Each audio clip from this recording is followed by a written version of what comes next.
Stage where the best teams on the Earth collide in the land of dawn. From grassroots dreamers to world champions, the pathway is clear and the challenge is set. Are you ready to break limits? Tune in to MDL PH Season 8.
Judgment!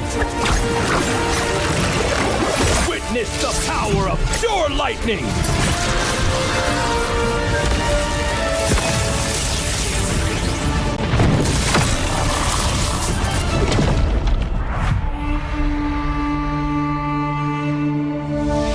All that lies below is under my vigil!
Kailangan mong gumawa ng tunog ng Falcon.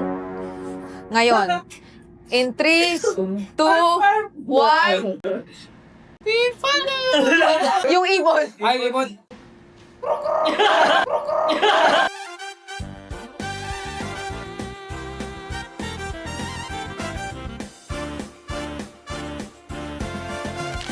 Good morning, class. Pasika! Sip-sip! Pasika! Okay, please take your seat. Please take your seat. Yes, maraming salamat, Haji. Ikaw lang na naman ang umupo sa ating front row. And salamat din sa pag-attend ng classes sa ating mga boys in the back. Ayan. Kami yun! Okay, welcome back. Welcome back sa inyo. Mula sa inyong napakaikling bakasyon. Kumusta naman? Nag-enjoy ba kayo? Nag-enjoy ba? Teacher! Okay. Oh, good to know. Good to know. Alam nyo, sana nag-prepare kayo kasi ang alam ko, in-inform ko kayo na pagbalik nyo, meron kayong quiz agad. Question number 1. Nasa loob ang balat, Sa loob ang balat. nasa labas ang laman. Ano yun? Yes, Marco. Pako. Marco, hindi. Yes, Ogwen. Saging! Hindi, nasa loob naman ang laman ng saging. Nasa labas ang laman. Ano yun, Haji? Hindi! Nasa loob ba yung balat? Yung kinakain yung nasa labas. Yung nasa loob. Hindi siya kinakain. Or gulay. Yes, Bert. Bayabas? Hindi.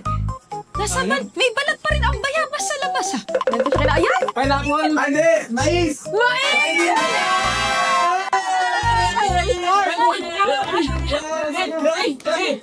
Next round tayo, mas mahirap to.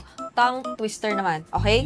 Gayahin niyo ako. Kung ano yung sasabihin ko, repeat after me. Kailangan mabilis, kailangan malinaw. Okay? Tatawagin ko kayo isa-isa ha. Pwede kayo mag-practice pero huwag kayo masyadong malakas ang boses. Okay? Okay. Babae sa bubungan, may bubuyog sa buhok. Babae sa buyungan, babae sa buhok. Can you repeat? I will repeat. Babae sa bubungan, may bubuyog sa buhok. Owen, go ahead. Babae sa bubong.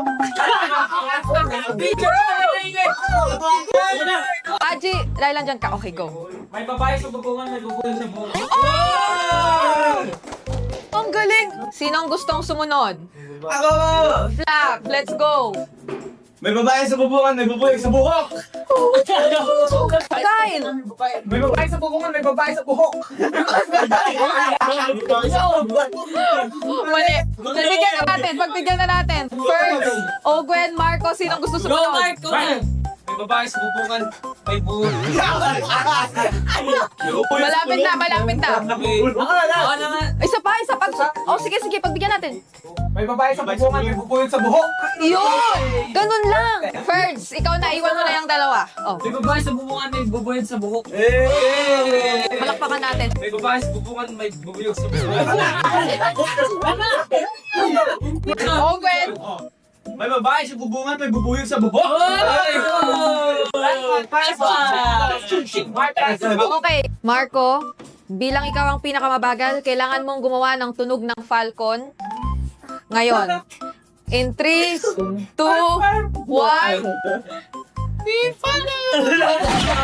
Uy, ano ito? Pato City yung Yung ibon. Ay, ibon. Parang kwago yun. Pero sige, pagbigyan na natin siya. Matapit nang matapos ang quiz so far. Parang nag-aral kayo ha. Gusto ko lang sabihin. Basic. Ang galing nyo. College lang, ma'am. And feeling ko gusto kong tawagin ang inyong class president para rito. Mr. Ogwen, please stand up. Alam ko nga. Mr. Ogwen, sobrang lapit nyo nang mag-champion last season. Unting-unti na lang talaga. Ano ang babaguhin nyo? Ano ang kailangan nyo gawin this season para mag-champion na kayo? Manalo! Tama! Tama nga. Ngayon, isa-isahin ko na rin kayo kasi lahat kayo ay papasok na ng season 18. Kung meron kayong isang salita na pwedeng gamitin para i-describe ito, ano yon? Haji! Kyle! Grind. Flap! Champion! Birds! Laban. Ogwen! Palag. Super Marco! Pilipinas. Haji! Work hard. Work hard. Dalawa yun. Pero pagbigyan na natin. Okay, thank you so much, class. Pasado naman yata kayo. Class dismissed. Thank you so much.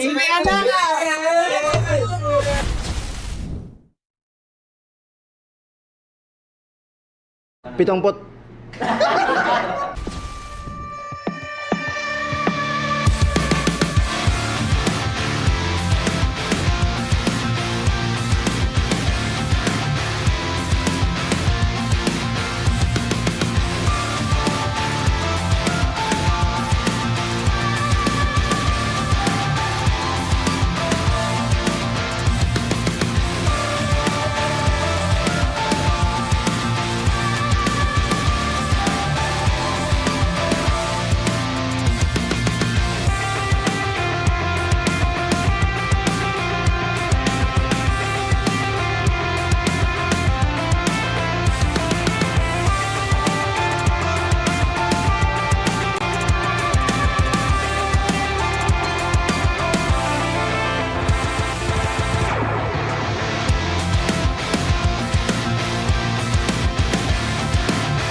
Wala ka ba?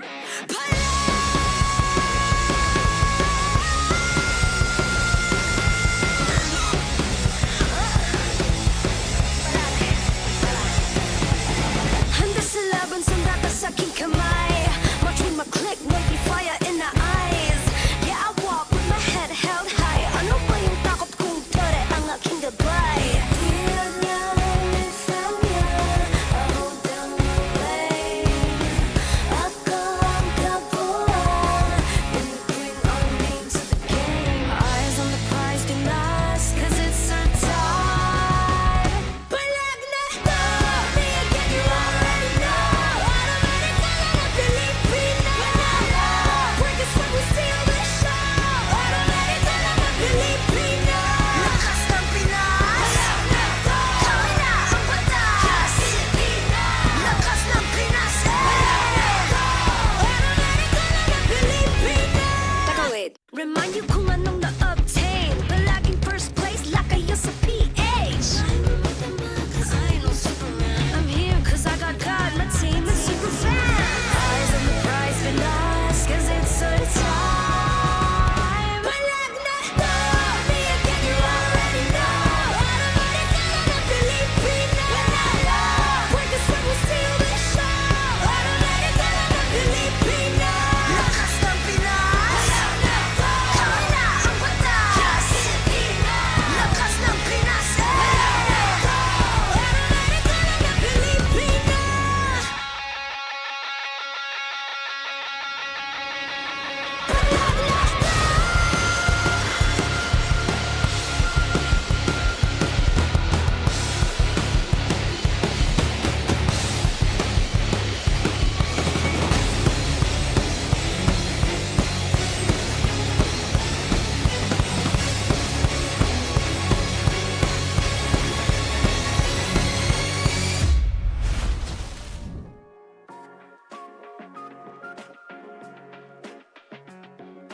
The 18th season of MPL Philippines is brought to you by the following sponsors.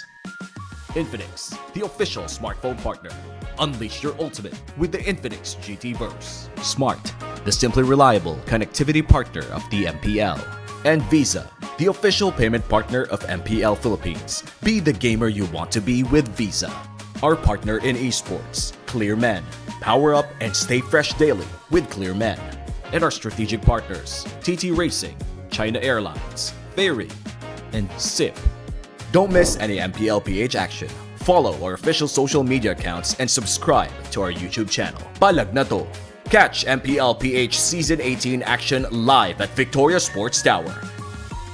Grab your tickets now via the official MPL PH website. MPL Philippines is monitored and supervised by the Games and Amusements Board.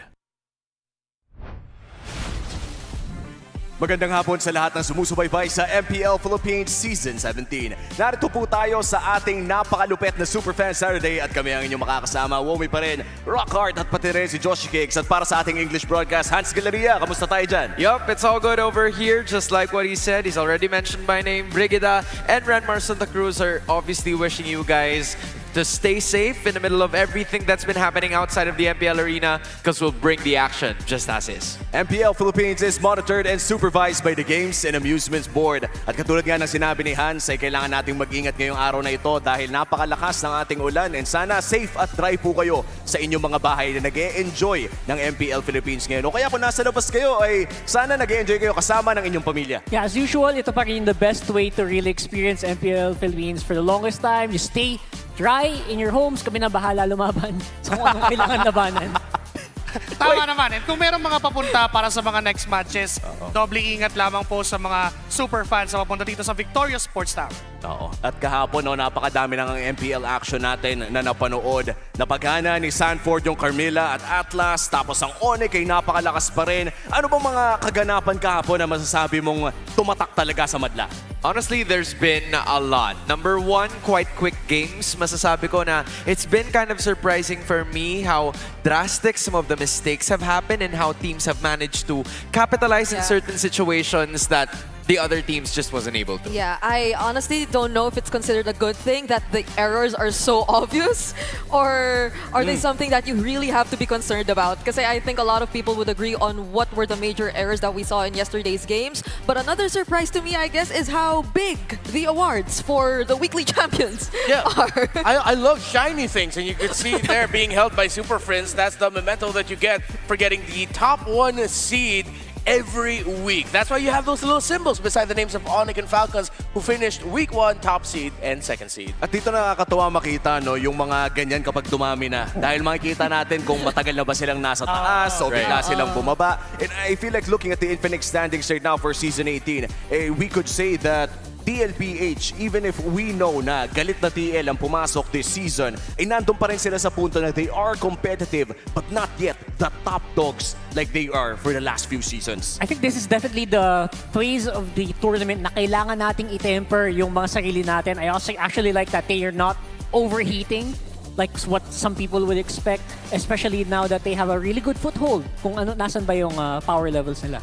And nabanggit na rin ni Hans kung gaano ka-obvious yung mga naging errors kahapon, and that was AP.Bren up against Team Liquid Philippines. But now, meron silang shot on getting this win against a TNC Pro Team. Titingnan natin kung kaya nilang itama ang mga maling nangyari kahapon. On the other hand, you also have Smart Omega facing off against Team Falcons. This is only Omega's 2nd match of the season, so there's still more surprises against an undefeated team such as Team Falcons. Yes, and I think a matchup that we've all been looking forward to see whenever the season actually comes through. That's the epic rivalry, but things do feel a bit different. But it's still Liquid and Aurora to close out our Superfan Saturday. Yeah, it seems like potentially we're going to be getting a sweep day, but I'm not going to tell you who I'm thinking who's going to win today. Oh, you're not going to get that from me. That's very smart of you. Well, if ever the sweeps do happen, it's going to be 6 action-packed games for today. We have 3 best of 3s in store for everyone watching MLBB right now for MPL. And this is, again, gonna be a long day. Hopefully, safe po lahat ng mga nanonood ngayon ng MPL. At sana pagdating natin mamaya ay hindi naman binabaha ang ating mga kaibigan na nanonood. English panel, mamaya na lang tayo ulit. Magkikita tayo mamaya sa ating mga susunod na matches. Pero sa ngayon, magbabalik muna tayo dito sa...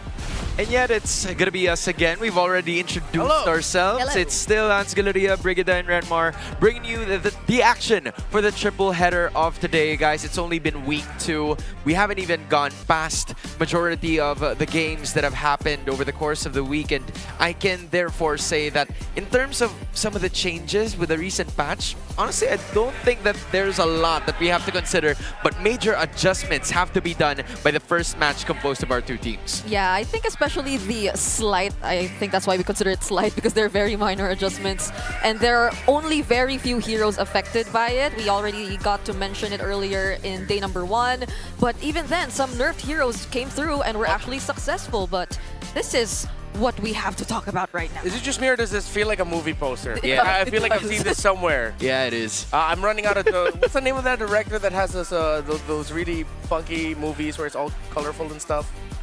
I don't know, like, but the color grading is giving the fault in our stars. I don't know. Yeah, you know what? I don't Let's know. go with Like that. that's what I'm thinking about. But hey, this is not the fault in our stars. These are some rising stars for both of the teams with Zyda and James Panks. A lot of people were saying that these are the 2 dudes that have been heavy carrying the bulk of offense and defense for both, but yeah, that's a lot of stories to tell, especially if you are the other supporting cast who wants to build up your own weight too. Yeah, that's why I don't want to consider them rising stars. They are the bona fide stars of the team. You mentioned it just now, that they are as seen by the entire community as the members of their teams who are really caring for it. And of course, for TNC, they have the 2 new players, but then there's a lot of interlock between these 2. Their histories weave together. Yeah. Of course, we all know Escalera started off his career in TNC Pro Team. Yeah, I guess it's more, for me, rising duos, because it's the duos taking charge and rebranding themselves, I guess. Because especially for Escalera and Lancy, I'd say maybe a lot of people had some expectations of how their dynamics were going to work, but surprisingly, with a little more polishing, I guess, their aggressiveness could become something really good for TNC, I hope. You know what? I like it. Bonafide stars in Zyda and James Panks that have managed to not only meet expectations, but maybe exceeded every once in a while. Yeah. And Rising Star duos, they've already gotten certain amounts of victories. We're just waiting for them to build up even more on that because it hasn't really come into fruition over their last few sets of games. But for TNC, there's a lot of things that we can look forward to from this team. I agree. And especially considering that they don't really give off that much of a rookie jitters vibe. That's true. When it comes to their debut games, Vin and Zen. And even the way they present themselves in interviews, I like how they're just very chill. Yeah. You know what? We're gonna see how chill those guys are together with some of the members of AP.Bren as we toss you over to our hosts. Here they are. The weather may be gloomy, but the energy inside the TNC's dugout is fiery and ready. And right now, we're here to talk with their newest members, Zen and Vin. Guys, kamustahin ko muna kayo. How's the debut matches? Kamusta ang first week here sa MPL? Pa sa akin, sobrang saya and dami namin natutunan nung first week namin. How about you? Kamusta? Meron pa bang rookie shakes or confident na ba? Siguro confident na kasi tapos na yung week 1 eh. Nalabas na namin yung parang kaba. Speaking of week 1, nung week 1 ba merong mga binigay na advice sa inyo yung mga teammates nyo na matagal na dito, mga veterans na? Ano ba yung mga advice na yun? Kadalasan be humble and huwag kayo magpapa-aura. Ganun. Huwag magpapa-aura. Ano pa? Labas lang daw namin yung laro namin sa suporta nila kami. And syempre, grabe yung naging preparation nyo since you were rookies then going to MPL. Meron bang mga naging surprises pa rin na hindi nyo ina-expect during week 1? Surprises. Wala naman masyado, lang. Siguro naninibago lang ko sa stage, sa high level stage na yung paglalaruan. Yun lang. So, high-level stage, but now you're going to be facing veteran players na dati rin galing dito sa TNC. Lancy, and then you have Escalera on the other side. As rookies, ano yung mindset ng isang rookie going against a veteran? Siguro, ang advantage namin siguro sa kanila yung parang mamalitin nila kami pero hindi re-respetuhin namin sila pero bibigyan namin yung best namin. Kumbaga may underdog mindset pero palaban, tama? So, kung bibigyan nyo ng percentage, gaano na kayo sa tingin nyo ka-ready na harapin ang AP.Bren ngayon? Sa akin, 50-50 lang. 50-50 lang? Opo. Yun na, final answer? Apo. 50-50 because right now they're listening on the other side of the MPL arena. Then, anong sagot niya sa 50-50% na confidence dito ni Vin and Zen?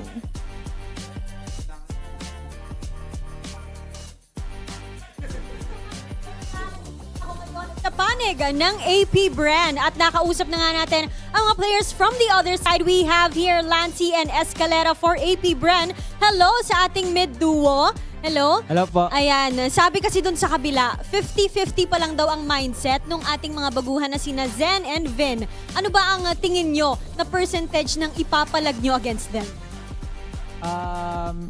Siguro sa amin 100% kasi best duo kami ni Lance. Ayun, best. Lancy, paano nyo nasabing best duo kayong dalawa? Kami, duo bash. Bakit duo bash? Anong meron? Hindi ko din alam eh. Di mo alam, pero syempre alam naman natin yung mga nangyayari outside of the broadcast. But then, strong pa rin kayo together as a duo. Diba? Sa lahat ng mga naririnig nyo. But then, dito nga, balikan natin, kumusta ba kayo today? Kalimutan muna natin yung nangyari at mga nababasa nyo. Kumusta kayo ngayong araw? Ano naging preparations nyo? Ngayon okay naman, medyo malamig lang. Pero yung buong team feeling ko hindi naman naapektan sa laban namin kahapon. So, nag-reset talaga kayo today. And ngayon, gusto ko lang din malaman, what were the comms like doon sa Game 2 na medyo lamang na kayo and then you guys slipped doon sa ating mid-game? Yung game 2 po ba? Oo. Wala talagang comms na nangyari doon eh. Lang talaga, medyo malikot lang talaga XP namin. Siguro, ayun lang talaga yung naging usapan din namin na about sa disiplina. Okay. Oo. Tapos, nangyari na ang nangyari. So, ano namang natutunan nyo after that game? Ayun siguro, yung paghawak na namin yung lead, parang hawakan na lang talaga namin yung lead. Hindi na kami maglilikot. Especially. Okay. So, ang magiging comms nyo mamaya, wag malikot. Ganon. Iwas likot. Iwas likot, ha? Lancy, ano naman sasabihin mo mamaya? Iwas likot lang. Iwas likot lang. Nakabahan kasi ako kay Hito eh. si Hito talaga yung threat para sa inyo. alam niya kasi kung paano ako gumalaw. Oh! So Baka- dahil nga, dati kayo magkakasama, alam na niya. Oo. Okay, kabisado na Si niya. Ito lang, si Ito. Si Hito lang. Eh, paano naman yun? Players naman yung makakatapat niyo. Tingin niyo ba advantage niyo yun na kayo ang mas veteran kaysa sa rookie? Siguro po, hindi din. Kasi si Ito talaga yung nakakabay. Si Hito talaga. So, kung meron kayong mensahe ngayon para sa TNC Pro Team, ano yun? Good luck lang, tsaka tayo enjoy lang namin yung laban. I-enjoy daw na Escalera, pero ikaw, ano gusto mo sabihin kay Hito? Yun, Hito, wag masyadong salam Kawawa tayo dyan. Para kay Hito pala yung message. Pero kay Zen and Vin naman, na rookies natin, anong masasabi mo bilang veterano? Kay Sen and Vin, malaki talaga potential nila na mag-represent. Enjoy nyo lang yung journey. Okay, para message to self naman. Para sa akin, good luck na lang. Para sa batang ako. Kahit anong gawin, andyan na yun eh. Andiyan na yan. Okay, nandiyan na yan. Nandito na nga ang TNC Pro Team and AP.Bren. Maglalaban na po sila para sa ating first match. Kaya naman pumunta na tayo sa ating mga casters para simulan ang laban sa loob ng Land of Dawn. Thanks again for that one, Thea and Odin. Just to break it down for you guys, or summarize it at least, TNC trusts the fact that they're youthful. They accepted that they're going to be underestimated, but for AP.Bren, it's that all roads lead to Hito. And for some reason, it's bound to be like that, and they understand what you guys have been putting through in the comment section. But now we're going to be putting Renmar at the pressure cooker, because here are your Infinix GTverse keys to victory. Yeah, for AP.Bren, finish strong, keep the early game pressure. It was alluded to by Escalera and Lancy. They did address it. It was even Escalera who said, well, our EXP laner has those jittery fingers. Sometimes things happen, but they have to make sure that when they have the lead, they keep it. They're not going to do any more things that are unnecessary and that could lead them to losing that. For TNC Pro Team, don't wait for late game win conditions. Yes, they were able to get a beautiful win against Aurora in game number 3 last week to ensure that they'll be able to take that series. But in game number 1, they dominated Aurora, so they can actually dominate early and end games quick. If you can do that against AP.Bren, might be the best way to go through this series. Now for these two, mid-rotation is key. That's why we looked at Zen and Vin and Lancy and Escalera. Now Lancy and Escalera might do some veteran plays in the sense where when they see a piece of information provided by Zen and Vin, they'll suddenly commit a play. Something that will catch the young bloods off guard. But then of course we know the newer players in the league also have a tendency to do that, so maybe it'll be Lancy and Escalera who'll be surprised. It just depends on who surprises who, because again, some veterans or maybe even rookies could also change or depict the tempo of this game. But finally, TNC will be facing off against AP.Bren. Here are our teams. Down from a loss, but they're back on track. Ready to sting and looking to attack. Base, turn it up for AP.Bren!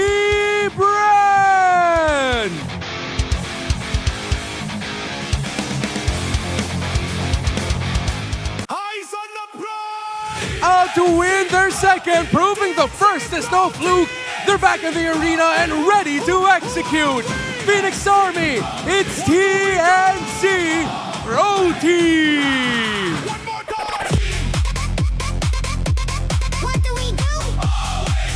And our Marshal, Wilbert! The head coaches for AP.Bren, Coach Bitoy; for TNC, Coach Itumax. Veteran experience against rookie power. Which mid-trio will take over? MPL Superfans, ito ang Superfans Saturday! Renmar said it best, veteran experience is what we should be expecting from AP.Bren, and will that help them in this match? And I'm glad that these veterans who they look up to and consider the leaders of the team are clearly not affected by whatever has been going on and has been thrown at them, especially after their loss yesterday. It's great to see that they're heading into this match with rather confident vibes, knowing that they can take charge and just repair these errors that they've clearly seen in their yesterday's match. Well, meanwhile, for TNC Pro Team, a lot of their game is determined by their roam mid and how well they pair with Zyda. But Zen and Vin were told by their teammates, they themselves said, just play whatever you guys want to play, play your game, and it'll be up to the veterans to adjust to you, which is healthy to hear. Usually we hear it's rookies adjusting to vets. For TNC this year, it's vets adjusting to their rookies. And I think that goes with the entire system that TNC wanted to go for. Last season, we've seen them with a totally different lineup compared to now. And the fact that they are trusting these newbies, not really newbies to the scene, but maybe newbies to the MPL, that gives you a lot of confidence, but also gives you some sort of amount of pressure. And again, looking at this team head-to-head, it's very close. We might have to talk about that in just a bit, because for AP.Bren and TNC, we might get to hear from a couple of these players. So here are our two teams with a pick check. Bistoy. Ito lang sa settings. Yun nga pala guys, sa may mga pasok ngayon tsaka pupunta ng MPL venue, ingat po kayo guys kasi malakas yung ulan. Bait-baitan ah! Sarap ko pala. Bait talaga ako, baliw. Malakas yung malakas yung bagyo eh. Invite. Ta. Ay, pa-invite ako. Low. Mic check. Sino kaya mananalo? Si Bitoy o ano? Tito? Sino? Malamang kay ako dyan. Alam mo na yung laban ah. Alam Oo. mo na yung laban. Kanino? Ay, hindi Kay ako dun. Kay Bitoy ka? Kay Toy Isbit ako dun. Legit lang Ako rin. Alam ko na yung alam ko na yung sinasabi mo, Pangs eh. Alam ko na yung labanan dun, pre.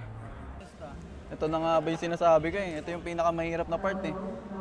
Sa mga naapektuhan ng ulan guys, ingat kayo dyan. Pati sa mga pupunta ngayon sa venue. Sana mag-enjoy kayo at makauwi ng ligtas guys. Yavin, don't worry about it. Hopefully we'll get to hear more from you later on, because it is inevitable that when you perform a lot better than what people expected you to, it means that you're going to have a lot of those mic checks. And for AP.Bren, it's a task for them to do. They have to perform way better than what we've seen from them yesterday against Team Liquid. Yeah. Again, it's very unfortunate that I think it happens not just once or twice, at least for the first 2 weeks, that AP.Bren had to have losses like that. And I really hope that they take it to heart. I really hope that is one thing they'd be extremely mindful of, because I don't think early game has been such a problem for them. If they're able to take away Turtle 1 from a team like Team Liquid, if they're able to just establish their rotations against teams like Team Liquid, then what are the chances that they can just do it in such a fight that's expected to be close? Because these are the 4th and 5th seeds currently in our current standings. Yeah, and remember last week when they faced up against Onyx struggled against AP.Bren. They had to crawl back by finding some wins in moments where we didn't expect Onyx to find wins. AP.Bren can take the lead against Onyx. AP.Bren can make the top 1 seed struggle in the late game. So that just means AP.Bren can do a lot of things. But it all boils down to, what are they doing? Are they doing the right thing at the right time, or are they doing the wrong thing at the wrong time? You know, that's a mix that I wouldn't want to figure out the answers to, because your AP.Bren, your TNC are going to have to figure it out. Game number 1 in terms of the draft are now here. In terms of what we saw from majority of the picks that a lot of teams have had over the course of the season, we've seen double stunts from Liquid. We've seen a lot of Kaja plays from Onyx. What is AP.Bren's identity so far this season, given the span of games that they've already played? Well, it's quite mixed, but they seem to be willing to experiment a lot in the center of the map. Of course, they don't want to give the Barretts now, because you see AP.Bren wanting to play things like the Mathilda in the center of the map, Mathilda mid, pairing it up with a roamer that can help clear it fast, get a concussive blast roamer. Now the Paquito's open, with the Freya gone, Atlas gone. I don't think AP.Bren would want to rush the Belleric, so just decide between the Hirara and the Paquito. Maybe they can go crazy and they pick up the Marcel, because the Valentina will not come up later in the draft until later. So if it's not the Marcel, then just either start with the Hirara or Paquito. Yeah, and either way, I think if we're going to follow the patterns, there's a chance we see an Esmeralda again in the first phase anyway. That's true. So they might be okay with the Paquito going through, but this is the more unexpected route for AP.Bren. They lock in the Belleric. Man, Escalar's been planting seeds all season. He's been planting trees all season long so far. I know it's only been 2 weeks, but he is the priority for AP.Bren. It seems like a lot of what they want to do centers around the Belleric. So with that, TNC, just go ahead and pick up the Valentina because, yeah, you're not gonna go up against the Marcel, but once you see the Belleric on the other side, it's like, you know what, yeah, let's just pick up the Valen, and then they get the Uranus, so now there's not gonna be a lot of EXP laners that can handle that in lane. Besides the Esmeralda that AP.Bren loves to pick up in the first phase. So just pick up Esmeralda and either Paquito or Hirara. I mean, yeah, I think Escalera could be a potential reason as to why Dangerous Grass was built in the first place. Whoa! The Paquito will be the change-up here for AP.Bren. Again, Hirara is nowhere to be found for both of the teams, and it might be a possibility for TNC to actually pick it up. Okay, so it's we would rather not have a dead lane for AP.Bren, or maybe we can't really tell just yet because the Belleric, considering that they picked up a Mathilda, maybe can still be a flex, or it can already be the mid duo for AP.Bren. It can be Belleric Mathilda, which I guess would also work out for the kind of playstyle that we see from them. It's a mid duo that can allow you to be aggressive but can pull you back whenever you just feel like you're overextending a bit. Seems like that's going to be their usual pickup. They've been very vocal, especially I saw this interview wherein for AP.Bren they love to pick up the Esmeralda because it works for them against the top teams in other regions, such as Indonesia and even in Malaysia. So if the results in Scrim show that Esmeralda is great for you, then go ahead and pick it up later on. And maybe that's what AP.Bren is banking on and why they didn't pick it up. They knew that they'd get the Esmeralda anyway. They just locked in the Matilda that they love to play with. This Paquito on the hands of James Banks is great. It still has a very glowing record. I have to revisit. Oh, wait, I already lost to Liquid. Liquid and the Suyo, which was interesting. Which was an early Suyo pick too. So yeah. So they pick up the glue. It could have been a glue Valen in the middle of the map, which means Paquito would have had a little bit of difficulty to deal with the presence of the glue in the major team fights. You'd have to watch out just getting mounted on by the glue. So it's a good ban by AP.Bren. Yep. Again, bringing back to the fact that the Esmeralda could be an optional choice or a potential choice here for both, or should I say for AP.Bren, because there's still a lot of flex that could go along with that. Belleric going to XP or Rome, Paquito going maybe gold or even in the jungle position. But majority of the times we've seen the Paquito go into the jungle position. And if I remember correctly, this Paquito this season has a totally good record. I believe it's still undefeated, or maybe I'm mistaken. But from the start of day number 1, it was still undefeated heading into week 2. Overall, until it lost to Liquid, as mentioned earlier by Renmar. And that was AP.Bren too, so it's them specifically, and it was a really key hero for James Panks. But great ban, taking out some of the more Shizo-like carries that they might play around, since we're looking at a lineup that can really box out for maybe a carry in the gold. So it's interesting to see what other options can Shizu pick up, because the Brody also has been stolen away by TNC. The Moskov gone. It's going to be really sad if you pick up the Claude. I mean, Claude, Brody face off against each other a lot. Usually not good for the Claude. TNC are just going to be playing a lot of early... wait, no, the Clint is still up. Yep. They can just go ahead and pick up the Clint. Eudora up against the... Whoa! So interesting. I thought they'd go for something with a little bit more reach and range. Unless they're going to be going all dive. Because if you're going to be... Okay, if they pick up the Clint here, then it makes sense. You're going to have the Eudora helping heal. Yes, there it is. Okay, so the last 2 compositions of AP.Bren started to make a lot of sense. There's enough mobility to go around. There's some setups brought about by stuns and the Belleric Wrath of Dryads that just has to be in certain positions. But for TNC, they're still looking for their own roamer. Yep. And from where we're looking at, it's the Marcel, Kaja, still some very good choices here for TNC. Majority of the go-to setup heroes are already down, but I was also looking at the possibility. It's not like you can pair it up with the likes of a Vexano or an Aurora, but maybe if you just really want to limit the movements, it can be a consideration. The Kaja might be, but what else is there? Still have either the Badang and the other here. Oh, it slipped my mind. There was another roamer I was thinking of. Oh, there, Badang. Badang, yeah. Yeah, that's all I needed to remember. Okay. I didn't need to remember the other one I wanted to say. Yeah. That's all good. Yeah, the first thing in your mind. Never doubt your yourself, first, Renmar. Yeah, because as soon as you doubt yourself, that's when things go wrong. Never Doubt yourself. You're okay. Can I hire you for therapy? Yes, of course. Thank you. Just schedule me anytime. It's Sure. on weekdays, Mondays to Thursdays. All right. We're here on Friday to I'll Sunday. message your assistant. Yeah, anyway. By the way, Brigida scheduled me for next week. Yeah. Okay. Oh, you're the secretary now? You're hired immediately? Yes, I have your schedule. How fast the hiring process is.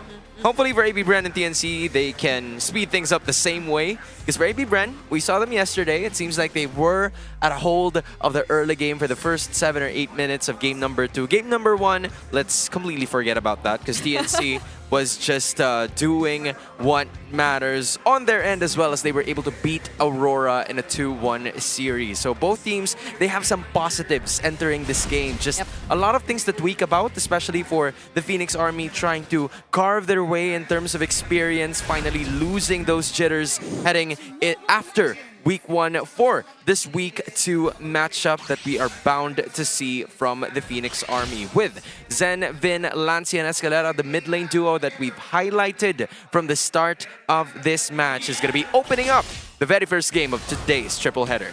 Ooh, that's a very aggressive Master Assassin coming through for Jome on the Brody. Yeah, usual pickup now for most Brodies. Just makes laning up against him even more of a pain. That's why AP.Bren couldn't afford to pick up the Claude. And TNC knew that the Clint would be coming up as the last best pick.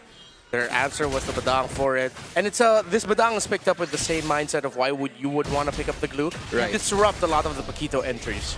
And looking at it again, those adjustments, or should I say the rotations, have worked decently for both AP.Bren and TNC. They're simply just getting majority of their objectives, not really forcing a lot of team fights compared to what we saw in week number 1, where there's a sudden entry point that either AP.Bren or TNC would work with, but none of that are going to be seen as of the moment. Yeah, TNC are really taking good control of the mid. You could see it.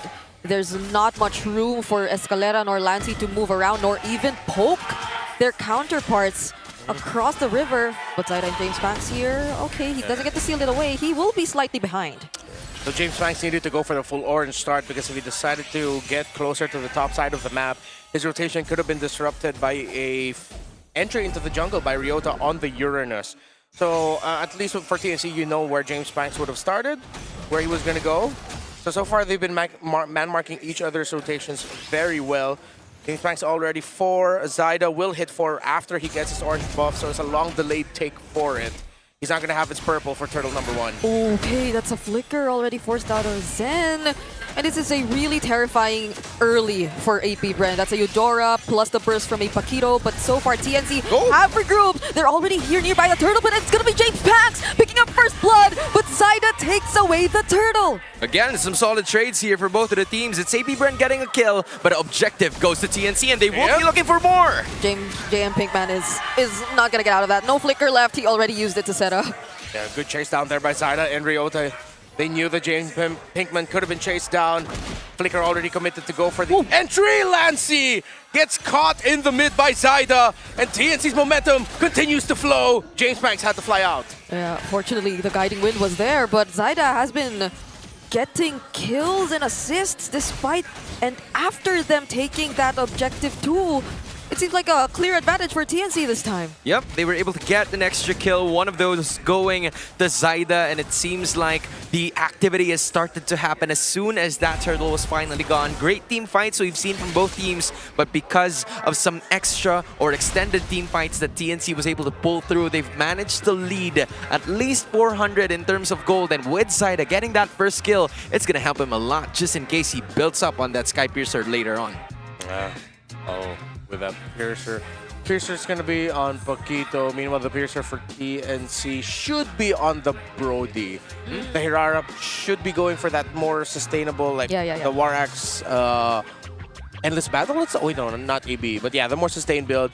Just play around the eventual power spike of the Brody, which it's good that, as you mentioned, the Sky Piercer stacks also went in for James Banks because you're going to be each other's like, equalizer for that. So with TNC getting some kills, I wouldn't be surprised if after this, once they get a few more one line of rotation in, you're going to be seeing AP.Bren being aggressive on the rotate, trying to get some more Piercer stacks for James Banks. It was something I really thought AP.Bren could take advantage of though, because they weren't clearly winning out in mid. But the moment that they started to position themselves for the first objective, they were already able to force out flickers. They were already able to take majority of the control. But TNC grouping up and just going for the re-engage, everything seemed to happen so fast for the Phoenix Army. And maybe that is something AP.Bren weren't really able to calculate.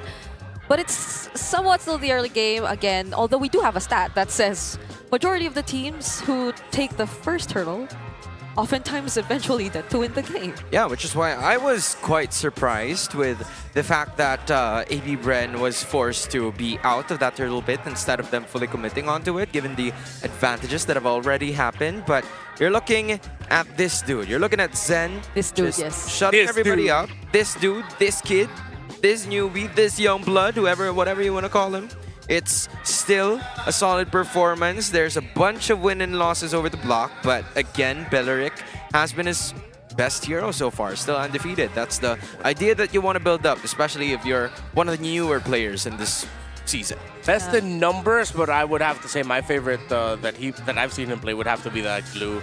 Again, my mind goes back to what he did against Aurora in game number 3. It was that pick-off along with Vince Angela on him. When they found the Harley, they were able to get onto him and then take him out. That stopped the push from Aurora that could have been devastating. You see the aforementioned Angela right there.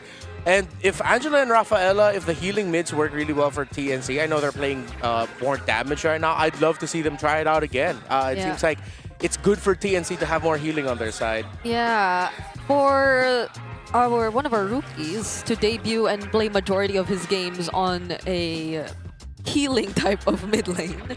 I know it's not really as explosive of a performance, but there are really certain plays that come through. And that's the thing, you never really know. Like, what else can he play in mid? What are his other key heroes? Because I'm pretty sure when he was back in the amateur scene that he's been playing a lot of the carry type mid laners, and we haven't seen any of those come through just yet. Yeah, especially being part of like a global ban setup. You're forced to unlock certain heroes that you haven't technically used before, but will be forced to use in certain situations. They've managed to get finals finishes, podium finishes in the developmental league of MPL. But if you're looking at AP.Bren, these dudes also know what it takes to eventually win some games. You know, you have Escalera, who's been the rookie of the season for the last few, or should I say season 9, if I remember correctly. And then you also have JM, who's also traveled around the world. So I would say that for AP.Bren, if they can use certain experiences to just avoid those mistakes, I mean, you won't get slept on just like that guy. Okay, okay. Oh, it's Mirara. Oh, Mirara. Oh, Mirara. Yeah, boy. I wonder, yo. Hello. Fair enough. Good fair. cos. It's a really good cosplay. Yeah, I like it. I was quite surprised. A lot of people were even saying that he looks like you. Hey, Actually, you know yes, what? When Miracle all made up and looking like that, y'all look kind of related. Yeah. Okay. I received a message from someone saying that. Yes. Now the chat's gonna be asking, because I'm kind of reading it right now. How many likes for Brigida Hirara? No. I would do that only if Redmar does that. Oh, no one would want to see that. Don't even bring that out there. I'm not so much of a fool to agree with you. I will say this now. No one in the world would want to see that. Maybe besides my girlfriend, but anyone else, no. Hey. Guys, actually, you know what? I'm waiting for chat to say, no, we want to. You know what we should see? We should see Brigida in a Miracle cosplay. That's true. Oh, okay. That's true. Get You know all what? made up to look more like Miracle, and let's confirm whether or not you guys actually just look related. What does he have right now? Like a mullet or No, he has broccoli hair His right now. permed hair. I think that's something that you can pull off. He's a broccoli boy right now. Yeah, and then just wear a suit just like the rest of us. You know, I feel like that's gonna work for you. And do this pose. Yeah, you put that one little mole that he has. Yeah. And then draw a little bit of like a peach fuzz mustache. And then do a live stream too. Okay. Yeah, do a live stream. Yeah, do a live stream. Put that hat around the arm. Yeah. Okay. Is that real? Was that real? It is. Oh, okay. I never knew. Oh, you thought it was part of the Hirara Yeah, cosplay? I thought it was part of the No, that's actually... Yeah, it's for real. Okay. It works great with the Hirara cosplay though. It's like Yeah, they were saying like 150k likes. I think that's what? laughable. 150k likes where? For the Miracle cosplay or Hirara cosplay, whatever you would want to do. Oh. And I think we can do that. It's something really unexpected happens this season.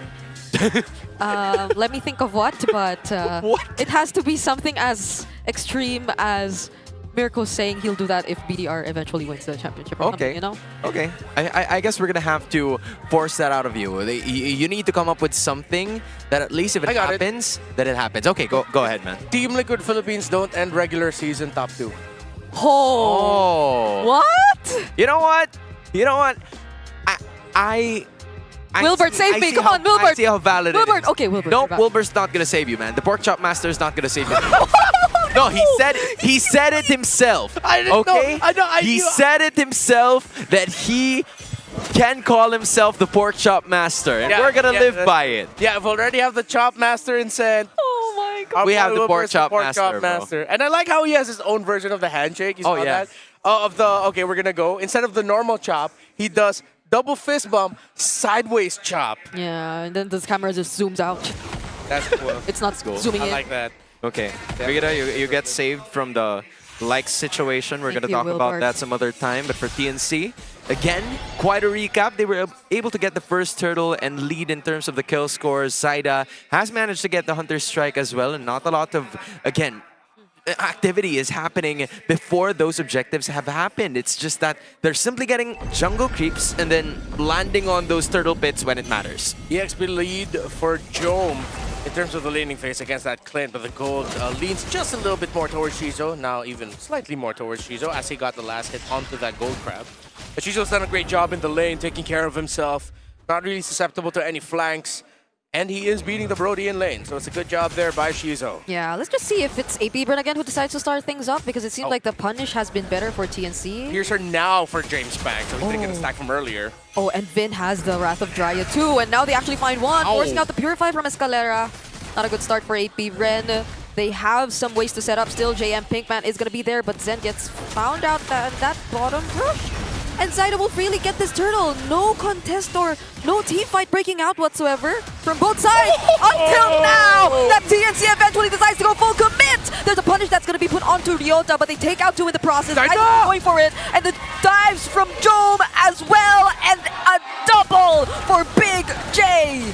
Bro, this is what you were talking about. Those uncharacteristic moves from TNC. Just because you're underestimating us doesn't mean that we can't surprise you, because we can. Yeah, that's why you can't hesitate right now. If you're Escalera and Lance, you're gonna have to make that play.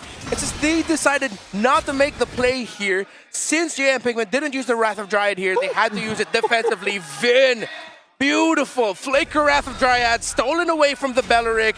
And AP.Bren, though they were able to get a counter and a stack onto James Banks, he eventually still just got taken down by TNC. Yeah, it's only going to boil down to those major initiations that have been done by TNC for the majority of this game. It seems like the rookies, the new guys on the block here for the season are starting to out-aura farm AP.Bren, if you're talking about it. Because again, they did say a while ago that they know that TNC could potentially have some answers, but they did not expect it for that time. Okay, now AP.Bren are trying to go for one, and that is going to be Jome that they target. A really good pickoff and a Purify forced out of Ryota, but Zaida's gonna come through, look for the back lines. JM Pinkman might be first to check out these brushes, but he gets the Wrath of Dryad stolen away from him instead. Will they have enough damage to deal with Ryota? It doesn't seem like it. Zaida's still holding on though. Okay, finally they get out. 11 seconds before the orange buff spawns, AP.Bren, they know that they need to try and look for a play.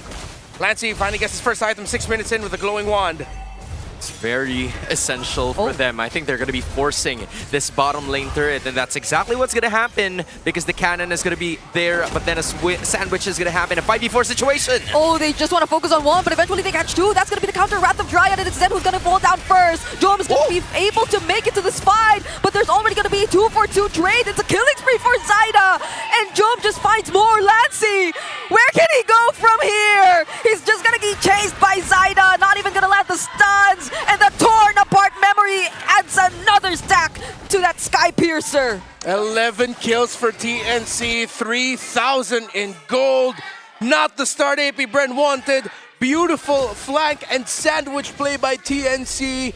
Even if Shizu decided to flicker and dash the other way, he still would have gotten taken down. I mean, so long as Zaida gets to live in certain situations. It was so nice. We have to see it twice. Zen started it off, Bin started it off as well, and then they've just managed to sacrifice their own lives to create some space for Zaida, who has eventually created so much damage in terms of TNC's lineup. And AP.Bren, they're going to be going back shortly into the base with a 4.6k gold lead as they are trying to protect what is left from the Hive. This is such a problem. Who can actually stop Zaida from doing all these movements?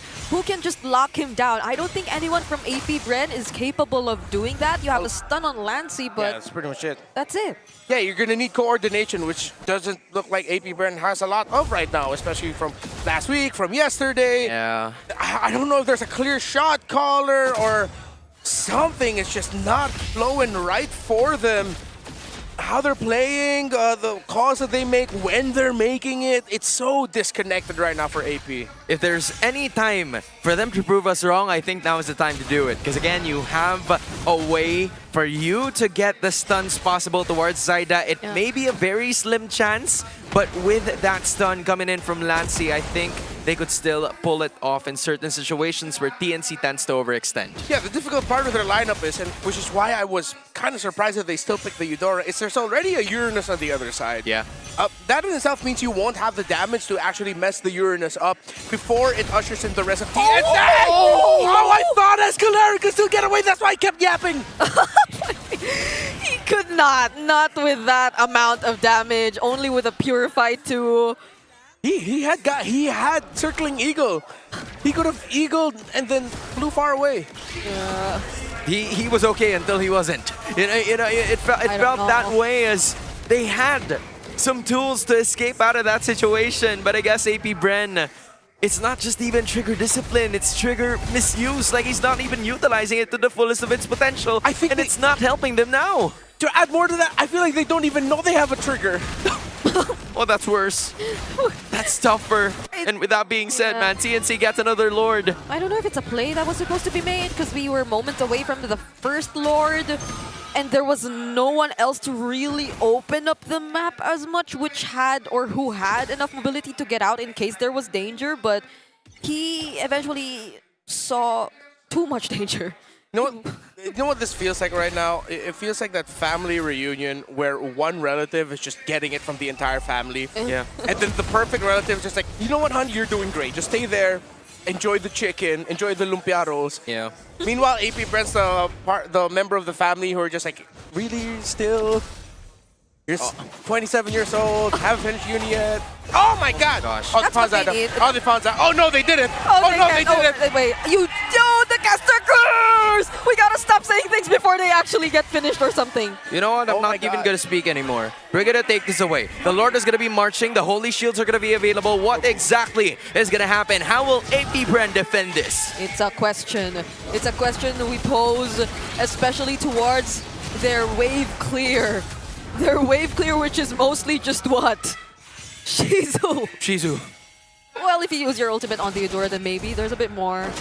Yeah. But that's too expensive to use if you're Lancey. I mean, you would want to use it on maybe even Jome, but it's Ryota who keeps pissing people off, just appearing when he's not wanted. And they're going to be bursting down on this top lane inhibitor, but then Ryota's going to be biting more than he can chew. Oh! What? No one is falling for TNC! They have enchantments. I'm sure of it. They couldn't. There wasn't even a knockout punch, knockout strike from the Paquito to help finish it off. Even though James Banks had a Sky Piercer, they still couldn't get Ryota down. It keeps going from bad to worse. They're back, and they're back! And it's a two-man setup coming in from Zed! Lancey's nowhere to be found. Circling Eagle already committed as well by Escalera as they take the first base turret of TNC. Zaida versus James Banks, a one-on-one, but there's going to be help from Escalera. Zaida might have to get out of this, but oh my, that was Lancey falling, not even using the ultimate. So tough. It feels like Vin and Zen are one step ahead. It was a pretty initiation from TNC, and they're leading by 5 digits in terms of gold. They want to burst down on this middle lane inhibitor, but AP.Bren is not going to allow that. At least keep that for us. At least give us some sort of liberty to still defend later on, because TNC will no longer force the issue. They're going to be waiting for the Lord that will be spawning in under 20 seconds. 4,000 gold difference between Zaida and James Panks. James Panks of this Paquito has been great when we've seen it pop off, but we haven't seen it like this after 16 hours maybe? It hasn't been that long since their Paquito loss against the Suyo of Team Liquid PH. Was it enough time to reset? They said they don't really care about whatever has been going around. It says, or they say that it doesn't really get to them, but Yes, that's more accurate. They care, it just doesn't get to them. yeah, it doesn't get to them. But based on what we're seeing right now, there hasn't been enough conversation between AP.Bren, it seems, Yeah. to address what needs to be addressed still. Or maybe there is, but it's just not effective so far. Like, they're not connecting the dots based on what is supposed to happen here for AP.Bren. You can't fool me, AP.Bren. Y'all were capping. You guys were capping at that point. Holy cap. Oh my. Holy, I don't know. I think that's what for me to say it. Yeah. It probably is holy cap. Hopefully for TNC, it won't happen the same way. They're still leading by 10K in terms of the goal. That majority of the inhibitors are finally out, and Ryota is just delaying everything for AP.Bren to stay hungry and stay in the base, just for them to not get anything before this Lord Siege happens. And I wonder how many stacks Jom already has. Ooh. This could be huge. Yep, if Zen finds another setup, but it's just them clearing the way. They're gonna take their last base turret before the Lord eventually marches inside the base. There's no setup coming through just yet. TNC are waiting for the perfect opportunity. There are still potential countering danger for AP.Bren, but never mind that. They go for Shizu straight away. And Raya 2 coming in from JM Pinkman. It doesn't seem to do much. It's just Sky Piercer after Sky Piercer stack on top of each other for a dome. And that's all it took for TNC to take game 1. Vin, Zen, Van Gogh, that was pretty. From TNC Pro Team, dominating the first game. You're going up against a team that doesn't really have a clear idea of what kind of picture that they want to paint. Then it'll be easy for a team led by some hungry young bloods, looking to prove themselves, looking to just make place for their veterans who are willing to adjust to them. That is the story of game number 1 in TNC against AP.Bren. And did anyone notice that Shizu actually dashed in instead of away at that final clash? I did not, but I'm okay with it. Yeah, no, he dashed in. He dashed in straight into a Ratha-Dryad. No, if the replay From the shows it, then we will Valentina. have no choice then. But, Yeah, we have no choice but you know, to see until it the twice. replay doesn't show it. Yeah, it was not so nice. We have to see it twice. Unfortunately, that's the new mantra now, but yeah, that's just how it is for us. It feels like it's the complete opposite, where TNC are more the vets. Here's Renmar talking about Shizu. I wonder if that's going to be the case. I didn't see it. Yeah, now you see it.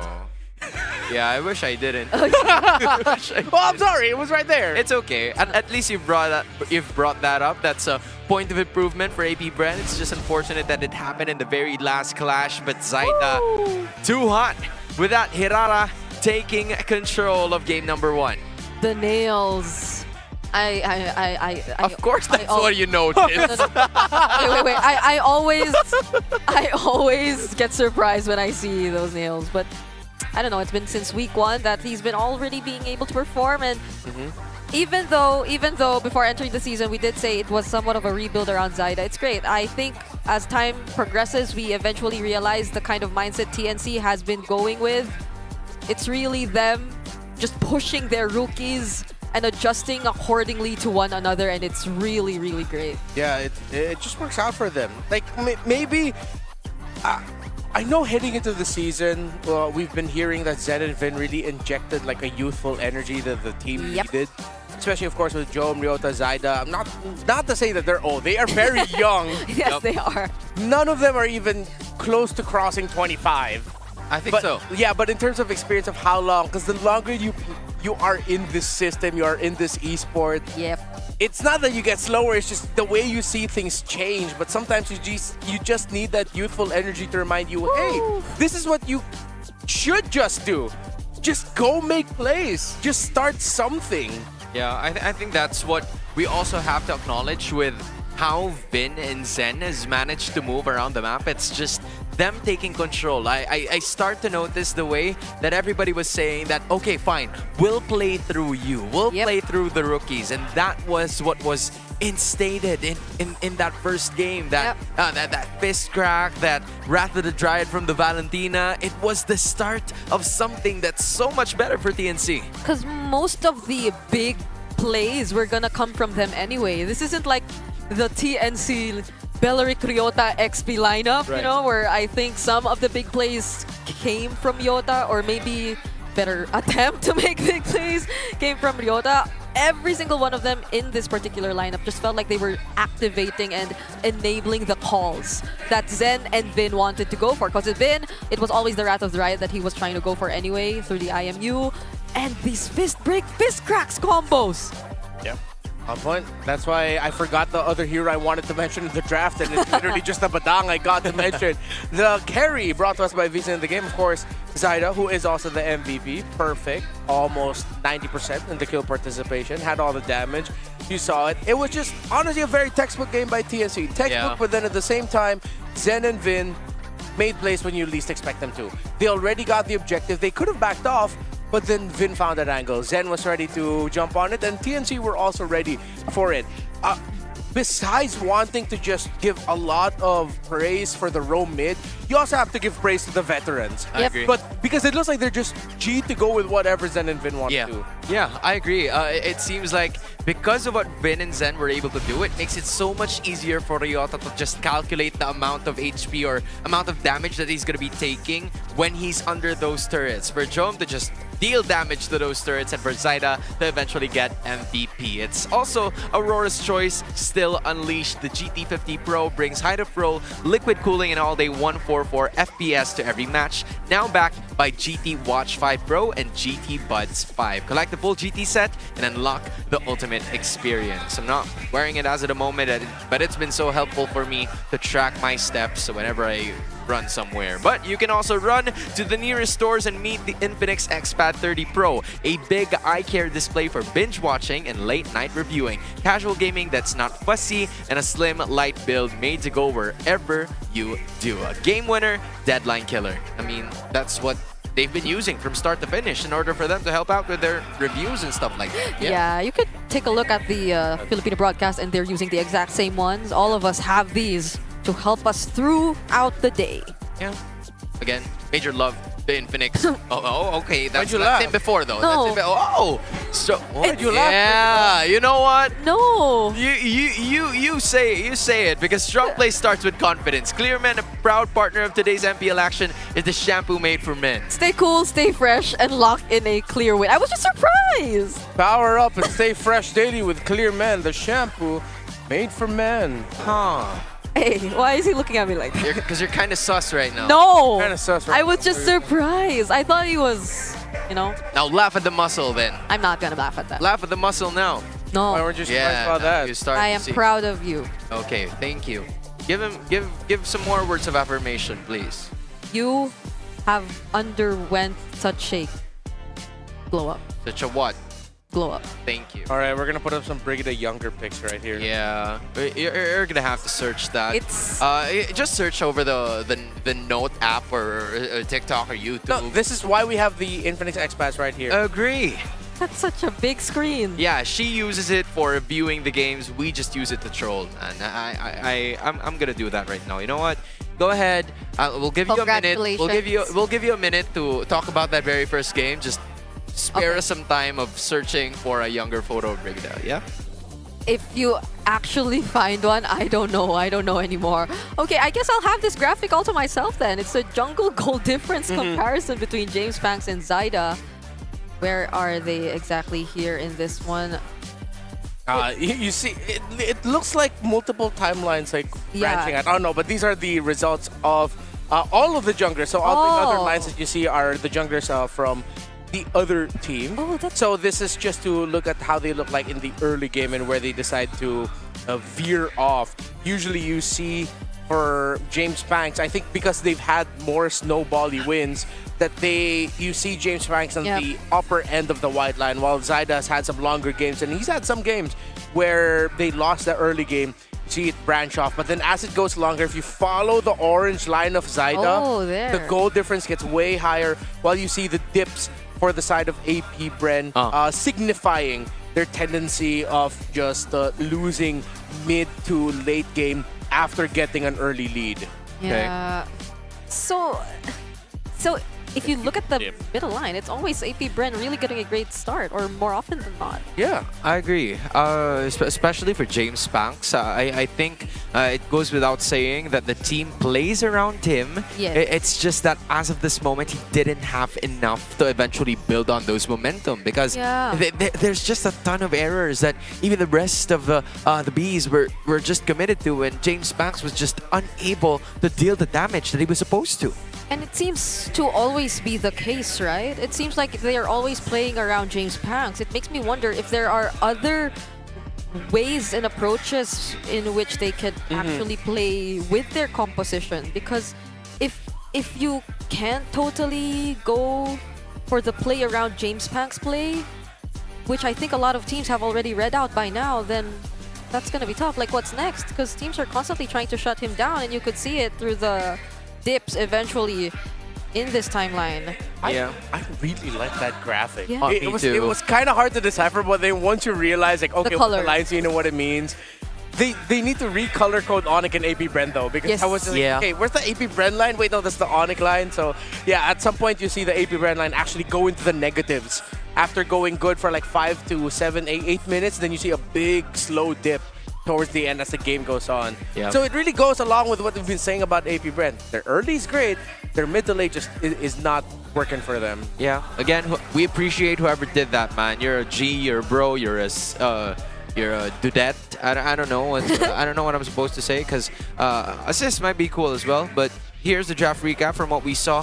I think you guys have mentioned the Eudora has been a problem in this draft. The first 3 maybe was kind of like a curveball thrown to TNC, but the Eudora really had to set them up for not so good team fights in terms of the matchup. And it was tough because they needed a hero for the Aurora, but then they lost in picking that everything else they needed.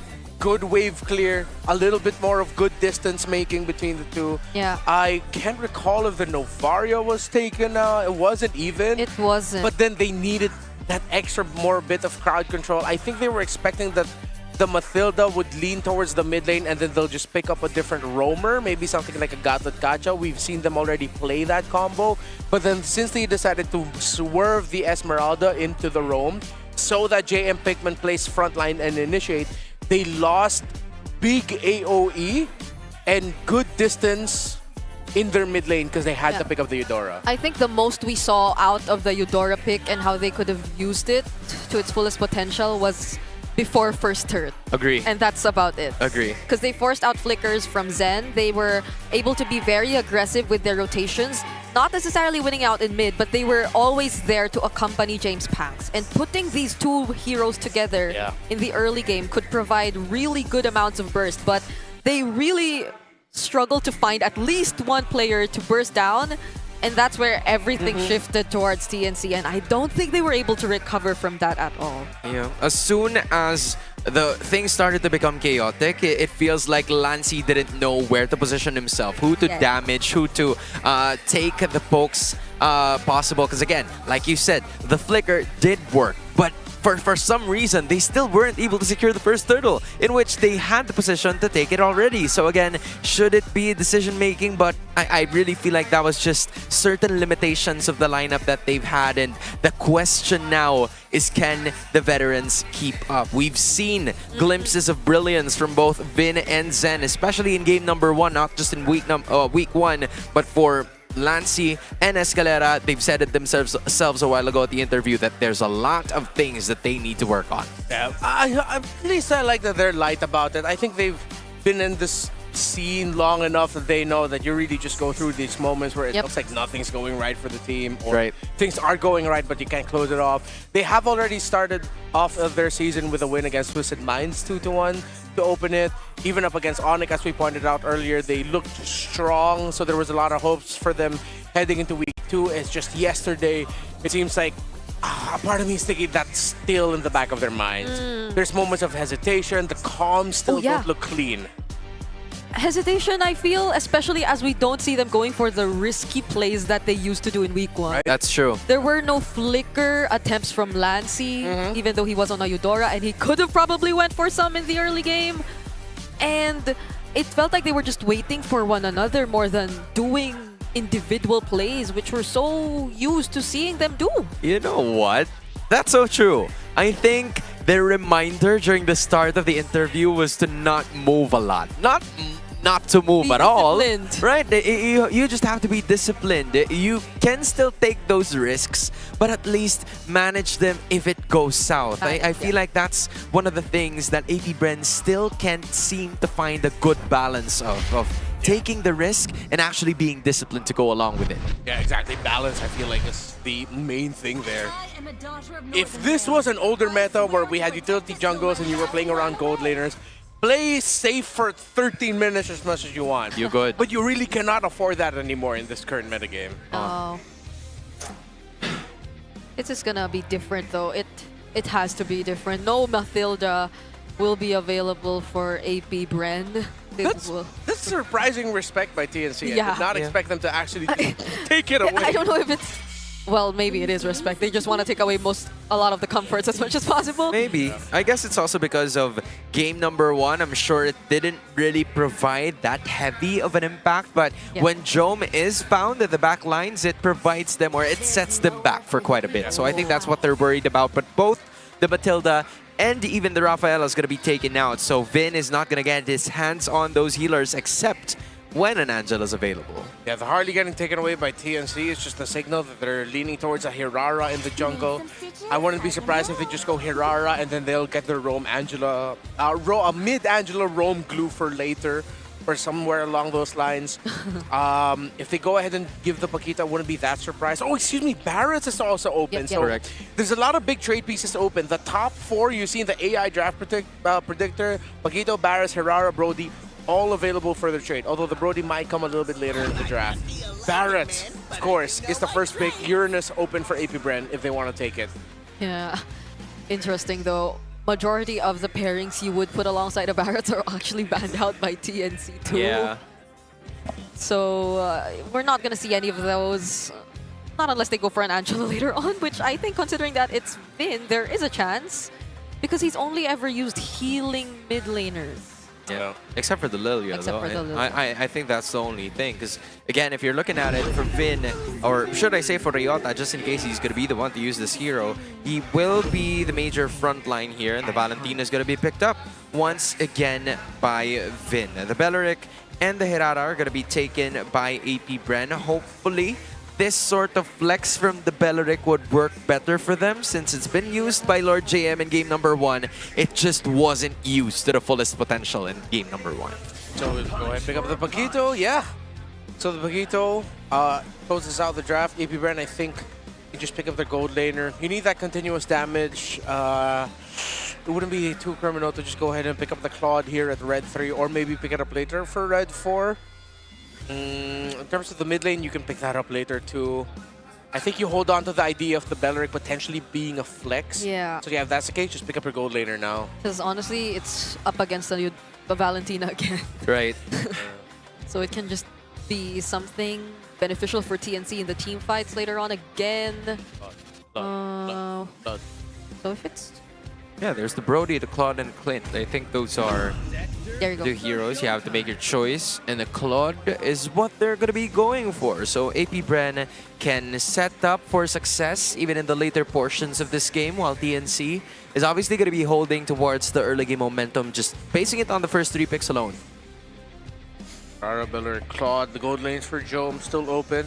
I think AP.Bren would be keen on just banning out the Brody too. Because if they get the Brody, then TNC are just going to run away with it, having the Paquito Barrets and Brody together. You're not going to make it to the late game for the Claude. In terms of the gold lane picks, you'll still have the Clint and the Moskov still available later. Good ban here on the Esmeralda. Okay. It's just comfort being taken out one after another, man. Seems like it. Yeah. Just imagine again that Rafaela Matilda and then an Esmeralda. I wonder if another hero is going to be taken out here that Lancey. AP.Bren already used from before. What's a Lancey hero that they can take out if it's Lunox. comfort? No, I'm just kidding. That or Eudora? That or Eudora, yes. Huh. Yeah, Eudora now would be better, but I want to see them with more like range. You know they're already up against the Barretts. I think you show your flex at red 4, you pick up your roamer or EXP laner, and then you adjust your mid laner. If TNC play a tanky front, then you can close it out with a Vexana. If they don't play a tanky front and there's not a lot of dive to access it, you can pick up a Novaria. I think you just pick your mid laner as the last pick for AP.Bren. Make that your linchpin to adjust with. Which is why TNC are banning out these EXP laners. They're making the choice very difficult for AP.Bren in terms of flexing either the Belleric into the EXP, and then what are you gonna end up with a roam? Things like that. Yeah, I think they're also willing to fight setup for setup because they already have the Valentino on the other side. The Barretts is going to be the main priority for the front line so far, and TNC will be looking for the roam position. Ooh, actually, they can go ahead and pick up a glue. Yeah, that was... Wouldn't be too bad. That's true. Yeah. And even if it does be a consideration for TNC, the Vexana option might be... Oh! Okay. Ooh, into the Valentina.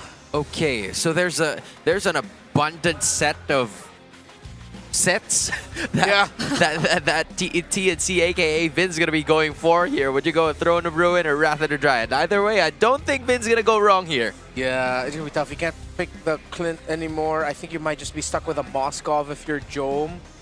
And then for your roam, the Atlas is still open. Yeah, Atlas made it through all the way to the end. I think they just closed it up with an Atlas Moskov. They still pick the Clint into the Alice and Cloud. It's still very doable, but it's very tough to play. Yeah. What do you go with the last one then if you're AP.Bren? I think this is a Lancey hero for sure. You're going to have to burst too.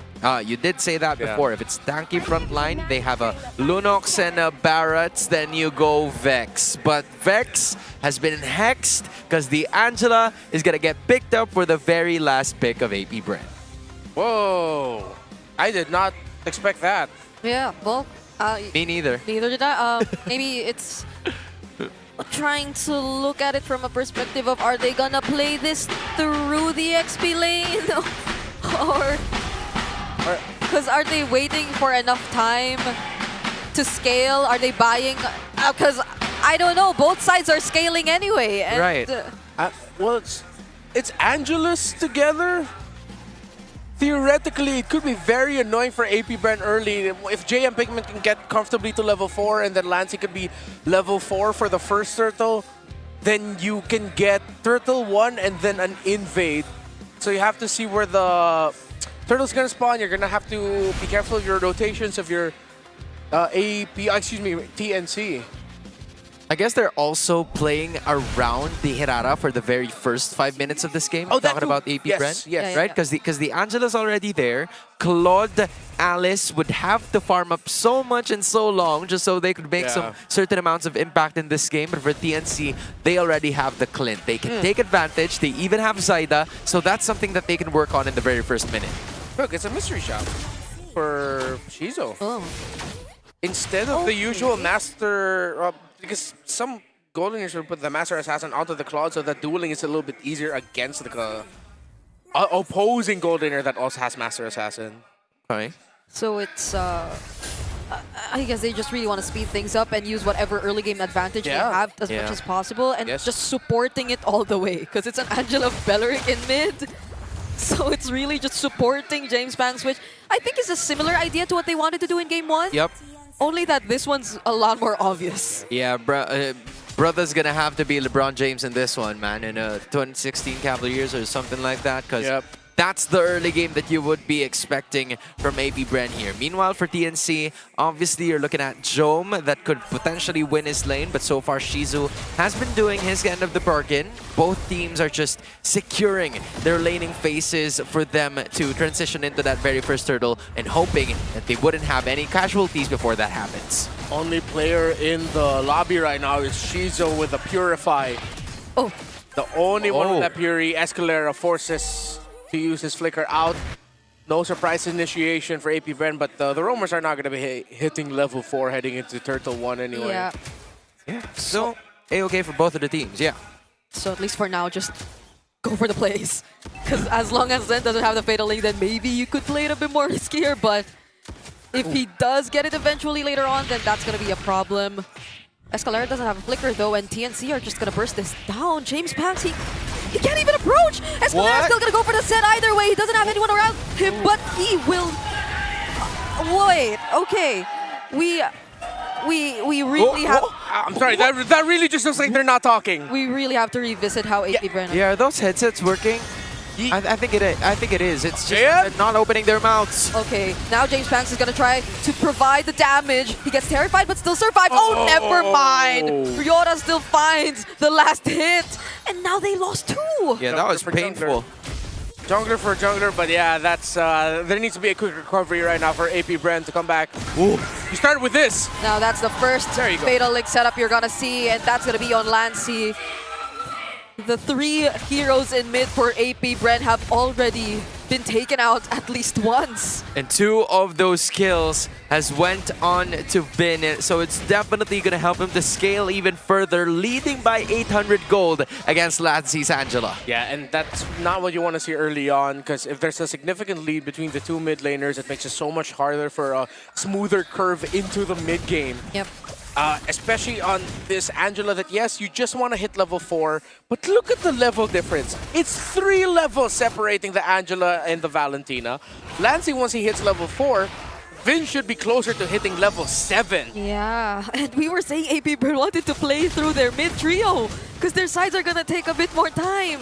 They had to activate themselves early on, but now they're suffering in the early stages of the game. Finally, the Heart Guard is online for Lancy in almost 4 minutes of this game. So James Panks can be a little bit more aggressive. It's just that it's been tough for him to find positioning. Just because, just like you said, TNC already packs the damage and Vin is going to be carrying over with Zyda having 2 assists and finally getting his Hunter Strike. Okay, at least James Panks is close in terms of gold. Maybe that's what I'm just going to decide to look at and focus on for now. Between TNC and AP.Bren, as TNC are clearly trying to take control over this first or second objective already. It slipped my mind. I can't believe this is already the first objective because the Heart Guard just came through. Yeah, yeah, you did think that it was gonna be there, but unfortunately for AP.Bren, it took a little longer. At least it's finally here.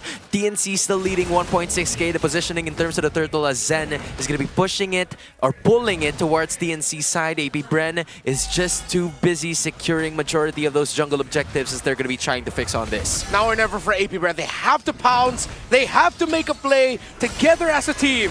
Oh, Jam Pinkman's trying to go for it.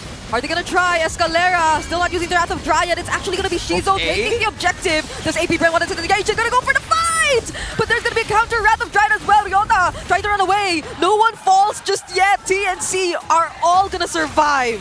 How did no one die there? Well, you got a lot of sustainability on the other side. You got Jome, who got no one dove on, by the way, from the side of AP.Bren. Free hitting Clint. You get a Claw that goes in with a Blazing Duet, healing on the Angela. That just leads to a stalemate. But still, AP.Bren got the turtle. Yeah, at least they got a win out of that, man. It feels like it was a set of blunders in the very first 2 minutes of this game, but a win, no matter how small it is, would eventually help them out a lot. You're seeing KK on your screens with that Kimby here. Haven't seen him in a while. Great to see him here. But obviously for AP.Bren, it seems like as soon as the Heart Guard came into action, there's some more activity that the Bees can work with. But is that going to be enough against the scaling that TNC was already able to build on, especially with Vin, a 2-0-1 Valentina potentially bursting down some of the other heroes? Yeah, I think that's why Joan was also open to free hit. AP.Bren just decided this Valentina hurts, so we need to take it out. But at the same time, that Clint is going nowhere in a fight once you dive on him. Yeah, you force the flicker out. It's going to be so easy to chase down the Clint. You start with the Clint and then you work your way out from them. That might work out better for AP.Bren. Yeah, and I'm thinking too, because at this point, if it ever so happens that they're just pushed to their limits and they'll have to deal with the map instead as they buy time, what can they really rely on? Because they're on a Clint, you have to play around the Clint. It's not like a Moskov or even their jungler, maybe. At most, it is gonna be their jungler, maybe. It's like they doubled down on early game damage and not really leaving a lot for the others because the Claude Alice was on the other side and they did pick it up before TNC picked up the Clint. So I guess they're going to live by the fact that the setups are going to be there. They're going to hope for the best that the burst damage will be sufficient. Because if it doesn't, then we might be looking at an AP.Bren taking this to Game 3. Something that we haven't seen in a minute. Yeah. They do have the potential to do that. All right, okay, so he went straight down the middle this time. It wasn't the double fist bump side chop. That was a little bit more towards... okay. Don't worry, we're going to see another variant. Yeah. We're going to see another variant, man. I wonder what happens here. Again, for everybody who's currently watching, we're just trying to fix some things and making sure that all of our players are going to be A-okay in terms of the playstyle that they would want. And we obviously want to invite you guys, hopefully, if the rain outside is not too strong for you to go here at, Victoria Sports Tower. Still have a lot of seats. You guys can go ahead and watch and buy tickets for the rest of the 2 games that are going to be happening. Looking at the stage right now, our marshals are assisting Jome with his headset as of the moment. Oh, okay. Yeah. I wonder what just occurred. Since you talked about headsets, I feel like that's also the same scenario that we're going to be working with. Renmar is officially back with us. He's never really left. I could leave. Right? Don't. I could go. We have time. You know what? Let's test it out. Go. All right. Hey, where'd you go? Bye, Bree. Hello? Okay. Are you back? No. Are you back? No? I suddenly answered that I said no. Nah, I didn't really leave. I'm still here. Yeah. Okay. Okay. Yeah. Are we having a face-off now? Yeah, I don't know. Who's going to be facing them off? Come on, give us something, girl. There we go. Is this Odin's face-off matchup? I think so. Is that what we're going to be looking at? Not a lot of activity so far, man. Give us those side. Okay, that's... Okay, there we go. Oh, and if everything's okay... Oh, yeah. See, that's why. He didn't do that earlier. When he did the normal chop, everything wasn't okay. When he did the okay chop, his actual chop, then... Come on. Yeah, it's an unofficial chop when it doesn't do it. Yeah. That's just how it is for Wilbert, our Marshal. But heading back into this game, TNC still holding on to a 1.7k gold lead, and as they should, because they do have a Clint, they do have the Paquito and the Barretts. For AP.Bren, the scaling should be arriving a little later than usual, but they would be willing to prolong this game in order for them to get there. Yeah. Fury Hammer, endless battle for the Clint already. Good cut up top, Escalator and Shizo just trying to hold down the fort, extend the farming and laning phase as quickly for as long as they could.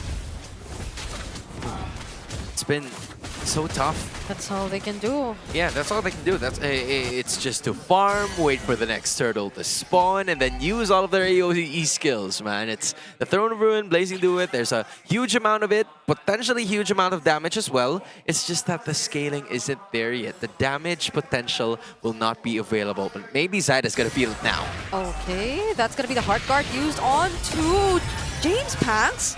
They got to isolate Zyda. I think this is going to be a kill over to AP.Bren, and they actually get it. That's a couple seconds before our next and last turtle of the game. And that is going to be a slight win for AP.Bren. Yeah, very clean there. AP.Bren, they have to build through this. They found a great pick-off. And they will be able to. Gonna be a free turtle, no jungle. TNC equalizes by pushing up top. And there's gonna be no invades by TNC to try and slow down their tempo. They're still gonna wait for Zyda to get back. And yet, now again, we're just seeing the potential of what this Angela-led lineup that can just feed into supporting any one of the team. You can put Heart Guard on any member of AP.Bren and it will work out for you. Yeah, especially when you put it at the armor of James Panks, who is currently 1-1-1. He finally got his first kill down bottom, and AP.Bren are gonna be more happy with that scenario working out for them. And slowly but surely, we're starting to see them occupy a majority of the turrets or places around the map as a fight is gonna be happening here. Oh, he missed! Oh, Yota didn't land that, and now he might just get the flicker from Escalera! And a dream and set from JM Pinkman! There we go! AP.Bren are now going for the cleanup. It's just Zen left all alone. He's gonna find the stuns, but he is gonna go down. AP.Bren get to secure a wipeout. See, if you coordinate and you dive, there's nothing the Clint lineup can do. Ryota, of course, also missed the engagement with the Detonus Welcome, and when AP.Bren decides to pounce, their lineup is almost unstoppable for TNC to deal with. That's a breath of fresh air when you're looking at it. Them talking, coordinating, like you said. Just thinking about a miss from Ryota. It was already a whiff happening for TNC. Wrath of Dryad, Throne of Ruin. Nobody else or nowhere else for TNC to go at that certain moment that cost an overwhelming victory for AP.Bren that ballooned their lead to a 3.1k gold lead. And not even those middle lane turrets are finally gone. TNC would have to think of something here. Now let's see if AP.Bren can keep it up. TNC, I think they can just snowball, build a very little snowball into an even bigger one just by getting some pickoffs. Pick off here, pick off there. You see Escalera, give it to him immediately. You force out a flicker if he has it. Force out an ultimate like this. Okay, that's gonna be Escalera. Slightly poked down to half HP. That's a step. Now the roamer can't front, but you still have JM Pinkman to deal with. Yeah. JM Pinkman is going to be a problem. You don't know where the Heart Guard is going to go just yet. And all they're doing right now is zoning. No one can really come close. It's all the kills going to the right hands as well. James Panks is currently on a really good lead up against Zyda on this Hirara. Yeah, this is what you guys talked about in the graph, where James Panks tends to really be the richest person, not only in AP.Bren, but for everybody else in this game whenever he tends to succeed in those mid-game portions, especially here in game number 2. They're holding on to a 4.5k gold lead. Conceal is going to be utilized by Zen. Will he go right now? No, he does! And he actions too, but there's going to be a counter engage from AP.Bren as well. JM Pinkman trying to block off the way. Escalera still alive, and that's going to be the Blazing Duet, but he gets cancelled! James Panks shuts down! And the Blazing Duet and Shizu falling too! TNC deny the siege! Not today, says the Phoenix Army. All inhibitors are gonna stay alive, and the Phoenix Army with a counter attack. And you could tell that AP.Bren wanted the siege to last a little longer, but their hand was forced because Zen decided to initiate, and they were willing to take that risk. Remember, this metagame rewards risks, and that rewarded TNC so well that they've equalized the game. Now they're going to be on the offensive, looking at those mid lane turrets, just focusing on it one by one and starting to reclaim some parts of the map as the AP.Bren gold lead suddenly disappears and TNC are just inches away from getting it right back. I really want to see how that happened though, because I think the one person from that Fatal Link setup was Shizu. Yep. So I assumed he already used his Purify there. And he still got caught through the Detonus Welcome. Like, that was a sequence you do not really expect to happen if you've already been able to reposition enough. But I think more importantly was the kill on James Panks too. That was a dive that was slightly miscalculated by James Panks. And this is where we find it again. AP.Bren, when they have the lead, when it gets to the point where they need the siege, they just look uncomfortable. misplays, miscalculations. One detonus welcome, one combo, but still AP.Bren has a slight lead. They still have the capability to just throw their bodies and then turn it around from there. Yeah, this is what... Yeah. They just have to watch out for the fatal links. Shizo has to delay his entry. James Manx just a little bit. Allow JM Pinkman, Lancy, and Escalera to slowly whittle down the health of TNC, and then AP.Bren, their main damage dealers, enter. This is where the balance starts to come in for AP.Bren. Again, they've said it right from the start of this match. They are looking to be a little bit more disciplined, but not only that, they're looking for more synergy. They're looking for more executions that will really put them at a better position in this game, because TNC has managed to land a bunch of answers. Now with the Lord finally spawning in this game, Shizu is going to be putting himself right at the middle of action, while majority of the others are going to be forcing some retribution spells, maybe even some certain pickoffs for them to get even a little advantage in this Lord pit. Yeah, you're going to be seeing Zen on the lower half. I think Ryota and Zen, they'd like to stay apart from one another, have two frontliners holding separate ends, but AP.Bren are now rushing the Lord, forcing a response from TNC. It's only Zen being zoned out. The other members of TNC can't catch up. Ryota trying to make his way through, but he does not get close. That's a free Lord. Yeah, despite the gold lead, it's very close. It's almost non-existent.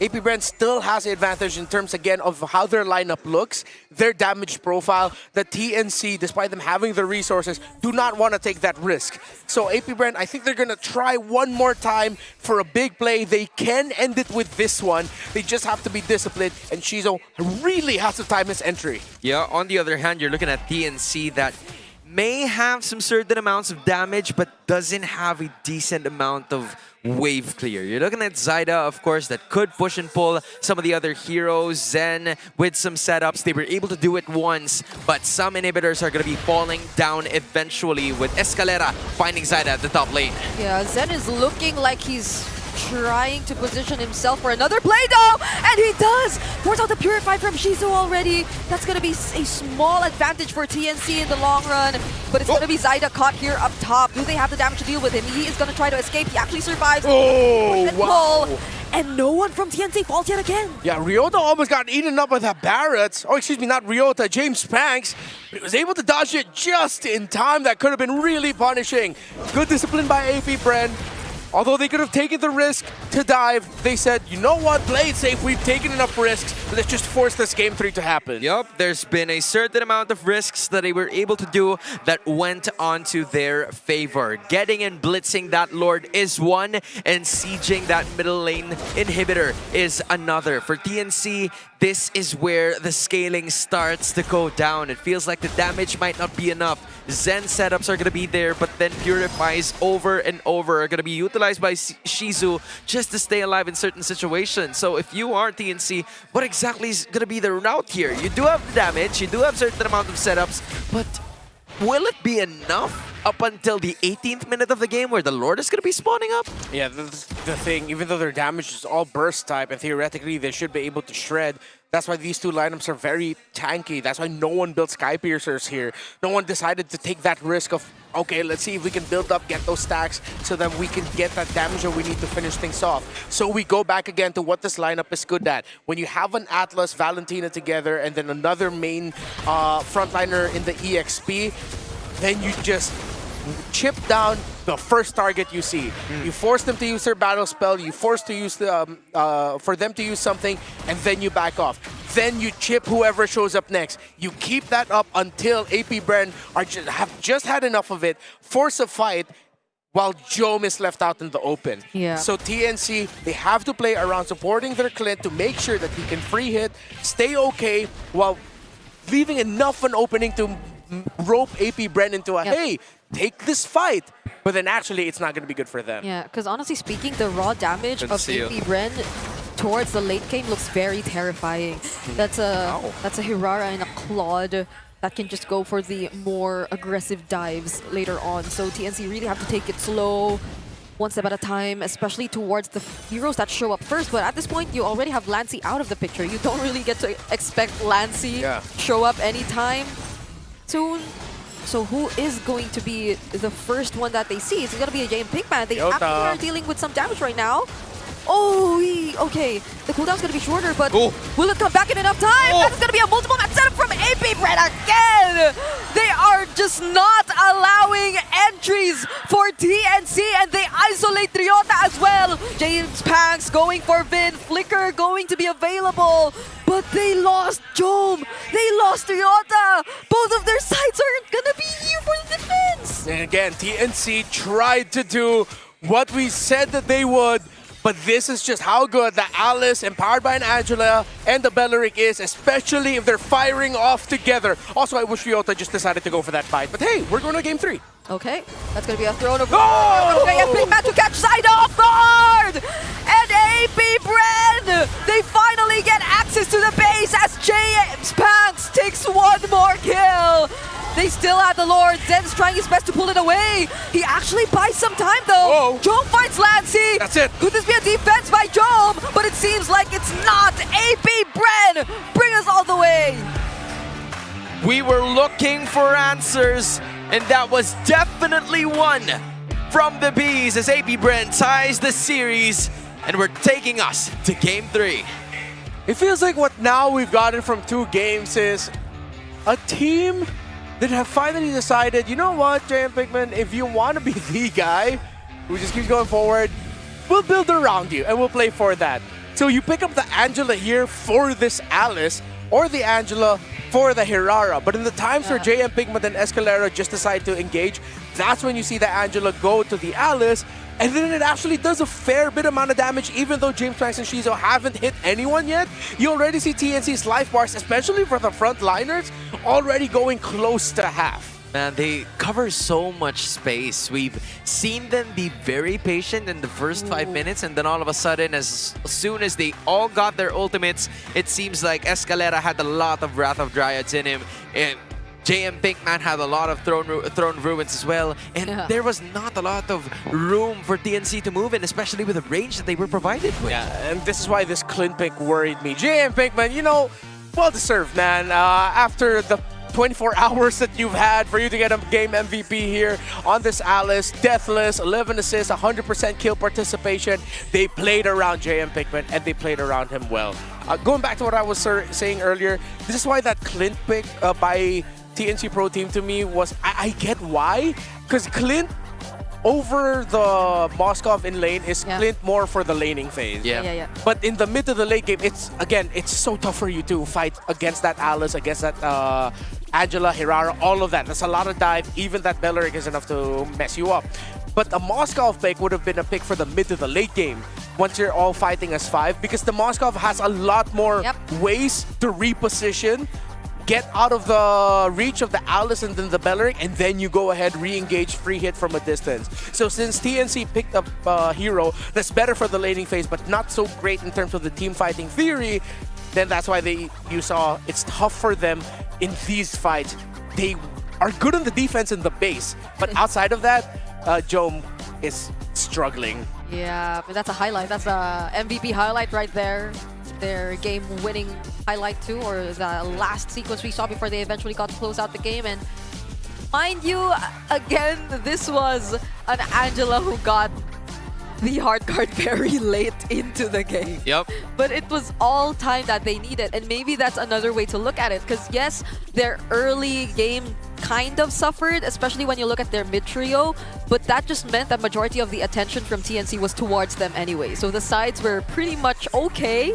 I guess they were free enough to somewhat deal with the demands of their lane, and that's what got us to this close to 18-minute game, which eventually falls into the hands of AP.Bren. Yeah, it makes it a lot more understandable in terms of why AP.Bren haven't pulled the trigger in the early portions of the game. It's because they were waiting on Lancy. They were waiting on the healing aspect that could provide the direct support for James Panks to actually go ahead and wreak havoc towards the TNC lineup. And because of that, they were able to at least make some scaling possible for not only Shizu, but even for Escalera, who's not supposed to get a lot of scaling, but eventually needed it for him to be durable in the early portions or even in the front line. So the Visa, the carry, brought to you by Shizu, just heavy on that damage output. We haven't seen a lot of it because we've been noticing majority of the setups, but it's there when it matters, and he's able to deliver it. Yeah, the Claude pickup was perfect. Right there on the perfect slot at red 3, and how AP.Bren manipulated the draft so that TNC Pro Team were just stuck with a gold laner that would struggle in the big team fighting picture of the game. Late laning phase, it was quite even, but then once we got to the mid of the late game, it was all Shizo, and give it to him. He did a good job, even though it was a bit of a rocky start at the beginning. He started off this game with a kill, and then he built from that.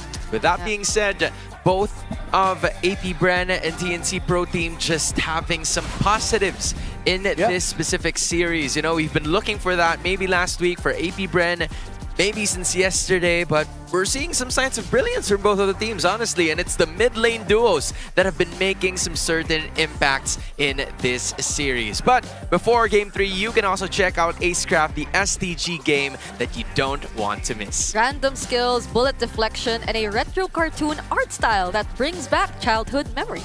Jump back into Acecraft now and start your aerial adventure. How do we jump exactly? That's for you to find out. But of course, the clock is ticking and the seats are filling up. Don't miss your chance to witness the match between Twisted Minds PH and Team Falcons PH right here at the Victoria Sports Tower. Head on to ph-mpl.com and get your tickets now, because there's still going to be a lot of games happening. We still have 2 more matches, including that epic rivalry for later. But for these two teams, we've seen a lot of things that really have improved compared to their last few matches, especially for AP.Bren, with how they were able to connect the dots in some of the ultimates that they've been using. Yeah, and I mean, just us starting Saturday not through a sweep, which we were kind of expecting to see. Yeah. I think, because especially yesterday too, we had all sweeps, and it could have been a sweep week at least for the first 2 days, but so far that's not going to be the case. There have been adjustments from AP.Bren, clearly, and I just hope it really becomes a consistent uphill trajectory from this point onwards. Is her curse of having an extended series still a thing in here, or like is it no longer a thing? It just you've just totally accepted it. Last week I just had like I had some.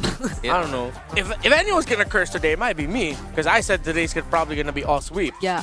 At the opening. Ah. So if today is 9 games, it's my fault. You know what? It's the new meta, and I'm here for it. MPLPH's annual map change stats. We're going to be seeing it in quite a bit. There's been a ton of games, with Dangerous Grass being the least amount of games played in Season 16 to Season 18. Oh, look at that. 31 minutes is our record for the longest game so far. And TNC was one of the teams playing in that particular game. Of course, Omega had to be there. Of course, Omega had to be there. I know. Oh no, that's from Season 70. Oh, okay, that was last season. Yep.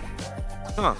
That was TLPH having 2 games that's been very quick. That says a lot about their dominance from the previous times. But in terms of the maps that we've seen here with the 4 games, I think that could also say a lot about how they were able to maximize specific modifications in terms of the map, with Onyx PH first having most wins in this specific map, which is the Broken Walls. Yeah, I think this was their era wherein Baksha was really good. I think last season we were all surprised, hey, King Kong's great on the Baksha now. It's not just all about, it's the King Kong rotates, it's the Sigma pattern that they were doing. And they love to play Baksha into Broken Walls, and that's one of the biggest reasons why you see them top 1. Because I think it was a time we were saying maybe the Baksha's the closest to being an assassin amongst the tank. Yeah, that was oh, I like that. He had the most potential. Yeah. Because he was fast. Yeah. He bounces. He had skill shots. Kind of. In a way. He also tosses stuff. I don't know. That's a thing? Is that a thing? You know, yeah, he does. He tosses his shield. You know what? That's fair. Expanding Rivers, on the other hand, it's Falcons, Philippines. So we're seeing some differences in terms of the teams and their preferences with certain maps. Yeah, and I think even opening up this season, the priorities for the map whenever your first pick or you're on home side is very different. Yeah. Depending on the team. Like, we opened up week 1, I think, with Broken Walls as a priority for some. Rarely flying clouds or rivers, I feel. I feel like Expanding Rivers the two heroes that encapsulates it the most are two very unique gold laners. Freya and Bane. That's true. Remember there was a time they loved picking Bane in the gold lane once you know it's expanding rivers? Because they knew it's like how fast. You know Bane's really jank, funny running animation? Yeah. Yeah. So you see him running across the river. I wish we had a caster cam right now because he's doing it. Y'all not gonna see that I guess we got premium access, and that's what matters. But hey, subscribe. We also, he does videos of recaps of what's been happening, so go check Renmar's page. Aw, thank you. Just in case you guys don't know that. But here we are, AP.Bren, blue side, game number 3 in Flying Clouds. This is what Riaz mentioned a while ago. Not a lot of teams have been using this except for Aurora, I would say, in Season 17. They're very comfortable in terms of team fights, and that's what we should be expecting in this game number 3. Yeah, because not even Liquid, who used to like automatically win when it's Flying Clouds, prioritize it as much anymore nowadays. So things have clearly shifted just quite a bit from Season 16 to where we currently are right now, and I'm hoping this game is the closest we'll see, because Game 1, it feels like it's been heavily TNC favored. Game 2 was a bit closer, but it still feels like, even just looking at the draft and knowing the conditions of the game and that one moment onwards, it just felt very AP.Bren favored as well. I'm hoping there will be more back and forth this time. Yeah, honestly, from where I'm looking at, I think the draft really influences what happens in the series heavily. For TNC, it felt like they've put AP.Bren back into a corner, but in game number 2, that Clint proved to not really work as well as Coach Etomax and Coach Hito would want it to be executed, as they're now going to be stuck here in game number 3. So there should be some adjustments to be made in this specific draft for game number 3.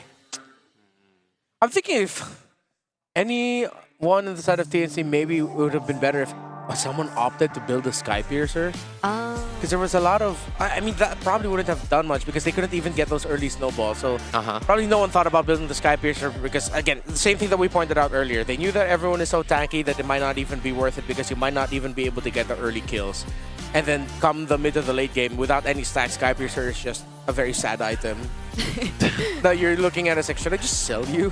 Yeah, because I probably What could. do you even do? Yeah, well, what do you? Yeah, like, what does this guy even do? Because I don't think even Jome got to get enough. Yeah. Stack. We're talking about Sky Piercer, Yeah, not Sky Jome, Piercer, okay? not Jome. Again, Sky Piercer, not Jome. Yes. We are Like just, Fisher friends, not food. You get what I mean? Yeah. Something like that. Game number 3, anyway. Finally, beginning, and I think from where we are looking, it's still going to be the same set of bans except for the Atlas. The Atlas is the newer addition to the bans. It seems like Zen posed to be a threat against AP.Bren and how they've pissed them off over the last course of games, or they're going to be taking out, which leaves certain heroes, specifically the Hirara, for James Banks to use yet again. Rhea, Melissa Barrett's taken out, of course, TNC. But go ahead and rush the Belleric, taking it away from Escalera. So you're going to be seeing him playing a different roamer besides the top 2 that we have. But with the Belleric, there's always going to be a slot for a Badang in the roam when you see this. The Rafaela taken out by AP.Bren though. It's a confident pickup by TNC because now if you decide to pick up the glue for roam, you won't have that annoying tandem to deal with the Rafaela paired up with it. So if it's not going to be that as a pairing, Glue Matilda just doesn't hit the same. I think you just pick up the Badang later on for AP.Bren. Or the Minotaur, actually. Oh. Minotaur might be pretty good, knowing that you're up against a Belleric and even the Claude's there. Yeah. Yeah. You can pick it up later. Yeah. And still the Matilda's open if AP.Bren want to consider it again. So it's a very AP.Bren first phase that we're seeing right now. I don't think they're changing up much. And I think they're a lot more confident to just do this now because they'll have multiple backups.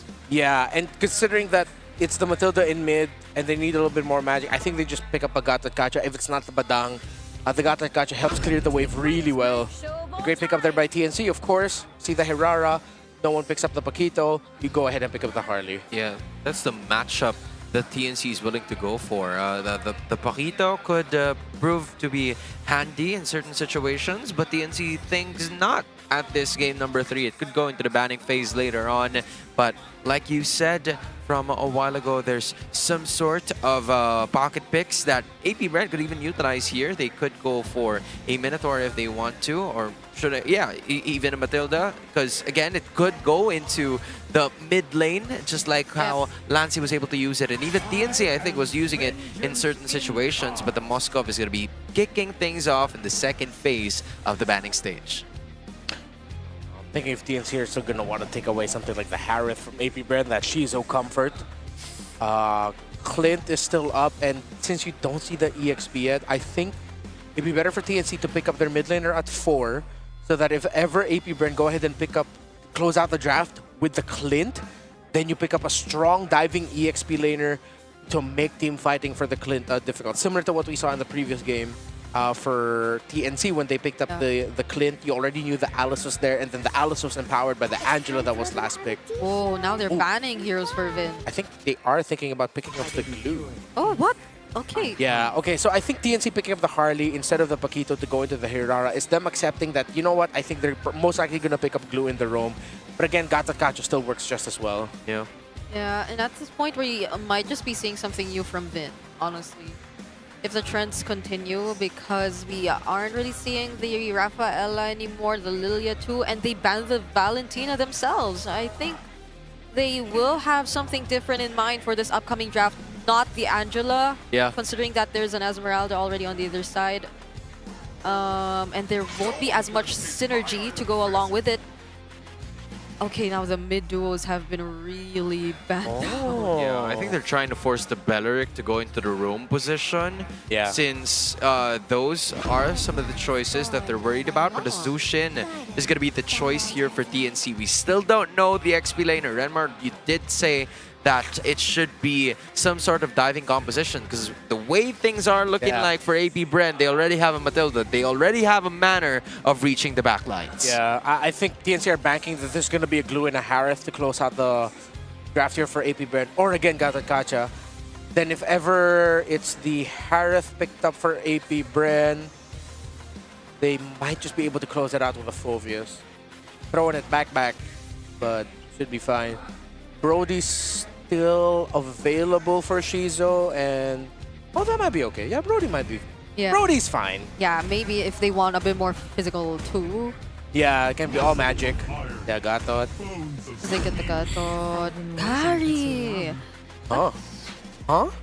Are they expecting the TNC are going to be playing something really tanking the EXP? I think so, since they're gonna it's gonna have to dive some sort in time. Or is this what they're planning to pair up with the Matilda for, like, I don't, what could be? It's just a Belleric right now that we're Yeah. We're still about to find out if that Belleric is even going to go to the EXP, since he's facing off against the Esmeralda. Not really much happening there in the early portions of the game, but the roam is going to be the main choice at hand here for TNC. Like, will they already put an existing hero in the draft, or just force themselves to use another? And with that last one, we're about to find that out in just a couple of seconds, because again, it seems like it's been there, but a Ruby is going to be a choice. Okay, so you did say that we're going to see something new. From Vin, we saw Zushin, Ruby finally making its debut for TNC. Yeah, this could be a snowball for TNC. Juicin, Ruby, Harley, pretty sure we've already seen a version of this in a bunch of the tournaments before the season started, whether it's the one in Paris or the one in Astana. Oh, this could be a really fast game here for TNC, and you can see it in the lineup right Yeah. I mean, sometimes we have some reservations when it comes to the lineup ratings, but it seems as if they've just slotted in really good picks to counter out and force even multiple purifies from AP.Bren. If you take a look at this right now, JM, Lancy, and Shizu all had to pick up purifies. You do not want to get caught in the Wrath of Raya nor the I'm Offended.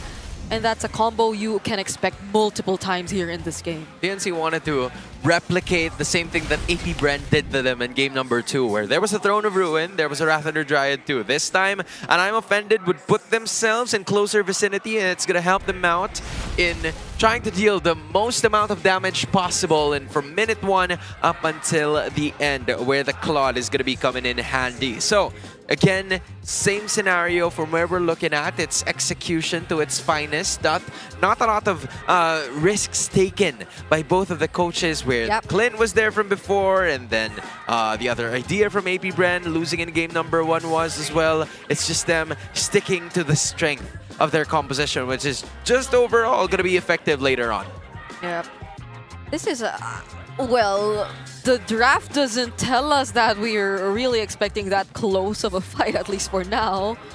But I'm still hoping. I'm still hoping that we get to find, or eventually AP.Bren gets to find a workaround in which that they get to capitalize a bit more on, let's say, the purifies that they've really invested in throughout this game. Because I really don't want to think that they've just been forced to pick these up and then eventually play very defensive, because that's also not the kind of play style that you really want to see from AP.Bren. But at the same time, they're kind of forced to. Like, we can't take it away from them. Huh. It's gonna be a very, very fast game. That carry showing up, maybe even if that was a Harith there to close it out, it still would have been a Ruby. So TNC already was prepared with a great lineup, with a great answer to heroes that are a little bit more close to mid-range in the carry and the Harith. I think one of the priorities that Chizo would want to build as fast as he can, if it's still okay with his lineup, with his item build, is just get a Malefic gun. Oh, he needs that distance. We also got that distance necessary, as Amasta has managed to slice it diagonally. Punch it in the air same way, which means that it is official. Game number 3 is bound to happen with some of the emblems you're seeing on your screens as of the moment, as Zyda gets the level 2 and James Panks is going to be feeding the same way upon his first rotation towards the bot lane. Double support emblems, of course. Esmeralda and Matilda. Ooh. Lots of shields. They're doing what they can. Okay, at least they get a Purify from Ryota. I think it's going to be a small win for them, especially in the first objective. You don't really expect some Flicker plays to come through just yet. But still, Vin and Zen, the amount of AoE they can do in a team fight are huge problems for AP.Bren. Yeah, and this is what's tough. AP.Bren is, of course, rightfully so, pack Purifies. But then because of the last pick Ruby, it's a tough choice. You pack the Purify, but then how are you going to get out? It's pretty much you're stuck there fighting that unless you use the Guiding Wind of the Matilda. If you're the carry, that's how you get out. Then, of course, Lancey would want to initiate, use a Circling Eagle, fight Guiding Wind out, and then Shizo has to be ready to press that button to get into a safe distance. That, again, with the lineup, with the Juicin, Belleric, Ruby together, add the Harley, the entire lineup of TNC can just chase down AP.Bren for not having flickers up. I guess that's the reason why TNC has, or AP.Bren rather, has managed to put the pressure on Ryota down bottom, and the first rotation happened there just so a battle spell could be forced. The flicker would be utilized in order for them to, or in order for the chase to not happen as much as the first turtle has finally spawned. Ryota still has 40 seconds before his flicker appears, but they will be in position to be able to take this turtle. Okay, Lancey is level 4 now too, but I don't think they will be using that, or they just do right now, and that is gonna be the Circling Eagle towards Zyda, forcing out the Space Escape. So he's okay, he's gonna go back. He's still gonna contest, and he eventually steals away the objective despite all that, and will return to safety. Will TNC get to find a kill off of this? AP.Bren are still going for the fight. The Crimson Beacon comes through. Vin is gonna be safe. And no one falls, it's just TNC winning. So AP.Bren went to the back line and dove, leaving their jungler helpless in terms of getting closer to the major objective because the Belleric and the Juicin was threatening him. They need to fix that up. Yeah, they have to figure something out. Yeah, if you're gonna initiate, but then your James Max will not be able to retreat that easily, man. Again, it goes back to those mistakes that they've committed in game number 1 where it feels like they're not on the same page. They have the right intentions to just pull off certain amounts or certain situations. It's just that it's not coming in together. So TNC has managed to maximize on the situations. Sure, Zyda was cut down to at least 40% of his HP, but has eventually managed to return and make his comeback to secure the very first turtle for TNC.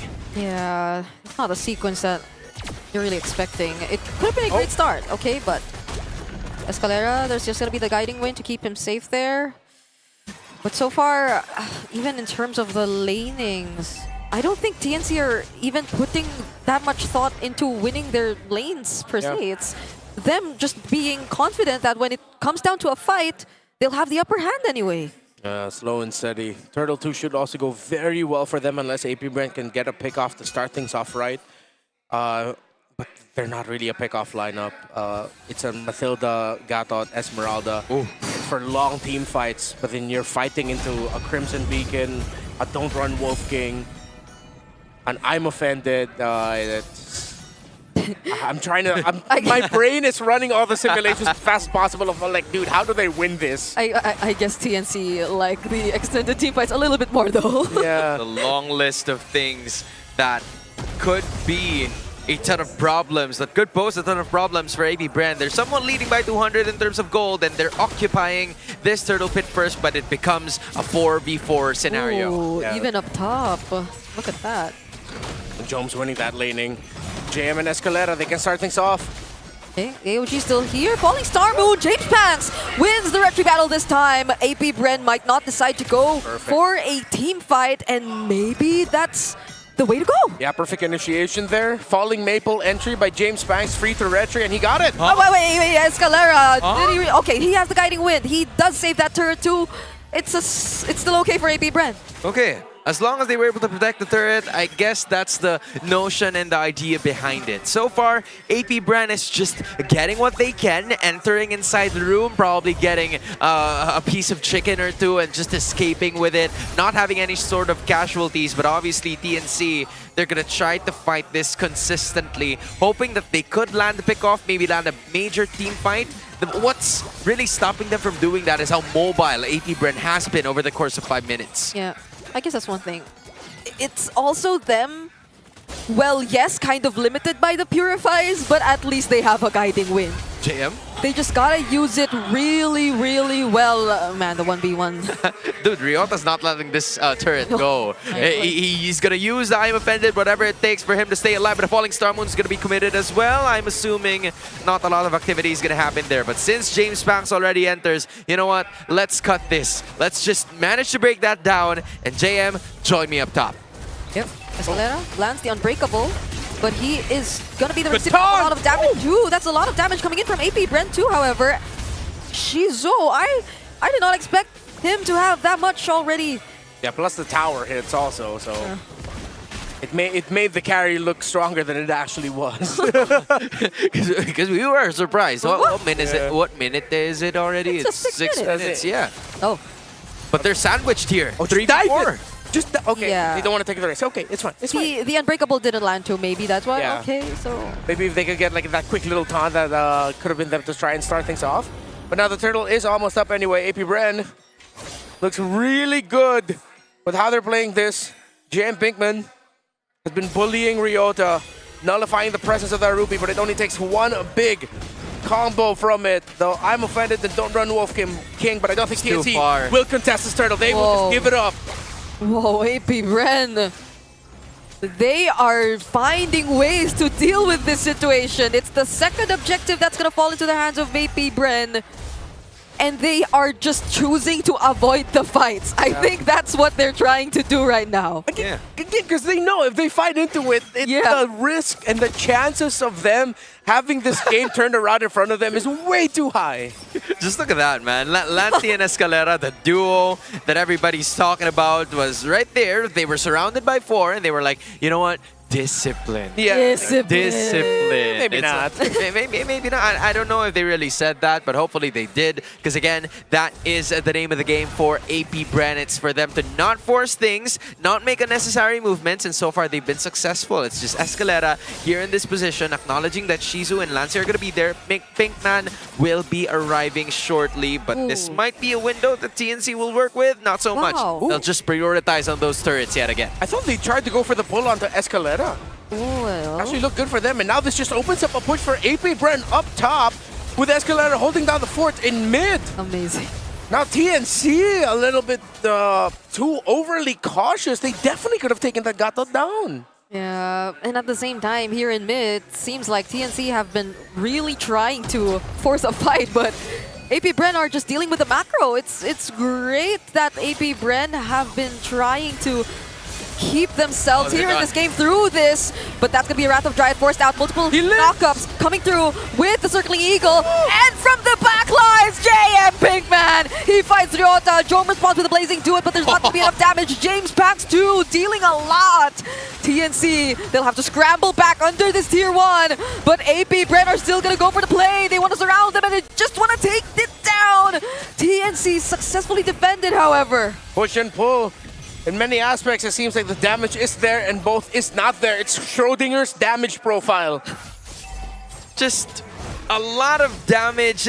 It feels like it's TNC being backed into a corner when they're supposed to be the ones attacking, and now they're going to be doing just that with a 60% HP bar on that Lord. Now the Phoenix Army are going to be slowly pulling it down. AP.Bren holding on to a 1.7k gold lead, and with this, since it's a 5-man TNC, they're going to be stepping away from it yet again. They don't want to face a 5-man. You're going to have to force them to do something else before that Lord fight happens. Whoever wins this Lord will head into minute 14-15 with a 4 to 5k gold lead, holding a lead in the early late game.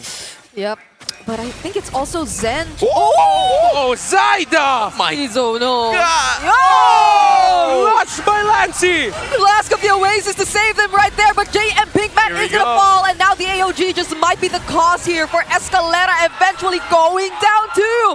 It's a double for Zaida, and TNC have control over the Lord. Come on, man. Lancy already had his highlight. It was supposed to go good for AP.Bren, but TNC just had to spoil that up. They already had it. But JM Pinkman was taunted. Escalera tried to help him enter with the AOG, and it just led to TNC getting Lord number 1. I thought they were good. I thought they just back off. They were like, oh yay, Shizu, oh no, Escalera. Oh no, JM. Oh no, he lost too. So, because you see, even TNC is already hesitant.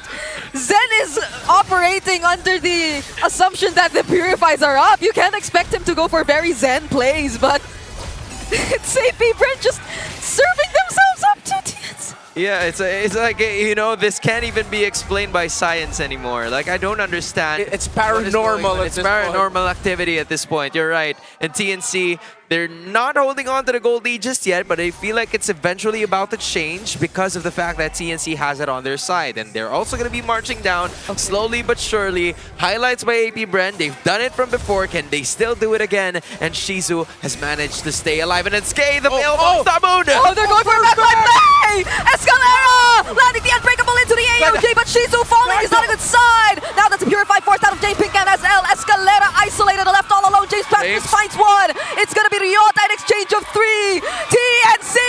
Now they're going for the base! James Pax, what can he do? He still has to deal with a Lord! There's not much wave lead to expect him come through! And JM Pinkman is down! TNC take the series! The fire sets to blaze even further against the Bees. It's a series for the Phoenix Army. Escalera found the perfect flank angle. He got the Unbreakable Taunt, he got the AOG, but in the end, it was Zaida who found the angle on Shizu, blasted the carry off of the map, and with no damage, TNC coasts to victory with their Lord. Oh, that last team fight was as sweet as honey for TNC, but it's a bunch of nani for AP.Bren, because we were wondering what the idea behind some of the initiations that they've done. It feels like they all have it under control. They were doing so well in the first 10 minutes. But if this game only lasts 10 minutes long, they would have won the game already. But it did not, and it just breaks AP.Bren's heart that it had to happen all over. It breaks my heart too. I hope this is enough of a learning curve for AP.Bren, because we already see the amount of things that have to be worked on, and I wished for a closer game number 3, but not like this. I wished for it to be closer off of really good decisions that have been done across the board, and not miscalculations like this, like the one we're seeing right now in front of us in the highlights. Oh, it was great man marking, that final team fight. I had to revisit it. You'll see it here. After, oh wait, no, this is, oh yeah, yes, you're gonna be seeing the flank. Watch Ryota. Shizo, of course, with free hit. It's the pull from Ryota with the I'm offended. Yep. The damage coming in from the reflect through the Belleric, and then Zyda finishing it off. So despite that great initiation, that flank, by James Banks and by Escalera, it looked like a big sandwich pincher play to catch TNC off guard. AP.Bren were still caught out. It fits the nature that you've mentioned. When you're facing TNC with 5, you just can't get a hold of the Phoenix Army. Let's talk to our winners. And still burning with their second match win, TNC Pro Team! Wow, congratulations we have here, Zyda and Jom. Boys, kumusta yung nararamdaman? Boys, how are you feeling right now? You have a lot of supporters. How was that game? Sa akin, sobrang saya For me, I'm really happy that we won because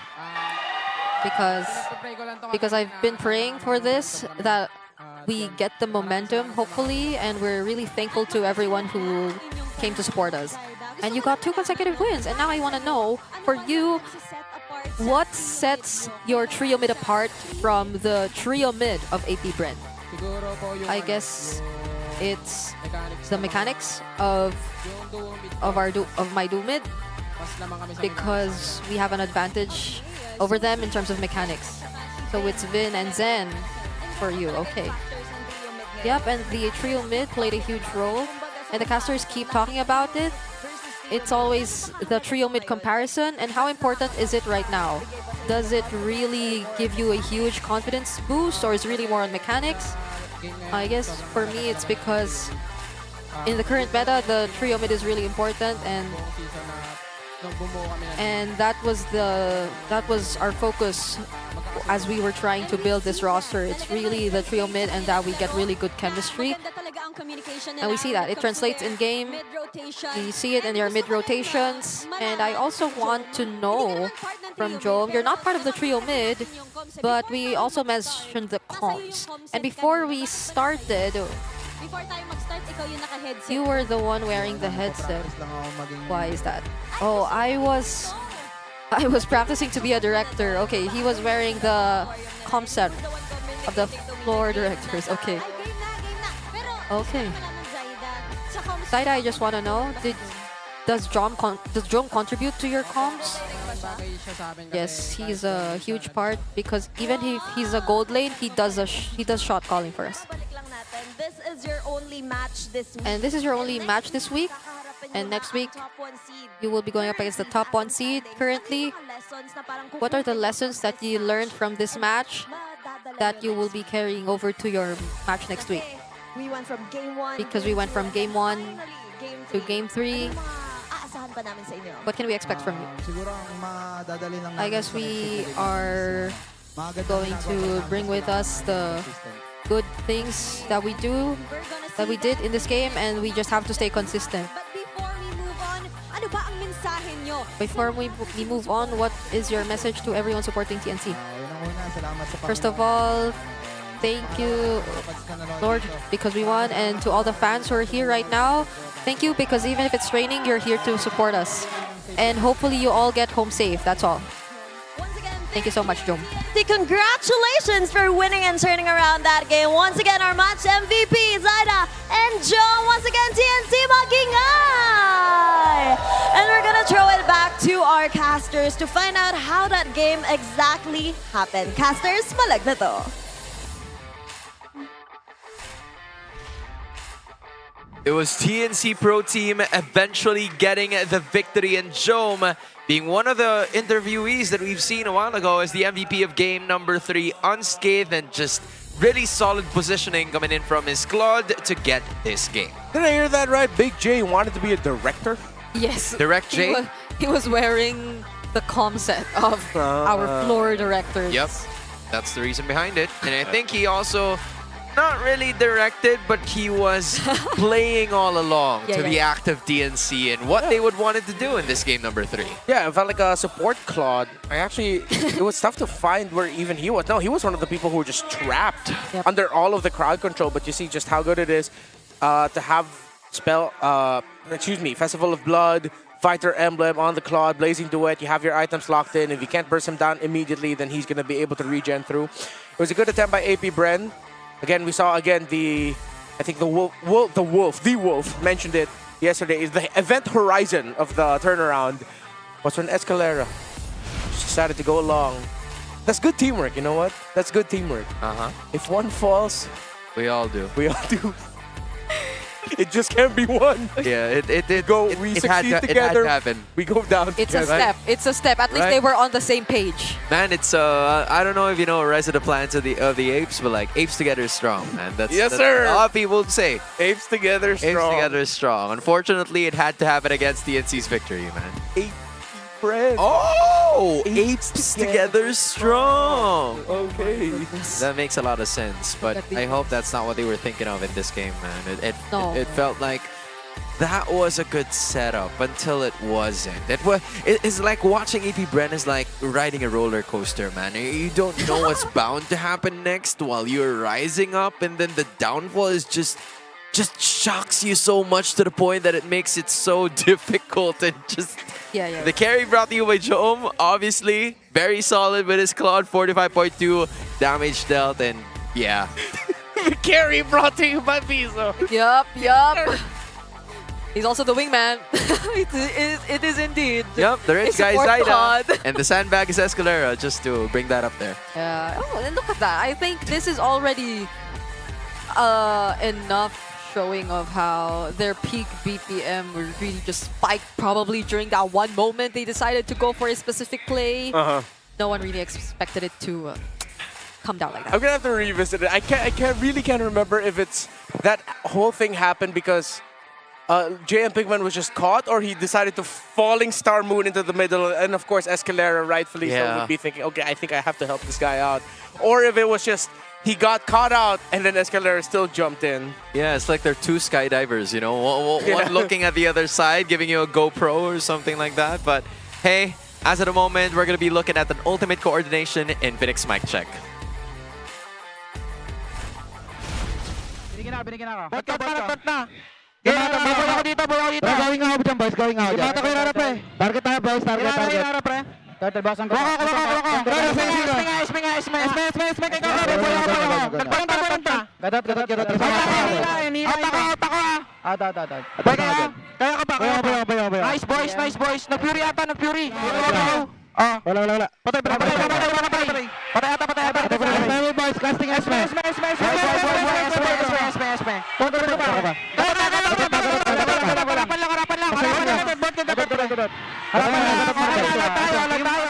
Hawak na nila buong kanan doon sa ako bala. Madali lang sa akin yung kanan. Running tayo. Ganyan. Kari.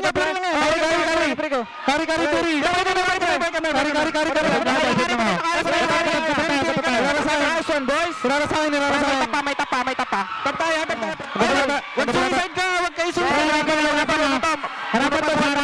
Harapan. Suicide, boys. Matatapos. Tower nyo. Ligit. Tower nyo lahat. And that right there is TNC getting that victory against AP.Bren. Just some really solid comms. It felt like they were all on the same page, and you know, that's something that we like to see from all of the MPL teams. Two things we confirmed. It was JM.Pigman getting info and he was in the mid. Escalera's AOG was just avoided, and they were calling for the carry in that last big clash. So despite all that chaos, Zaida was going carry. Everyone else was calling carry also, so that's why Shizo got found out. They didn't panic. Yeah, they didn't panic. They were for TNC, they have more reasons to be chill about what happened for this week because they got their victory. But now we're going to be tossing you over before this break to our hosts. Here they are right here.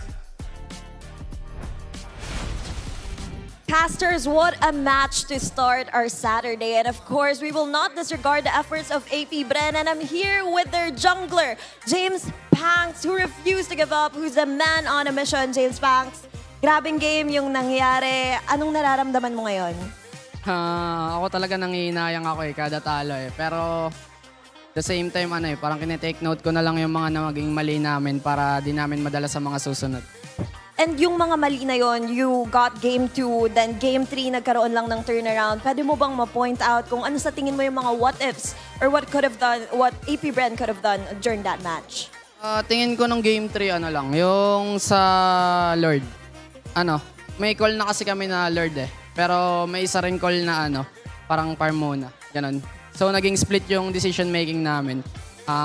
Nasunod naman yung farm muna pero yun yung naging outcome. Pero ang what if ko lang ni Lord namin. Ganun. Tapos, yung isa rin, nung last team fight. Feeling ko kasi parang may igaganda pa yung bigay namin ng mga skill doon. And yun sa akin din yun. Kasi na-stun ako nun May chance sana na makapalo up ako sa huli ng gatot namin. Kaso di nangyari. And ang raming ang what ifs. Pero, maaga pa sa season, maraming aabangan sa inyo. Ano sa tingin mo ang aasahan ng mga AP.Bren fans? Tingin ko lang asahan nyo guys, mas malinis na laro sa amin sa mga susunod naming laban and hindi na namin bibitawan yung mga lamang na meron kami. Last na, James Panks, we want to thank you for giving your best effort here sa AP.Bren at ibabalik na namin to sa Casters. Casters, palag na to.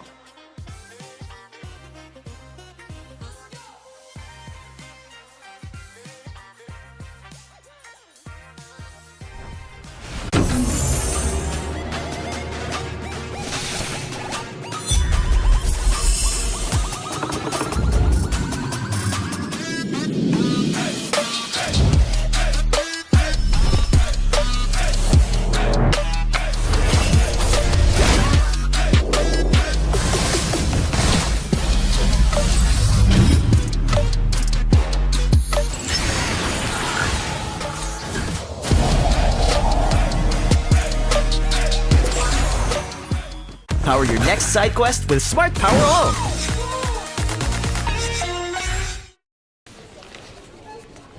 Kalalaking tao naka-tote bag.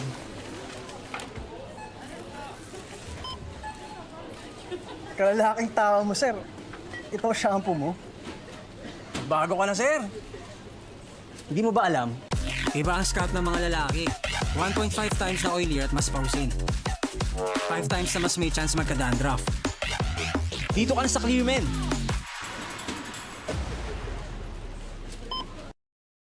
Got scammed buying MLBB diamonds? Don't worry! Joytify's here, top-up partner of MPL. Trusted by millions of gamers. My money-back guarantee ka pa. Kaya gamers say, recharge on Joytify now. Wait, we have another surprise for you. Want to grab 1,000 diamonds and get Mobile Legends skin like him? Log in on Joytify now and get a chance to try Joytify MPL Lucky Spin. What are you waiting for? Try the MPL Lucky Spin on Joytify now.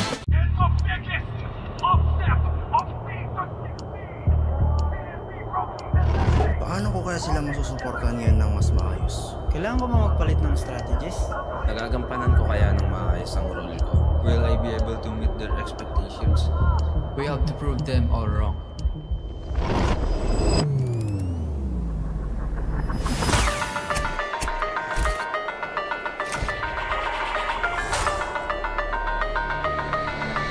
Time to win.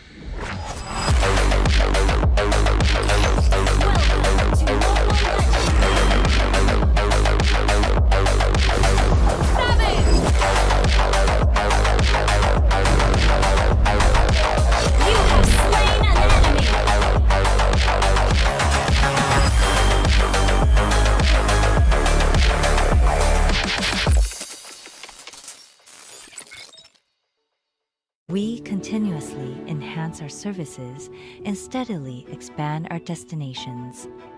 China Airlines believes we can and should do better with an international standard We safeguard your every flight and look to a sustainable method moving towards an era of green aviation.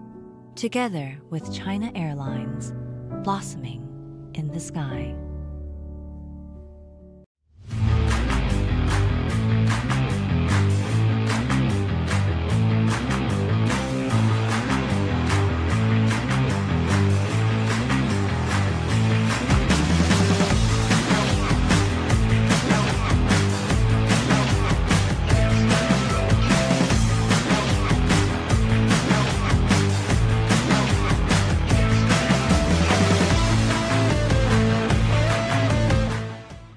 From local barangay tournaments and neighborhood lineups to the biggest stages in the world, your pathway to glory starts right here.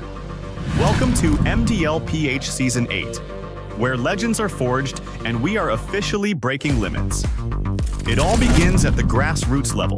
Hundreds of aspiring teams enter the open qualifiers in a ruthless single elimination bracket. Every game is a best of one. One misstep and you're out. Win and you keep the dream alive. Next up, qualifier finals. Here, the top open qualifier contenders meet the relegated independent teams from MDL-PH Season 7 and our invited female powerhouse rosters. Divided into groups, they battle in a single round robin. Only the top 6 teams will earn their ticket to join the waiting MPL-affiliated teams in the main league. Welcome to the main stage, the MDL-PH Season 8 regular season. 12 teams clash across a multi-phase gauntlet through the group stage, last chance qualifiers, and play-ins, pushing everyone to break their limits. And here's the game changer. The global ban rule is officially gone. We're reverting to standard draft formats to ensure our PH contenders are fully armed and ready for international combat. The top 6 teams lock in for the playoffs in a high-stakes, single elimination bracket, with the top 2 regular season teams waiting in the semifinals. With no global ban, teams will bring their absolute strongest comfort picks in BO5 battles, leading to a blockbuster BO7 grand final. The crown isn't all that's at stake. Our champion earns the golden ticket to represent the Philippines on the international stage. This is what it all comes down to, the inaugural Mobile Legends Bang Bang C Championship Tour, MCTC. Our MDL-PH champions will face off against the absolute best academy powerhouses from Indonesia and Malaysia, alongside top incubation teams across the Southeast Asia region. This isn't just about regional pride. MCTC is the ultimate gateway to the M8 World Championship. The M8 World Championship, the ultimate stage where the best teams on the Earth collide in the land of dawn. From grassroots dreamers to world champions, the pathway is clear and the challenge is set. Are you ready to break limits? Tune in to MDL-PH Season 8.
for lightning!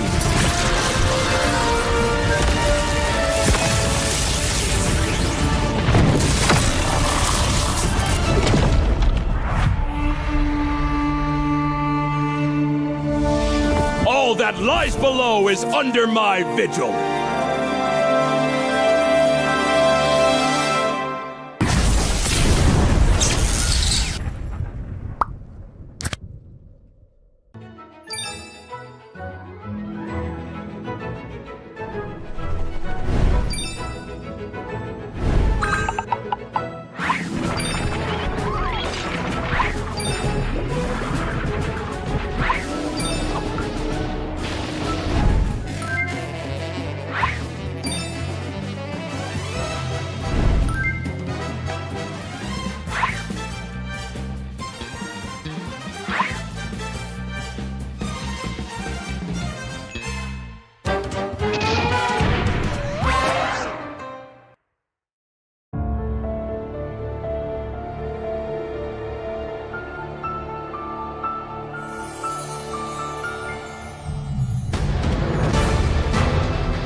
Kailangan mong gumawa ng tunog ng Falcon.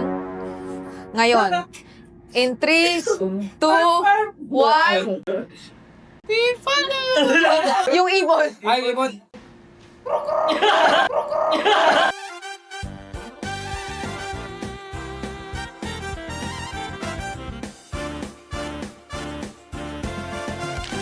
Good morning, class. Okay, please take your seat. Please take your seat. Yes, maraming salamat, Haji. Ikaw lang na naman ang umupo sa ating front row. And salamat din sa pag-attend ng classes sa ating mga boys in the back. Ayan. Okay, welcome back. Welcome back sa inyo mula sa inyong napakaikling bakasyon. Kumusta naman? Nag-enjoy ba kayo? Nag-enjoy ba? Okay. Good to know. Good to know. Alam nyo, sana nag-prepare kayo kasi ang alam ko, in-inform ko kayo na pagbalik nyo, meron kayong quiz agad. Question number 1. Nasa loob ang balat. Sa loob ang balat? Nasa labas ang laman. Ano yun? Yes, Marco. Pako? Marco, hindi. Sa loob ang laman. Yes, Ogwen. Saging! Hindi, nasa loob naman ang laman ng saging. Balik ka na! Nasa labas ang laman. Ano yun, Haji? Talong. Hindi! Nasa loob ang balat. Yung kinakain yung nasa labas. Yung nasa loob. Hindi siya kinakain. Or gulay. Yes, Bert. Bayabas? Hindi. Nasa may balat pa rin ang bayabas sa labas, ah. Hindi siya kinakain. Ayan! Pineapple? Hindi! Mais!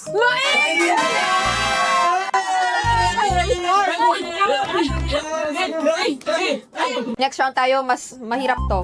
Tongue twister naman, okay? Gayahin nyo ako. Kung ano yung sasabihin ko, repeat after me. Kailangan mabilis, kailangan malinaw. Okay? Tatawagin ko kayo isa-isa, ha? Pwede kayo mag-practice pero huwag kayo masyadong malakas ang boses. Okay? Okay. Babae sa bubungan, may bubuyog sa buhok. Babae sa bubungan, may babae sa buhok? Can you repeat? I will repeat. Babae sa bubungan, may bubuyog sa buhok. Owen, go ahead. Babae sa bubong? Haji, dahil lang dyan ka. Okay, go. May babae sa bubungan, may bubong sa buhok. Oh! Ang galing! Sinong gustong sumunod? Ako! Flap, let's go! May babae sa bubungan, may bubuyog sa buhok! Kyle! May babae sa bubungan, may babae sa buhok! Mali! Pagbigyan na natin, pagbigyan na natin. First, Ogwen, Marco, sinong gusto sumunod? Go, Mark! Go, Mark! May babae sa bubungan, may buo. Malapit na, malapit na. Ako naman. Isa pa. Oh, sige, pagbigyan natin. May babae sa bubungan, may bubuyog sa buhok. Yun! Ganun lang. Ferds, ikaw na, iwan mo na yung dalawa. Oh. May babae sa bubungan, may bubuyog sa buhok. Palakpakan natin. May babae sa bubungan, may bubuyog sa buhok. Owen! May babae sa bubungan, may bubuyog sa buhok. Okay, Marco, bilang ikaw ang pinakamabagal, kailangan mong gumawa ng tunog ng Falcon. Ngayon, in 3, 2, 1.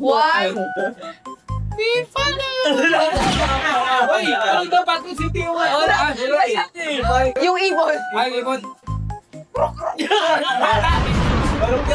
Parang kwago yun, pero sige. Pagbigyan na natin siya. Matapit nang matapos ang quiz so far. Parang nag-aral kayo, ha? Gusto ko lang sabihin. Basic. Ang galing nyo. Knowledge lang, ma'am. And feeling ko gusto kong tawagin ang inyong class president para rito. Mr. Owen, please stand up. Mr. Owen, sobrang lapit nyo nang mag-champion last season. Unting-unti na lang talaga. Ano ang babaguhin nyo? Ano ang kailangan nyong gawin this season para mag-champion na kayo? Manalo! Tama! Tama nga! Ngayon, isa-isahin ko na rin kayo kasi lahat kayo ay papasok na ng season 18. Kung meron kayong isang salita na pwedeng gamitin para i-describe ito, ano yon? Haji! Kyle! Grind. Flap! Champion. Ferds! Laban. Ogwen! Palag. Super Marco! Pilipinas. Haji! Work hard. Dalawa yun. Pero pagbigyan na natin. Okay, thank you so much, class. Pasado naman yata kayo. Class dismissed. Thank you so much.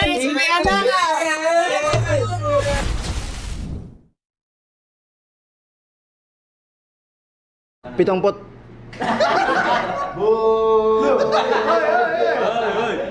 Pitong.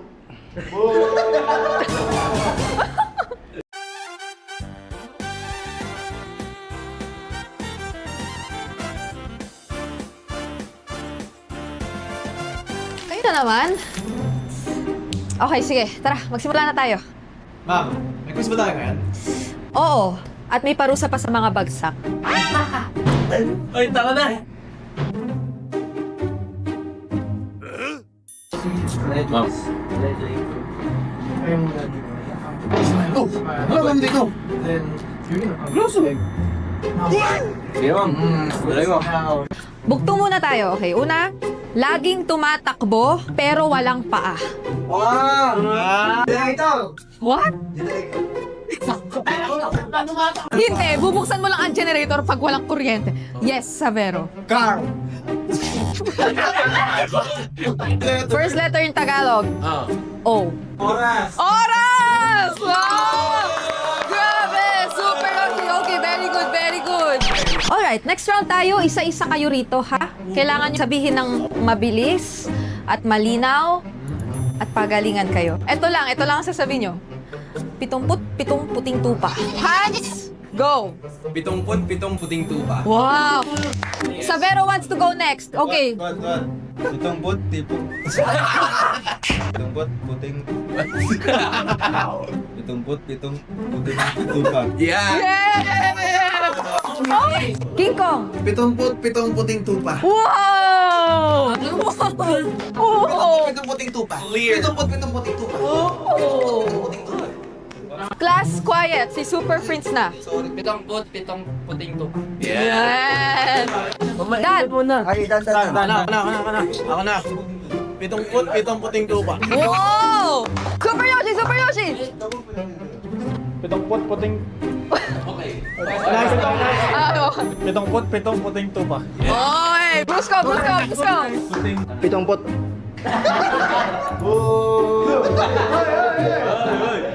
Pitong. 77 puting tupa. Wow! Okay, Kirk. 77 puting tupa. Yay! Okay, pero medyo seryoso tayo ngayon, class. Dati, tinatawag kayong super fam at kailangan nyo yun bawiin ngayong season 18. Tama? Hindi naman siguro nawala, ma'am. Andyan lang yan. Kailangan lang namin ipakita ulit. Oh, confident. Gusto ko yan. Narinig nyo ba yun, class? Yes, ma'am. O siya, that's it. Class dismissed. Okay, pero bago kayo umalis, sinong cleaners for today?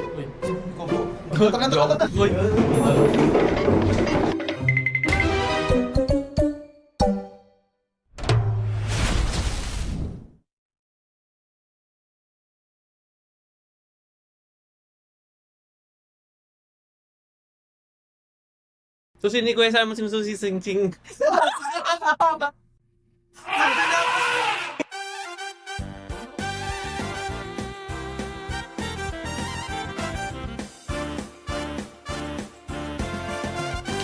Okay, start na tayo. Sit down, sit down. Alam niyo na dapat yung drill. Mabilis lang.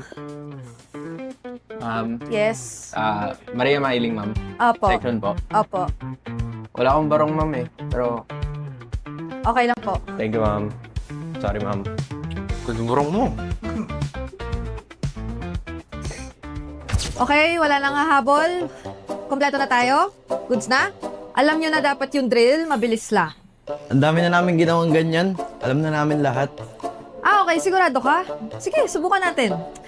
Bugtong-bugtong, maliit na bahay, puno ng tao. Ano yun? Bubo.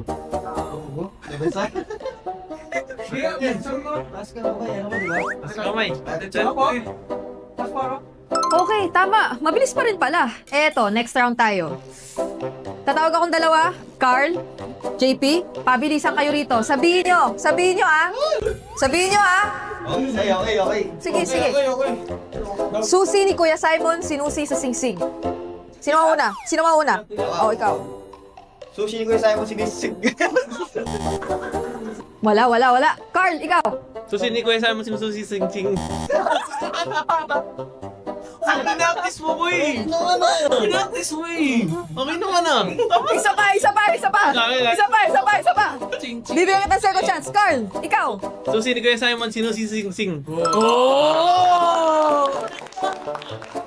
At dahil talo ka, alam mo na yung parusa. Kailangan mo sabihin ko ano yung goal ng team mo this season. Isang hinga lang. Okay?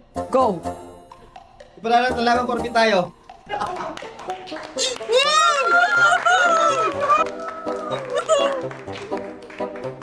Q&A naman tayo. Bilang defending champions and back-to-back champions, ano ang pinakamalaking pressure sa inyo ngayong season 18? Sino gusto sumagot? Siguro yung expectations po, ma'am, na every season may kailangan kaming improve. Kahit champions kayo, need nyo pa rin mag-aral. Tama?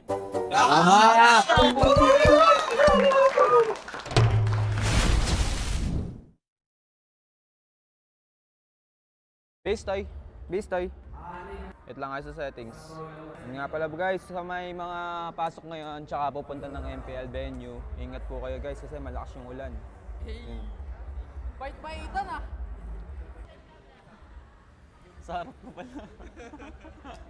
Bait talaga ako, baliw. Malakas yung bagyo eh. Invite. Ay, pa-invite ako. Low. Mic check. Sino kaya mananalo? Si Bitoy o ano? Sino? Malamang, kay ano ako dyan. Alam mo na yung laban ah. Oo. Kanino? Ay, hindi ah. Kay ano ako dun. Kay Bitoy ka? Kay Toys Bit ako dun. Legit lang ah. Ako rin Alam ko na yung ano mo eh. Alam ko na yung sinasabi mo, Pangs eh. Alam ko na yung labanan dun, pre. Ito na nga ba yung sinasabi ko eh. Ito yung pinakamahirap na part eh. Sa mga naapektuhan ng ulan guys, ingat kayo dyan. Pati sa mga pupunta ngayon sa venue. Sana mag-enjoy kayo at makauwi ng ligtas guys.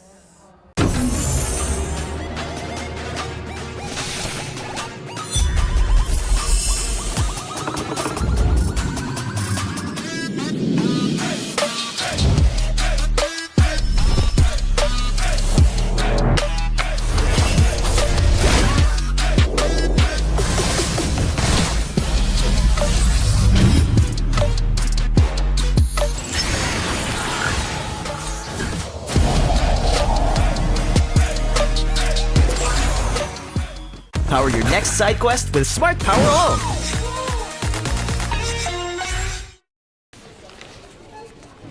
Kalalaking tao naka-tote bag.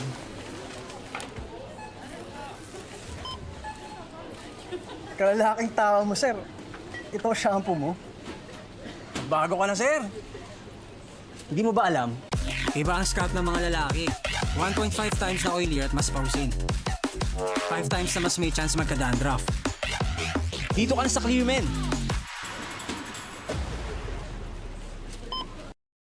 Got scammed buying MLBB diamonds? Don't worry! Joytify's here, top-up partner of MPL. Trusted by millions of gamers. My money-back guarantee ka pa. Kaya gamers say, recharge on Joytify now. Wait, we have another surprise for you. Want to grab 1,000 diamonds and get Mobile Legends skin like him? Log in on Joytify now and get a chance to try Joytify MPL Lucky Spin. What are you waiting for? Try the MPL Lucky Spin on Joytify now.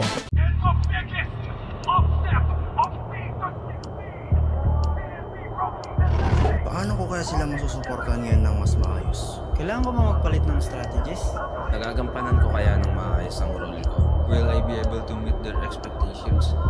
We have to prove them all wrong.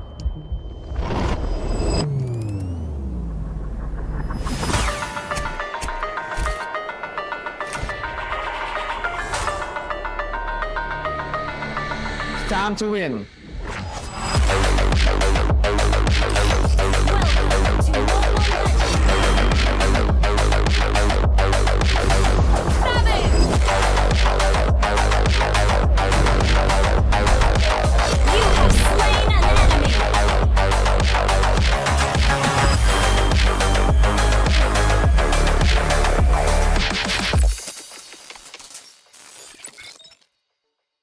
We continuously enhance our services and steadily expand our destinations. China Airlines believes we can and should do better with an international standard. We safeguard your every flight and look to a sustainable method moving towards an era of green aviation. Together with China Airlines, blossoming in the sky.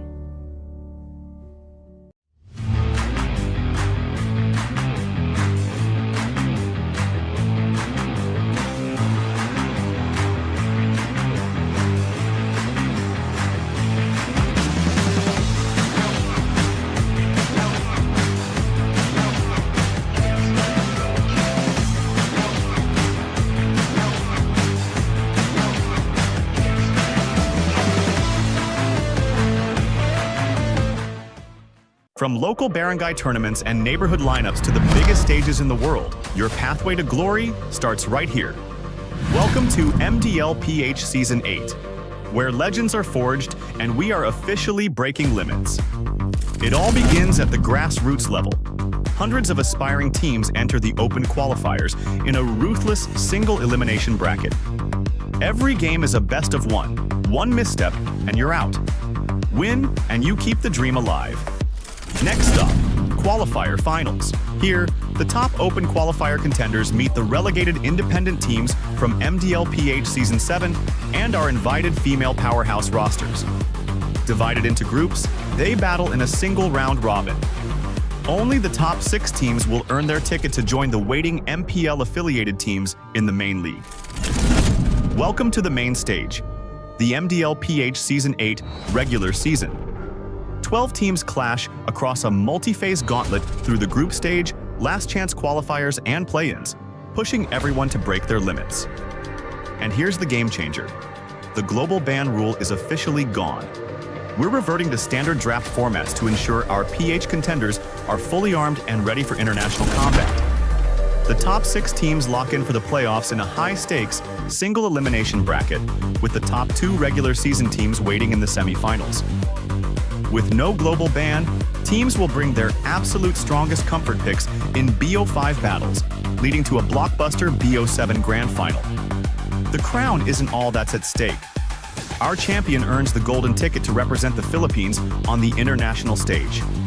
This is what it all comes down to, the inaugural Mobile Legends Bang Bang C Championship Tour, MCTC.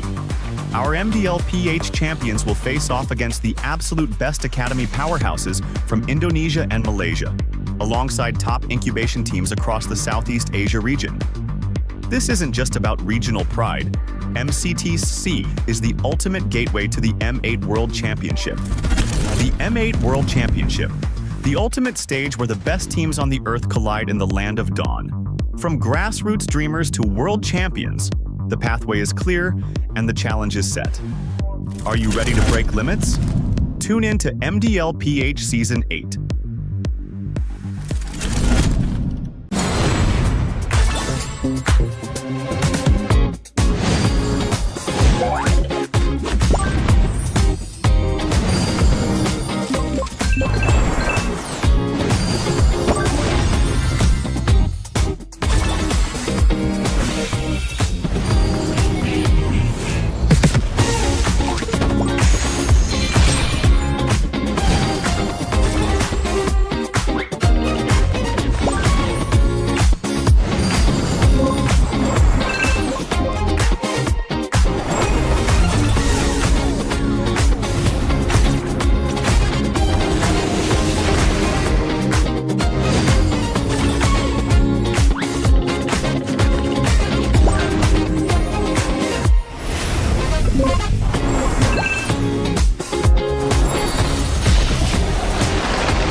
Handa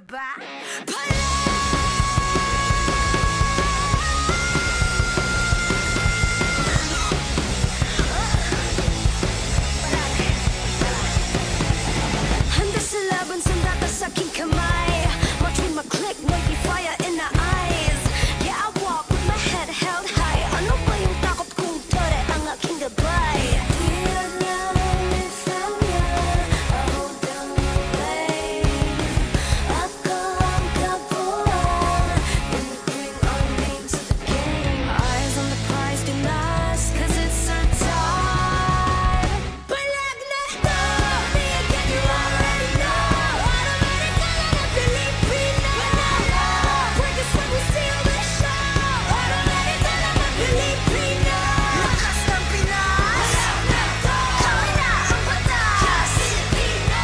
Lakas ng Pinas. Palag na to, automatic ka lang na Pilipino.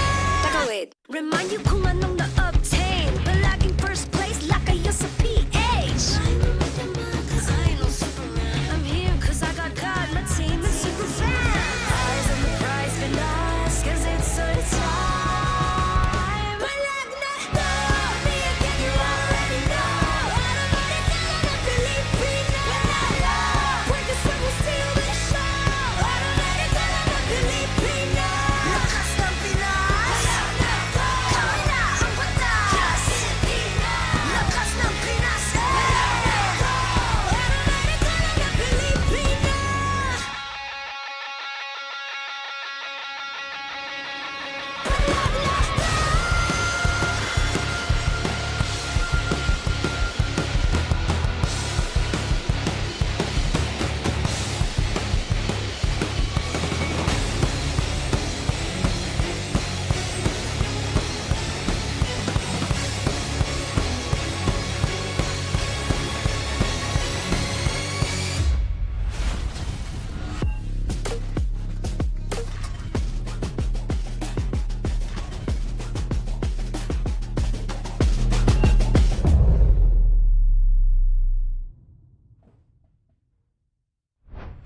Welcome back to MPL Philippines Season 18. We are still here at the Victoria Sports Tower, bringing you the second match of today's triple header. It's me, Hans Galeria, Brigida, and Redmar Santa Cruz, bringing you the action from the English broadcast. Guys, we just saw a while ago TNC getting a 2-1 victory against AP.Bren, and it's them starting to trust their core, young core, a lot more. And I wonder if we're going to be seeing the same thing for Smart Omega, because they will be facing one Titan from another, from Team Liquid to Team Falcons.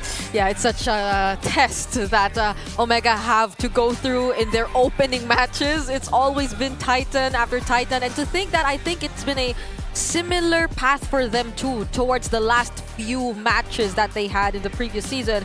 It's just always such a test for them. And now I'm hoping, because I think even last time it was still a pretty close fight, but it also has something to do with maybe us saying that if it's Falcons, they always tend to bring out the best about or out of the players that they go up against. Let's see if it's going to be the same for Smart Omega. Yeah, remember Omega ended last season as the top 4 or one of the top 4 teams in the league, especially in the playoffs, lower bracket semifinals. They fell down to the Falcons 3-1, but they did end Falcons' 8-match winning streak back in Season 17, Week 7. That was last season. They beat Falcons 2-1 then. So this is just a track record of how they face off against some of the best teams recently. Of course, they haven't been great against Team Liquid Philippines. It just seems like TLPH always has their number. Against Twisted, they're good. These are their results to close out last season. Yeah, but against Team Falcons, I think they haven't really figured something out, except for that matchup in Season 17, Week 7, where they've managed to break a streak. And with all of the teams only starting to build momentum now, that is again including Smart Omega, I wonder if they have something up their sleeve, because again, this is their second series only in Season 18. There's not a lot of information going around them just yet, so there's still a lot for them to introduce themselves and what their identity is going to be like heading forward into the season. Yep, individually, I think we are somewhat familiar with them. They've already previously introduced some of their more signature picks, maybe apart from Cull. Like, Cull is probably the only player we're really getting to know, quote-unquote, in Smart Omega's lineup. But even for Luis, he's previously been with us here in MPL Philippines, and I think that was back then when the meta was slightly different. And even he has adjusted. I feel like they've been working on that. You could see it through the heroes that they've been picking and through the playstyles that they've been trying to go for. Yeah, he already has a wealth of experience. Hearing stuff from the scrims, it seems like Luis is one of the best EXP laners right now in terms of that level of playing field. So we're just waiting for that to be fully translated to in-game. Meanwhile, Cull, I think we've discussed this before. Yeah, he definitely has more pressure on his back, especially as against Liquid, now against another Titan in the Falcons for this week. Yeah, and in addition, it's quite unusual to see that for Smart Omega, we're seeing some highlights or at least a bit need for side laners to step up compared to what others have encountered, because they have been trusting their trio mid, in which not a lot of teams have really inserted heroes or inserted players that didn't have a lot of experience, because those are where you rely on in terms of really dire situations. So those are some manners that Omega really needs to work with. It's more of reintroducing themselves in a sense. And I guess they're still figuring it out. I mean, it's assassin meta still somehow, so maybe let's see if Ryzen eventually comes out. Speaking of which, the players are right here. Let's listen to them now. What's up everybody? This is your very own Odin at ngayon ay dumayo tayo sa barangay ng Smart Omega. Right here with us is Mingwin and Luis. Hello boys! Kumusta ba ang pagpasok ng araw na to para sa inyo? Okay naman. Okay naman. Nilalamig sa labas, of course, di ba? Maulan. So, kumusta? Ano yung mga preparations na ginawa nyo na ngayon ay kakaharapin nyo ang Team Falcons? Siguro yung pinag-aralan namin mabuti yung kung paano talaga sila lumaban. Marami sila naging game sa amin. Saka yung lesson learned din siguro sa last na match nyo, anong lesson na natutunan mo with PLPH na pwede mong i-apply ngayon sa Team Falcons? Siguro yung yung pag-handle nga ng pressure. Kasi parang nung yung first game namin sa kanila, parang parang binigyan talaga nila kami ng ng pressure parang champion agad ganun. Pero yun nga, since bago lang din kami and first game pa lang naman namin, hindi naman din ako masyadong na nabigla na gano'n yung nangyari. Pero yun nga, parang kasing laging every time na nakakalaban namin sila, parang parang nagiging nababuff kami. Pero ewan ko ngayon kung gano'n yung mangyari. Last season kasi gano'n Okay. After namin sila labanan yun, nanalo kami sa mga sumunod. Yes, very iconic din talaga na nangyari nung nakatapat nyo ang Team Falcons last season. At Mingwin, alam mo, hindi ganyan yung energy na inaasahan ko from you. Kasi kilala kita Mingwin Paki-close up nga kay Mingwin. Paki-close up nga kay Mingwin. Mingwin, acting challenge tayo ngayon. Wag! Madam! Okay, hindi ka magsasalita ng kahit ano. Pakita mo yung facial expression mo na ngayon ay kakaharapin mo ang isa na namang Titan sa ating liga. Facial expression? Oo. May ganun ba? Oo. 3, 2, 1. Ni-like zone mo naman kami. Sobrang chill lang. Caught off guard naman ako doon. Na-off guard. Si Luis naman. Luis.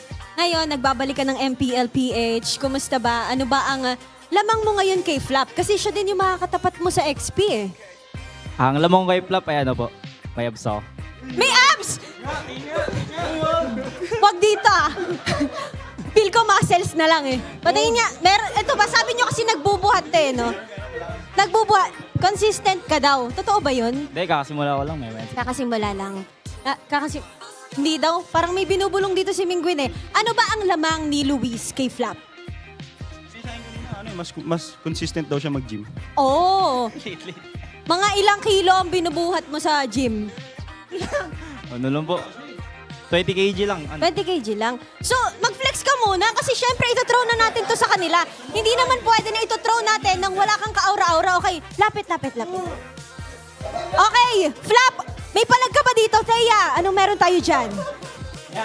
And you know din, salamat sa Zine Zone at salamat sa Flex. Pero I'm here with Ogwen, the roamer of Falcons. And Ogwen, kamusta naman ang vibes ng team after that successful week 1? Tingin ko masaya naman kami tsaka good mood naman kami. Kasi yun, panalo yung week 1 namin. And after the week 1, ano pa sa tingin mo ba yung key to success? Grabe namang emoji.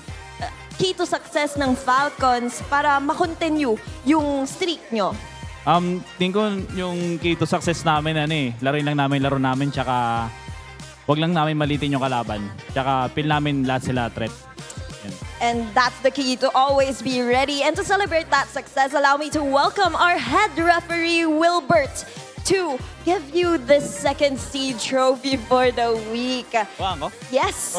Sa inyo yan for this week, Ogwen, dahil every week makakatanggap kayo ng trophy if you're the top 2 in our standings. Ibig sabihin, pwede pa yung manakaw ng ibang teams at pwede nyo namang makuha ang gold na hawak ngayon ng Onyx Philippines. Ngayon, Ogwen, ngayong hawak mo na ang second seed trophy, anong nararamdaman mo? Feel ko hindi sapat Siguro kunin namin yung gold. Yun. Gold So, badge. dapat abangan ng Onyx Philippines na mas-steal ang gold trophy sa inyo. But what do you think about that, casters, as we throw this back to you guys? Palag Na To. I think what we think of here is that Ogwen is goofy Ash, bro. Yeah. He's just goofy, peak, whatever you may call it. I don't know. Can we even say that? I think we can. Oh, yeah, he goofy, bro. Yeah, he goofy for Goofy. sure. Goofy in a good way. Yeah, goofy in a good way. Mingwin is so red, like he's not used to acting sessions or acting lessons. Yeah, Yeah. he was so calm with that interview. Like he was handling that interview so well, and then suddenly Odin was like, "Hey, we're gonna do a little bit of an acting challenge." Where he's like, "What?"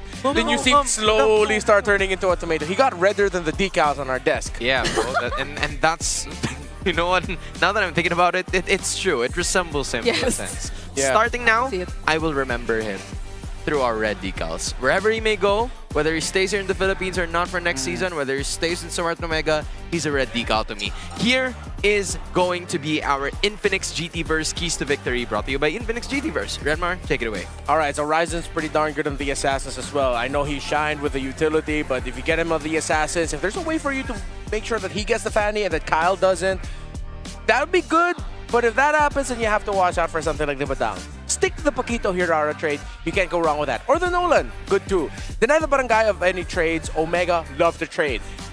Let's say Falcons gets a win. Omega are instantly going to be looking a way to clap that back so that it goes 1-1. Meanwhile, for the last thing, play for map control and don't let up. Anything you guys want to add to the discussion? Okay. Not really. We're just For role me- playing at the moment. But go ahead. Go For me, ahead. I agree She though. does. She does. I would like to see them actually enable Ryzen and maybe not just get the comfort type of picks for him, or maybe exceed that. Because previously Ryzen has made a name for himself because he pretty much defined what the gameplay for Smart Omega was. Like he was keen on the sides with the Fanny. He was very active across the map, and I don't think we're seeing that as much yet from Smart Omega. But again, it's just been a single series. Maybe this is the moment they eventually reveal to us what their new style is, because again, it's a new version of the Barangay as well. Yeah, which makes this series so much fun because Ryzen does play Fanny, Nolan, and all of the other assassins that Renmar has mentioned, but Kyle is also playing the same set of heroes. So I feel like if there's anything that could go here, it's that Omega is so used to playing 4-1 in terms of their composition every once in a while, and I wonder how fast Falcons are going to be answering that. Will it be limited from the draft already, or will it even happen as the game moves forward, or will they even replicate the same thing that Omega's been doing? Yeah, because now when you aggressively trade for roam, then for jungle, then you go into your roam trades. Kaja, Badang, Minotaur, Atlas, Peleric, and then from then, what kind of mid laner do we get? Because now you're looking at what kind of EXP laners are we going to end up with. Although most of the time it is just going to be the sustained tanky type. So at least that, you know, it's set. Even in the gold, there's pretty much a select pool of what? Clint, Claude. So it all just boils down to trades for jungle in Rome for this specific matchup, because the junglers just have, as you pointed out, very similar picks. Yeah. Well, I mean, if we're looking at it, for Team Falcons, obviously, on the other hand, they're very happy with the badge that they've gotten. But they did say one thing. It's not getting enough. that gold. It's not enough, you know? And I feel like that has always going to be, that's always going to be the scenario for whoever's going to get the silver. Yeah. It's something that's new, introduced to us this season, and I feel like it's going to encourage our players a lot more to just perform week by week and get more and more of those medals, especially when you take a look at the standings, because that's going to be a lot by the end of the season. Yeah, one thing's for sure, this series is going to be a lot of fun. Smart Omega, Team Falcons PH, here are our two teams. Hunting for a win to set things right and to ground this Falcon flight. Barangay Magingay para sa inyong Smart Omega! Everybody lock, here we go! Omega! Omega! Say it all! Second seed locked after week 1. They soar tonight to keep their undefeated run, hunting for their included win. Make way for Team Falcon!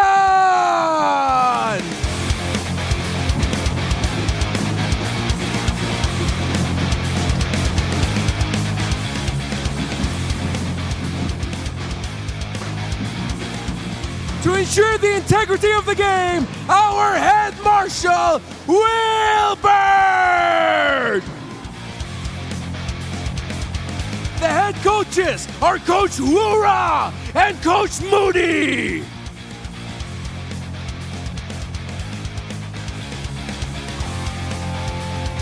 Falcons! Omega! Magingay!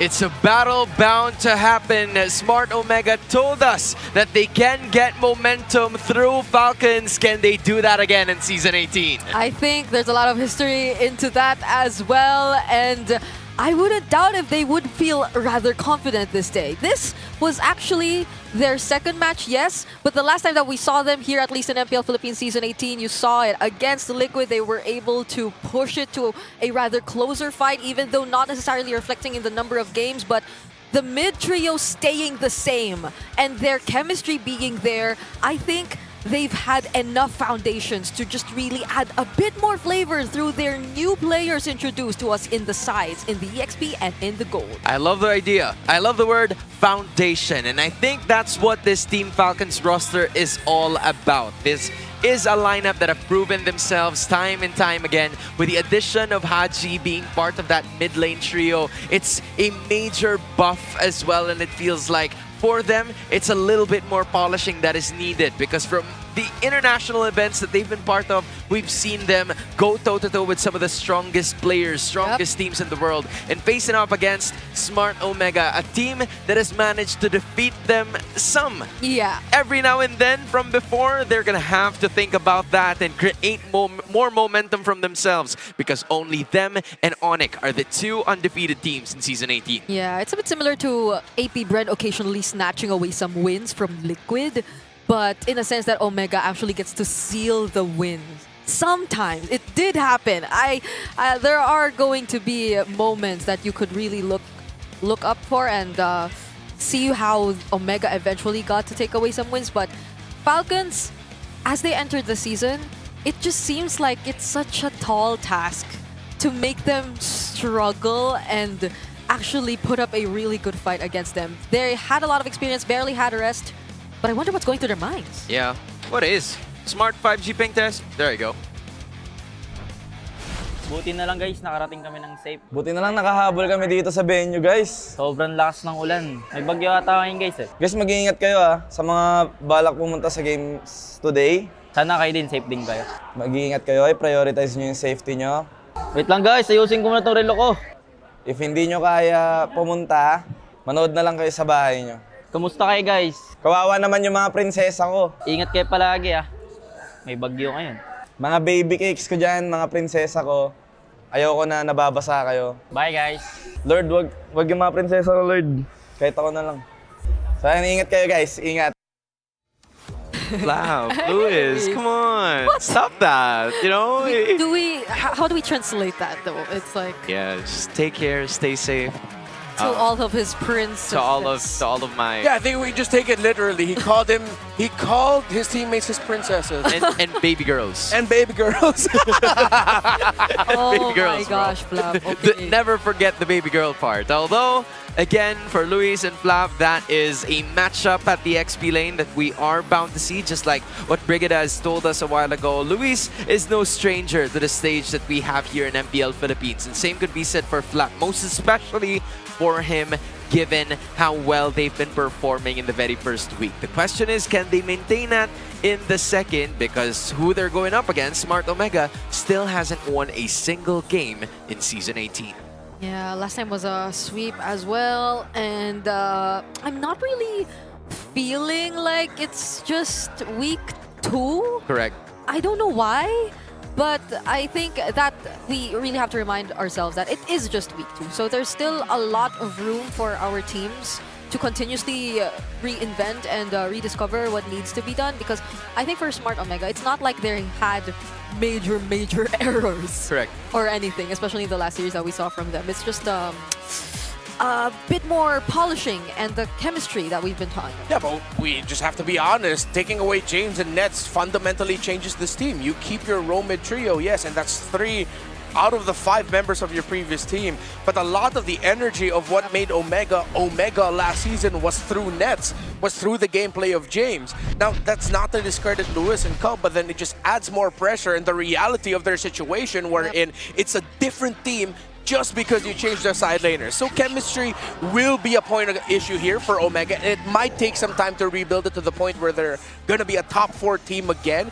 Maybe they'll do it this season, maybe they'll do it this next. But again, it is just week 2. Let's see if Call and Lewis can get some winning matchup in the side lanes so that at least it's comfortable for them. Because I think whatever happens, row mid trio for Omega, they're going to be fine. Yeah, they are going to be fine. But the difference in tendencies, the difference in approaches and perspectives of the game, and I think, yeah, Renmar's absolutely right. The idea of just having the synergy between these two guys. Hopefully that first week of gameplay was more than enough for both Carl and Luis to get the nerves off and the jitters off to finally play the game that they're supposed to and destined for. If anything, though, I think Carl still entered the season rather confident in laning. We saw that, I think, the last time. He was even to get solo kills here and there against Teddy in lane. So that's a statement already shown to us by Carl. But again, it's the bulletproof that you have to match this time. So I understand that it will be quite tricky compared to what we saw previously. So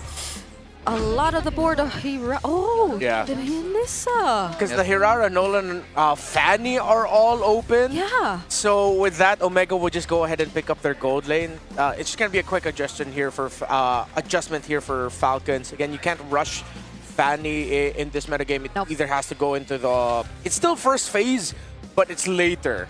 So now it's for Falcons to decide, are they willing to give the Fanny to Ryzen? If they are, that means they're going to be playing through their Roman mid, or whatever jungle pick that they end up with. If it's not the Hirara, might be the Nolan for that short instantaneous burst. So they get the Novaria because they're thinking, okay, they're going to end up with an assassin for Omega. What do? Get really good vision for it. Use that Star Shatter to potentially steal away a buff. You get the Uranus and the XP, so now for Falcons, they might pair up this Novaria with a very aggressive roam that's going to get picked up at Red 3. If it's open and there's no Valentina, consider the Marcel at Red 3. I like it. There's more variety for Team Falcons to wiggle around in terms of the first 2 picks that they've had. There goes the Fanny. You did say it a while ago that it could be picked up by Team Falcons, but instead it's Omega going for it straight up. Together with the Selena, we could say that mid lane trio's looking good in the very early portions of this game. And maybe that changes what they consider in a roam just a bit. And considering that they did not lock it in Red 3, because you would have to maybe look for a bit more reliable sources of crowd control or ways to just disrupt. So maybe the Badang even, I think it's it's something they could eventually consider later on. I think pairs up well with the Novaria too with the lockdowns, but let's see what the bans are going to look like, because Omega has room to still take out what they don't want to go up against. Yeah, considering that they already have the Uranus and the EXP, then they have Novaria. Wouldn't even be that surprising if Falcons decide to pick up something like maybe a Cho. Oh, yeah. As their roam, you get Cho, Novaria. It's constant vision on the Fanny, so you know where they are going to be. Expected ban here for Omega to take away the Badang, because that is usually the answer towards the Fanny if you're looking for a roamer to deal with it. Yeah. Cho's still on the board, and Cho would be great. Cho, a lot of others that would not only create some space but also close gaps whenever it really matters. But the Badang is going to be the prior choice here for Smart Omega in terms of their bans. They don't want any sort of setup. They don't want any other tendencies of the Fanny getting blocked as soon as that 4-1 composition finally comes into place. And if you're looking at it, there have been some instances as well where the bursting of the heroes would also lead towards the idea of Team Falcons here. I wonder if they're still going to be saving up a lot more of those assassins, because it's still available for Team Falcons as we speak to go up against that Fanny that is already belonging to the bad guy. Huh. That's deep. That's deep. That's a curveball if I ever saw one. Yeah, that's a deep cut, bro. Huh. I mean, they do have the Fanny and the Selena with them. They're probably thinking, okay, pick off and whatnot. But again, the Cho is still available. Correct. That quick little stun, I don't think we're going to go back, falling back to a high loss. Minotaur would be okay too. That big AoE is good up against that Melissa. I don't know if Marcel's going to ever show up at the draft here. Because I think for what they need, it's Cho over Marcel, then Cho Novaria together. Yeah. But still, you have to pick up your jungler. No, it is going to be Marcel. So yeah, we mentioned it earlier, the possibility, and it's because, okay, I thought of the Marcel because literally Joshi and I played it together. And it was, yo, you were there when we were playing that game. It was Marcel Novaria. It's incredible man marking. But then you have the Glue and Selena, and then the Ruby. So Omega built around their carries in the Fanny and Melissa really well. Yeah, those utilities in terms of just creating some more space for both the Fanny and the Melissa are going to be crucial. That's the Ruby and the Glue providing some sort of early to mid-game pressure against Team Falcons, in which we're still about to find out what their jungler is going to be like. Because you have an Abyssal Arrow, you have an I'm Offended, and you have an ultimate coming out of the Glue that you need to consistently worry about, because it can get some access towards the back lines once the Novaria is out of position. Kyle has a choice to make here, and you're looking at our AI predictor. The Hirara is still available, but there's still a tendency for them to pick something else. It's a very high chance, though. There are iframes that I feel are very necessary here. So they will go and lock in the Hirara instead. You have so much crowd control to consider, especially when you try to go in. Though the targeting can seem rather broad for Falcons. There are just so much heroes you can try to go for. Positioning is really gonna get tough, and getting past all these walls that they've eventually put up, because even the Ruby gets locked in. Yeah, it's looking like it's gonna be a roam mid matchup. It depends on Perxiva, Mingwin, Ogwen, Haji to set the rotations, balance being aggressive so that you're constantly marking the opposing assassin jungler with also protecting your own jungler. Might be a little bit easier here for Falcons through the Novaria, but I see a world where Omega might be able to chain some early wins together to build the lead, and then it's just to see whether or not Falcons were able to get enough resources for Super Marco to start getting kills and stacks resources for his own Skypiercer, because Falcons are going to be banking everything on that Brody. Yep, and I feel like Smart Omega is also going to have some sort of minigame by protecting that purple buff all the time, just so that Ryzen can move around, because as soon as they lose that neutral objective, I think Smart Omega can even have a hard time if things go south here. So Team Falcons, that's exactly what Ogwen's going to be doing here, providing some more information. But Mingwin and Ryzen is going to be at the chase to finish off that taking of those objectives for this game number 1. Wow, Marksman Emblem for Ryzen. Oh, and that was an early use of the AGs for Call in the laning too. It's AGs. It's AGs. They're playing it very aggressive, but I'm still wondering why the AGs option. Is it for the Novaria and for like... Don't you need Inspire to make this work? Well, Inspire is great. Purify. Is it so that he doesn't get bullied out of the lane by the Brody? But it just can't be for the laning phase. Well, to be fair, looking at Falcons, they're all very burst-based. Yeah. Theoretically, that extra shield and the AGs make sense, because Yeah. a good amount of the certain damage is negated, which gives you more chance of turning it around through your lifesteal. Okay. And the lesser cooldown is... Yeah, I guess so. It provides some more durability. It gets activated in a shorter amount of time. I think that's an essential part of it, but at the same time, Flap's gonna be stuck. Oh, okay, Flap will be able to get out of this, not unless though, oh, the damage from Haji is no joke. Ryzen just tried to find a kill right there, but Falcons will be tanky enough to survive. There's a lot of activity moving around, especially for Haji. Those star shutters have been hitting every once in a while, and it makes it harder for Omega to actually come up with something. Yeah, it's the Novaria Marcel. It's really annoying. So far, it's, again, it's easier for the Novaria and the Marcel because of the Novaria to be aggressive like this in man-marking the opposing assassin. While Perxiva and Mingwen have a very strong punish. Falcons gets Turtle 1, no contest.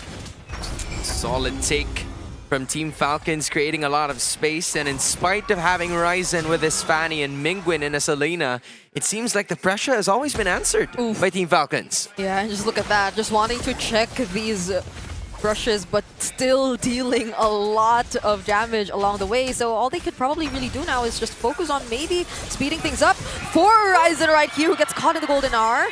Will get to fly away though. Yeah, forces it out, but Ogwen is fine. Still, there's a lot of damage, and Fanny is clearing jungle so quick because of the marksman emblem on him.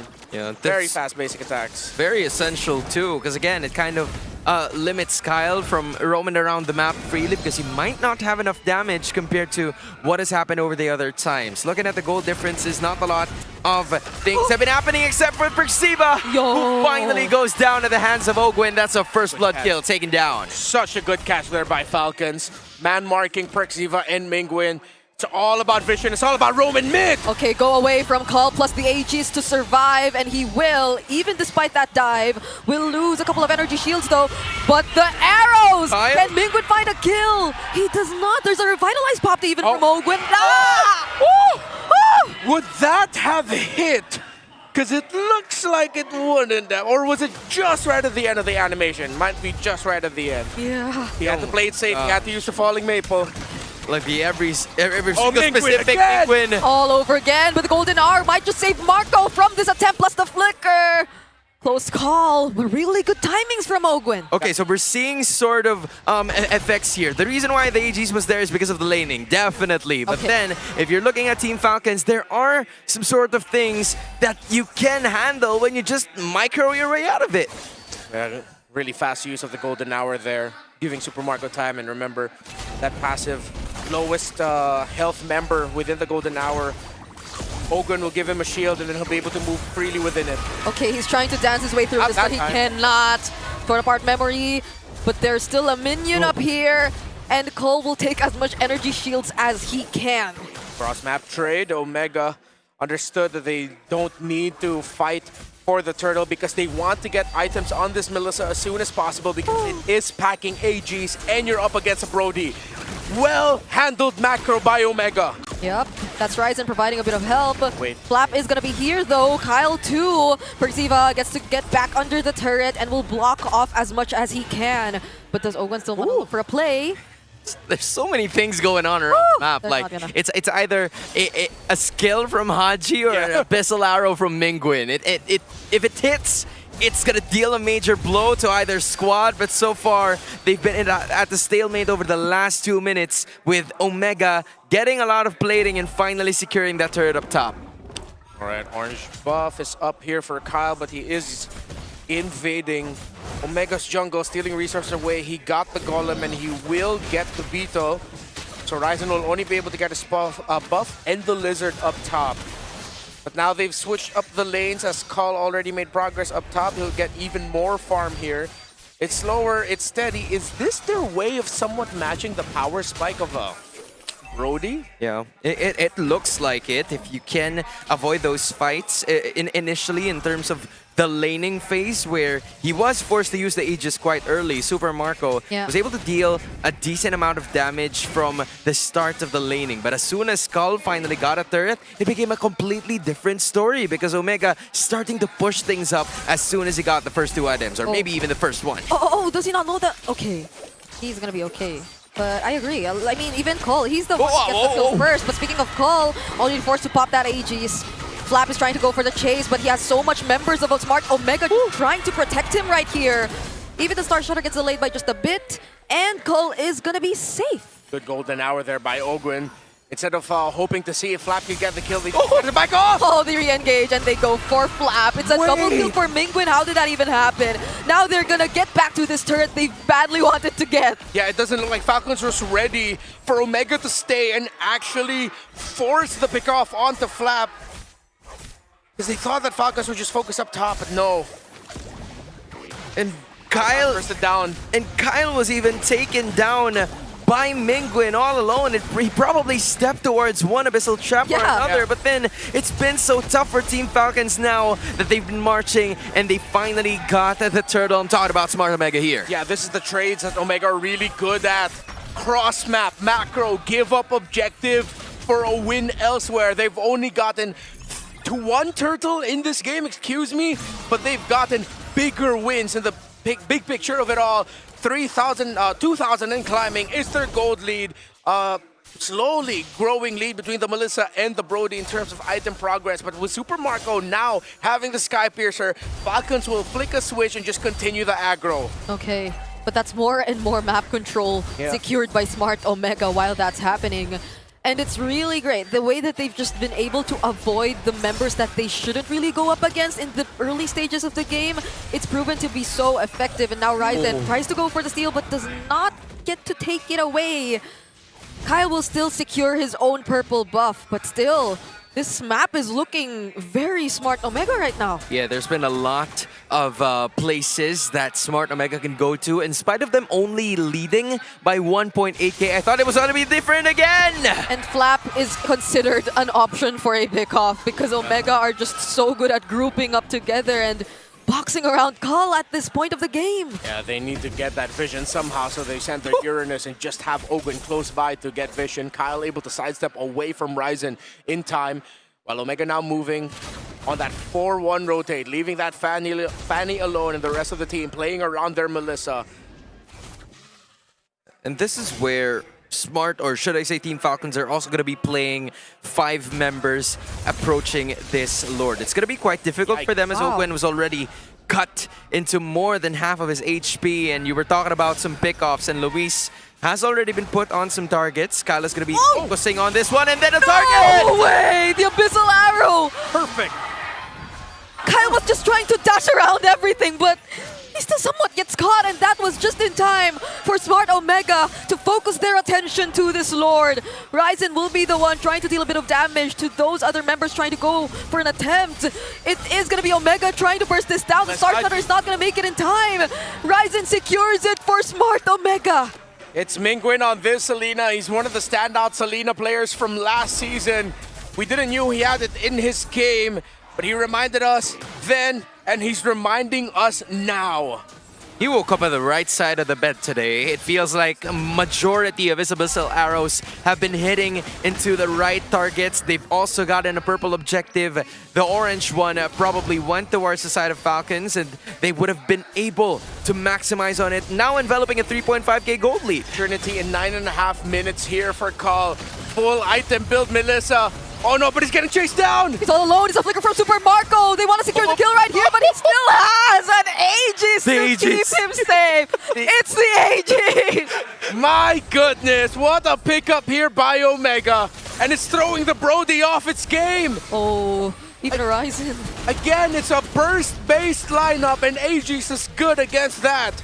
Dude, Marco was like, isn't that supposed to be a kill? I usually have that on the bag already, but it still does not happen. They were not able to burst down one single inhibitor, but they've managed to at least cut down the rest but one, as Smart Omega is now close, or is actually achieving a 4k gold lead. Yeah, and the Ruby is a terrific stopper for any aggressive movements that Falcons want to make. Every time they want to go in, they have to think about getting set up by a Don't Run Wolfgang, and I'm offended coming out of that Ruby. So annoying. It's like, okay. Ryzen knows he can deal a lot of damage towards Ogwin. That's going to be the revitalize, only forced out too. He doesn't know Kyle is here though. Oh, they know now. Okay, they get revealed. They just force back Omega from stealing away the purple buff. Unless Omega are going to stay, are they? Oh! Yeah. Okay, that is not going to land. So it's not going to break out into a fight. Yeah. This Aegis though, it's like a less safe substitute for a Rafaela or Yeah. It's more protection for yourself. Yep. It's just really good. And then considering that you're Trinity and then you have DHS, you have the lifesteal, so you're fine. It's like a You just two-factor. compromise mobility. That's about it. A two-factor authentication cosplay or something like that. I don't know. It just really provides a lot of confidence, especially for Cull, where in certain instances, without the flicker, you would have died already, but he still is alive. Yeah, why avoid hits when you can take them instead?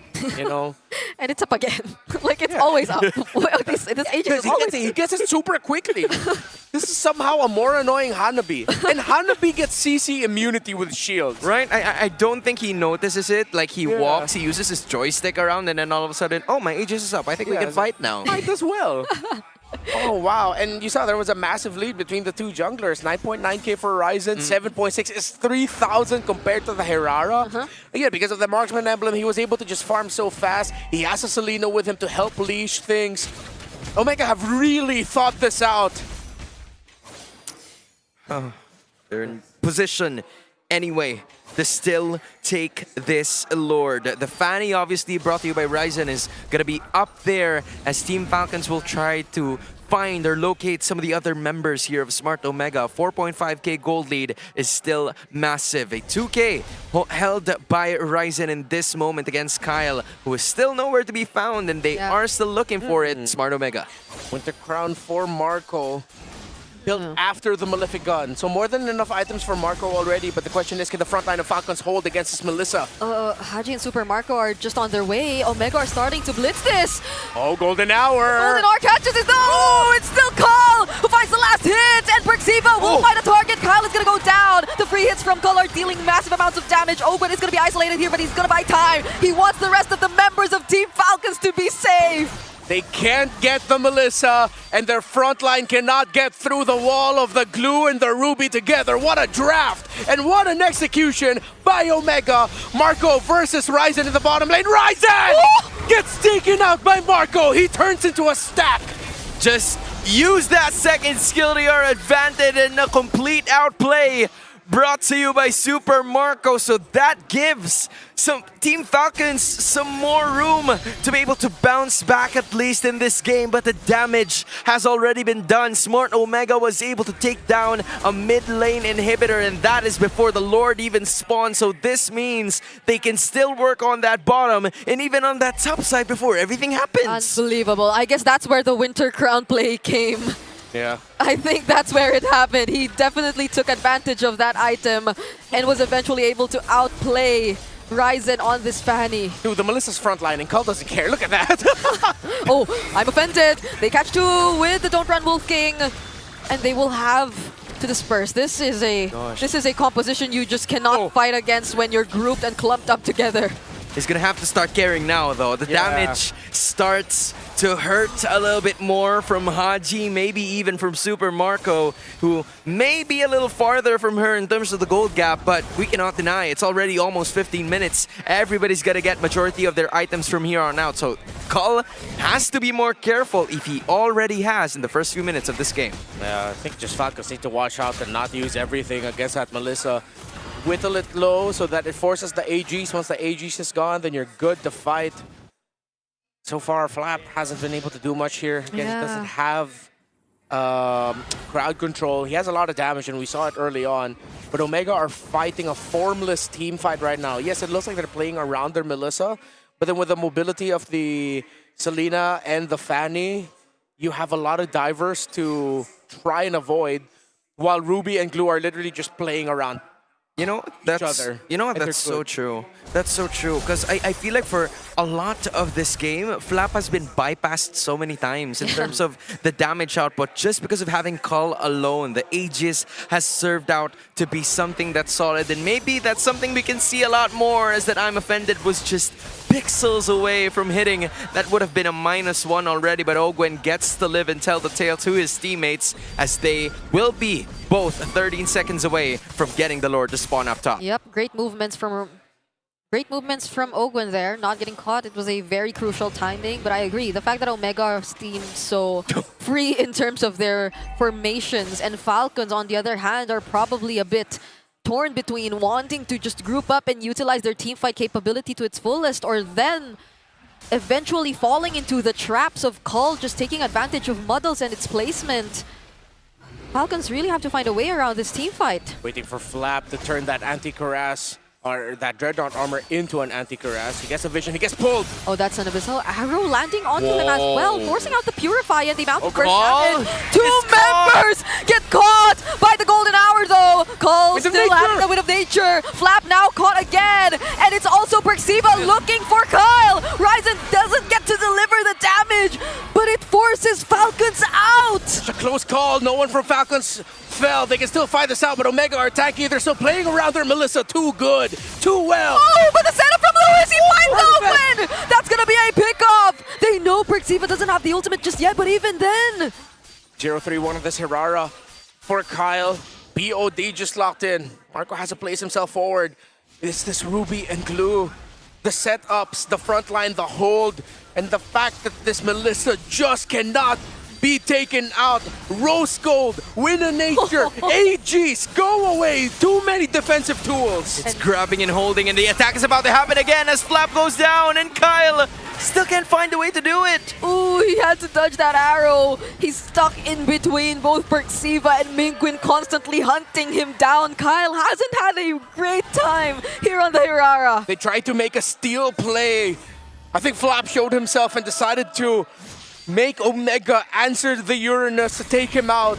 But Omega stopped their damage progress on the Lord. That's when Kyle went in, when he realized there was still a lot of progress to be dealt with the health. He knew that he couldn't just go in and try to steal it away. He had to back off. These are one of those Uranus games that if you are Flap, you definitely want to forget. Even Omega doesn't even give a care in the world, whether it's the Uranus or anybody else. Not even the Marcel. It isn't even a tanky front line for Team Falcons. And now, with the Lord marching onto the center, it's smart Omega looking to finish this game. They're gonna go for the base turrets first. Down bottom, Flap though is already having a tough time dealing with the damage. The Lord is yet to get into the base, but a two-man, I'm offended! It's Kyle who gets caught first. The Golden Hour will stop Omega from being more aggressive, but that's gonna be the immortality pop for Ryzen. The free hits are coming through for Call, however. That's gonna be Winter Crown as well. Perxiva tries to save him, but Ogwin still gets the last hit. Flap trying to buy as much space as he can create, but 4 members of Omega are still alive. They can't get the Melissa. Okay, now it's gonna be Super Marco trying to go for the clear. Flap 2, creating more space. That's gonna be Astral Echo. Flicker Force out of Super Marco, but Ogwin, he's trying to land more hits. Call is isolated all alone, but he still goes for more outplays. Immortality pop from Ogwin. Super Marco not being able to deal with damage. Call is still alive. He's calling all over Falcons. What is going on? Cullis managed to land a deal on Flap, and it's just 2 heroes alive! Haji flickers out.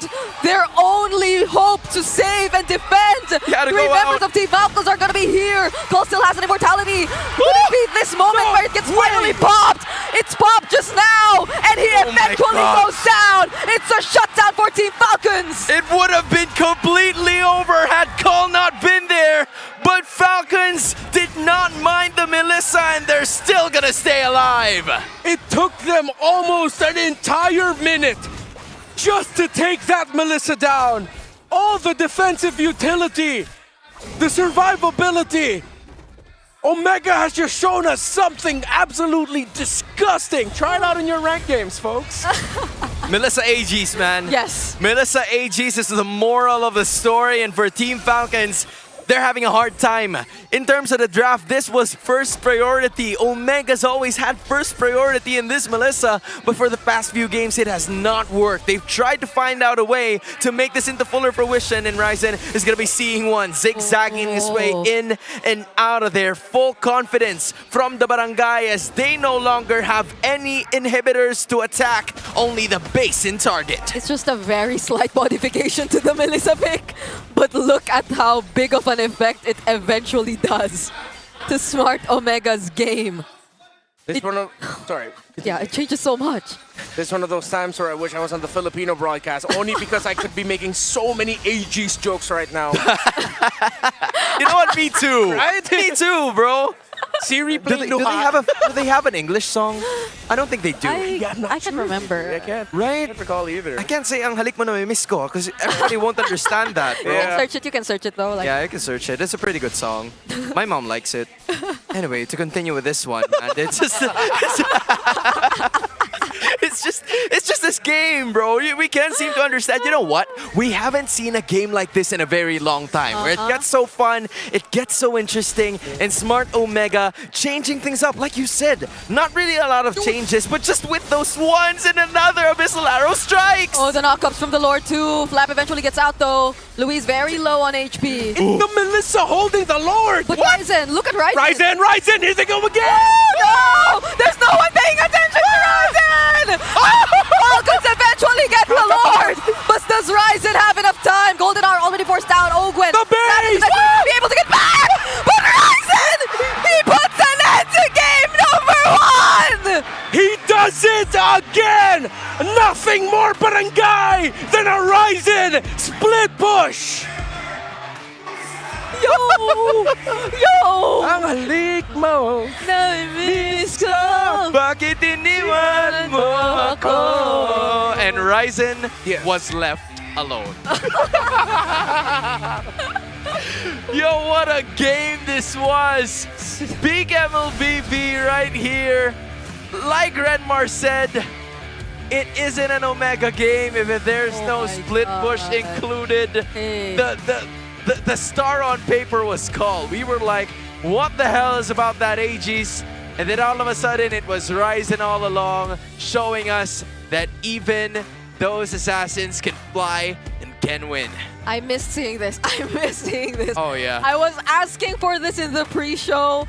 I just did not expect it to come along with the Melissa Aegis. The Melissa is so tanky that you can afford to have that split push. Because even if you die for that Melissa, he can survive forever.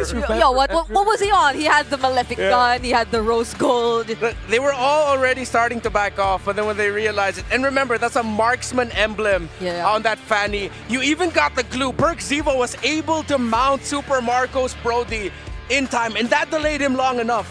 I think if Perk Ziva couldn't get that jump on that Brody, they would have been able to bite that. Where is he? Oh. Hey! He's already on the other side, bro. Man, Ryzen already ready for game number 2. We didn't even know who was there, but he was at the back door. On one end, Omega was hearing the sweet, dulcet tones of Aegis. Meanwhile, it's Bruno Mars for Falcons leaving the door open. Leaving the door open. I'ma leave the door open. I can't.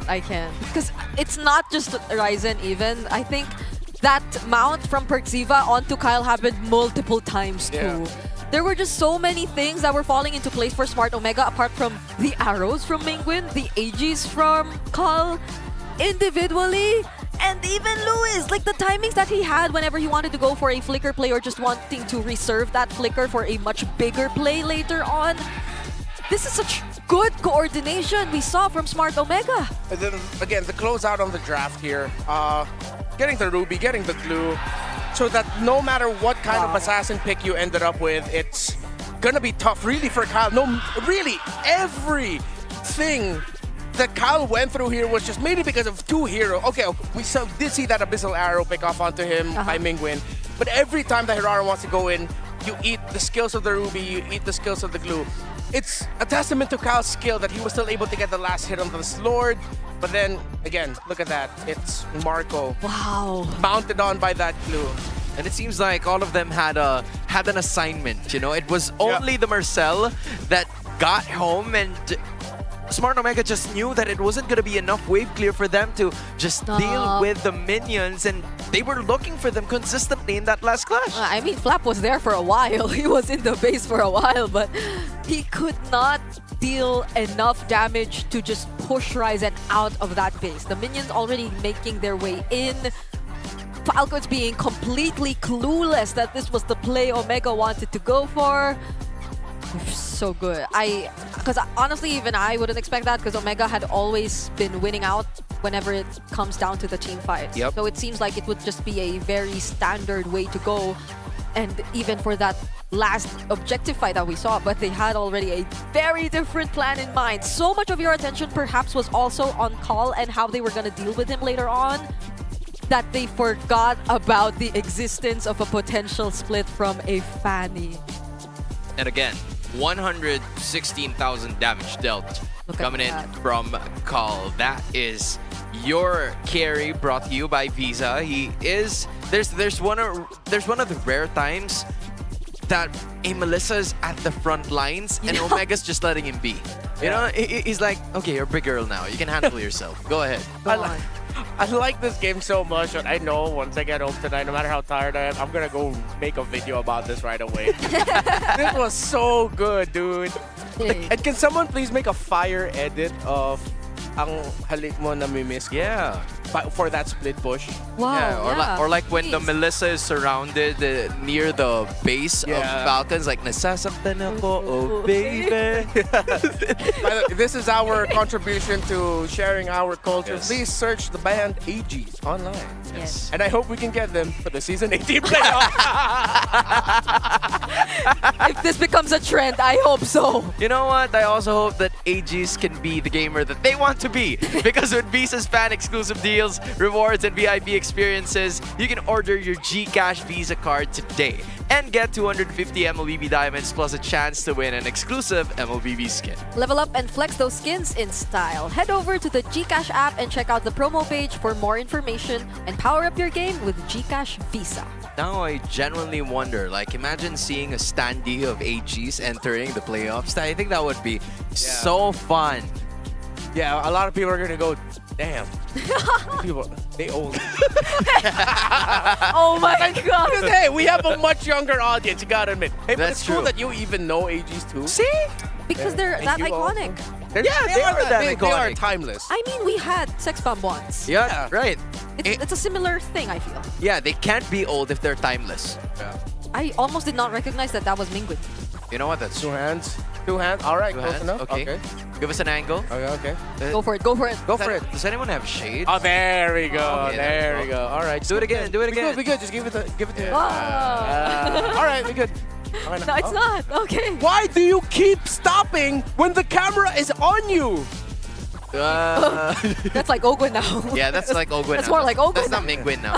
I think you deserve this win, man. Close enough. Take the dub. Take the dub. The other dude choking though. Yeah. Yeah, they're letting us down. There you go. Okay. Take it right away, man. You deserve it. Congratulations, my guy. It's for you. It's for Mingwin, who woke up at the right side of the bed today because of those abyssal arrows hitting like 8 times out of 10, 7 times out of 10. That's a pretty good ratio, if you ask me. I cannot imagine how Kyle felt through that game. Yeah. It was, again, a trend for Hiraras, but I think that was one of the worst experiences to experience as a Hirara. I guess the Serena just dominated, and you can dominate on and off the Land of Dawn with Smart Prepaid's Powerall 109 Games Bundle. Get a massive 5GB app bundle for MLBB, 4GB of fast 5G data, plus 10GB of your favorite apps with unlimited Facebook or TikTok calls and texts. It's the ultimate setup for scouting enemy rotations, keeping up with your favorite pros, and sharing every GG moment. Smart, the simply reliable connectivity partner of the MPL. It's been so fun. In that game number 1, we're hoping this is the start of more fun games. Because I feel like with how some minor adjustments have been made by Smart Omega, it created so much more room for a lot of other teams. It's like, you know what? We haven't really discovered that. Maybe we can use that in our next games. But speaking of the next game, we're going to toss that into a bit because we're going to Smart Battle Trips. And Melissa AG? Yeah, I know. Happy Super Fat Saturday! And you already know it. Kapag Sabado, we're taking you to Smart Battle Trips. At kasama natin dito ang ating community heroes and student leaders, and leading them are Ikoy and Josh. Pakilala nyo naman ang inyong mga sarili. Hi everyone, my name is Nicola Fajardo, or what they call me Ikoy. I am one of the broadcast managers this MPL Season 18. Hello, my name is Josh Martin Simelia, and people also call me Toji, and I am from the Moontoon Student Leaders. And guys, we'll take the time to talk to you. And Miss Nicole, we've heard na you're now a broadcast manager of MPL. But before that, isa kang participant here sa Battle Trips. Can you share your experience with us? So one time I've attended was season 14. Season 14 ako nag-umpisang mag-attend ng Battle Trips, and as well, yung experience ko noon is what they are experiencing right now. First, dumaan sila sa pag-attend ng bus, and as well may mga pag-games, and as well pag-tour dito sa ating arena, and as well makilala nila kung ano ba yung behind the scenes na meron tayo on our production end. Alam mo, Miss Ikoy, nakaka-proud yung journey mo. Kasi Thank you. dati pa lang nanonood ka as a super fan. Yes. May picture pa tayo nun. Yes. And now you're a broadcast manager, di ba? Sobrang dami ng pinagdaanan as an MPL fan. Pero ano ba talaga yung reason or nakita mo sa ating battle trips that made you decide to join as a broadcast manager now in MPL PH? Alright. So earlier, kanina nung nag-tour kami sa likod, kung ano yung pinapakita ko sa kanila sa end natin, sa production and sa back end, is what I felt last season 14 nung umattend ako ng Battle Trip. So doon pala nakikita ko na how amazing the people are, kung paano nag-work yung isang production, paano nila napapagana to, paano nila napapalabas to, is the reason why bakit ako na-amaze and bakit ako na-inspire kung nasan ako ngayon. Wow, And Miss inspiring. Ikoy, we want to ask, from watcher, ngayon isa ka ng broadcast manager, what is it like behind MPL? What it's like behind is broadcast management is never easy. But with the people that I have, with the people na surrounding me, is doon napapadali yung mga trabaho namin ngayon. And being a broadcast manager is a goal, is an achievement. So for me, I'm really proud of myself, pero malayo pa ako eh. Nasa isang step pa lang ako, pero ayun, malayo pa. Yes, proud pa rin naman kami sa'yo, Miss Thank Ikoy. you. Pero syempre si Josh, gusto rin natin tanungin. Josh, narinig mo na yung kwento ni Miss Ikoy. Ikaw naman, kumusta yung experience mo dito sa ating battle trips? Ayun po. So, from the start pa lang po, super saya niya po. Ayun po, super saya niya po from the bus. Tapos pagdating po dito sa venue, na-experience nga po namin paano maging player, ano ba yung itsura kapag ikaw naman po yung caster, and what is going on behind the scenes nga po. So, super saya niya po kasi nga even for a short moment, sobrang ano po siya sa pakiramdam na ay gusto ko, parang ang saya pala nito, gusto kong ma-experience din to in the future ulit. And now, Josh, now you've seen what's behind the scene of MPL. Would you want to pursue a similar career path with Miss Nicole? Actually, yes. Ayun, gusto ko po mapunta sa behind the scenes, specifically sa back end po. And ayun nga po, gusto ko rin po maging caster. So, ang ganda talaga experience itong battle trips, no? It's like giving a secret door on the Yes. world of MPL. Alam mo, Thea, nabanggit na naman na niya na gusto niya maging caster. Ngayon, Josh, bilang future caster, pwede ka bang mag-spiel paano ba sumali sa battle trips? Ayun po. So, first of all, follow niyo po yung page po ng Mountain Student Leaders and Community Heroes. Meron po doon registration link, and then from the registration link, pipili po kayo ng topic na interested po kayo depending on the week. And then, ayun po, fill up the details lang po. And then, syempre, alam naman po natin lahat, mag-enjoy po kayo lagi dito sa Battle Trips. That's right. Thank Thank you you, so much. Josh and Miss Nicole. And if you want to get the same experience, you know where to watch out for. And now, alam ko, excited ang lahat na mapanood ang susunod nating matchup. Will the Call and Rise and repeat that same performance from Game 1? Or will the Falcons complete and avenge that game and extend the series? Now, casters, what do you think? What we think is that this is still going to be one hell of a series. And we hope that it's going to stay the same. It's going to stay the same in terms of entertainment, such as in game number 1. Because for Smart Omega, the story continues. Way back then, this is the team. Team Falcons is the team that they've always needed to beat in order for them to eventually get momentum for the rest of the season. And so far, they're in a good spot to be able to do that. Yep. And it's been very smart, Omega. It's been a long game. Yeah. It's been a split push game. Yeah. So they've been very on branding so far, at least in game number 1. I wonder if Falcons will allow that a second time around here, because they definitely are gonna keep an eye out for these surprises in the draft that can come out from Smart Omega. Some really great drafting decisions there, and then they were able to execute it perfectly despite the early game struggles that they had playing against the Marcel and Novaria. They traded the macro. They gave up 2 turtles to get wins elsewhere. And because of that, Falcon says, we don't want to be playing for this Fanny anymore. Even though they know that Cal can pick it up, they just take it away and make sure that Ryzen doesn't end up with them. Yeah, it was like limit testing to a fault, because they had an abundance of assassins in the very first game.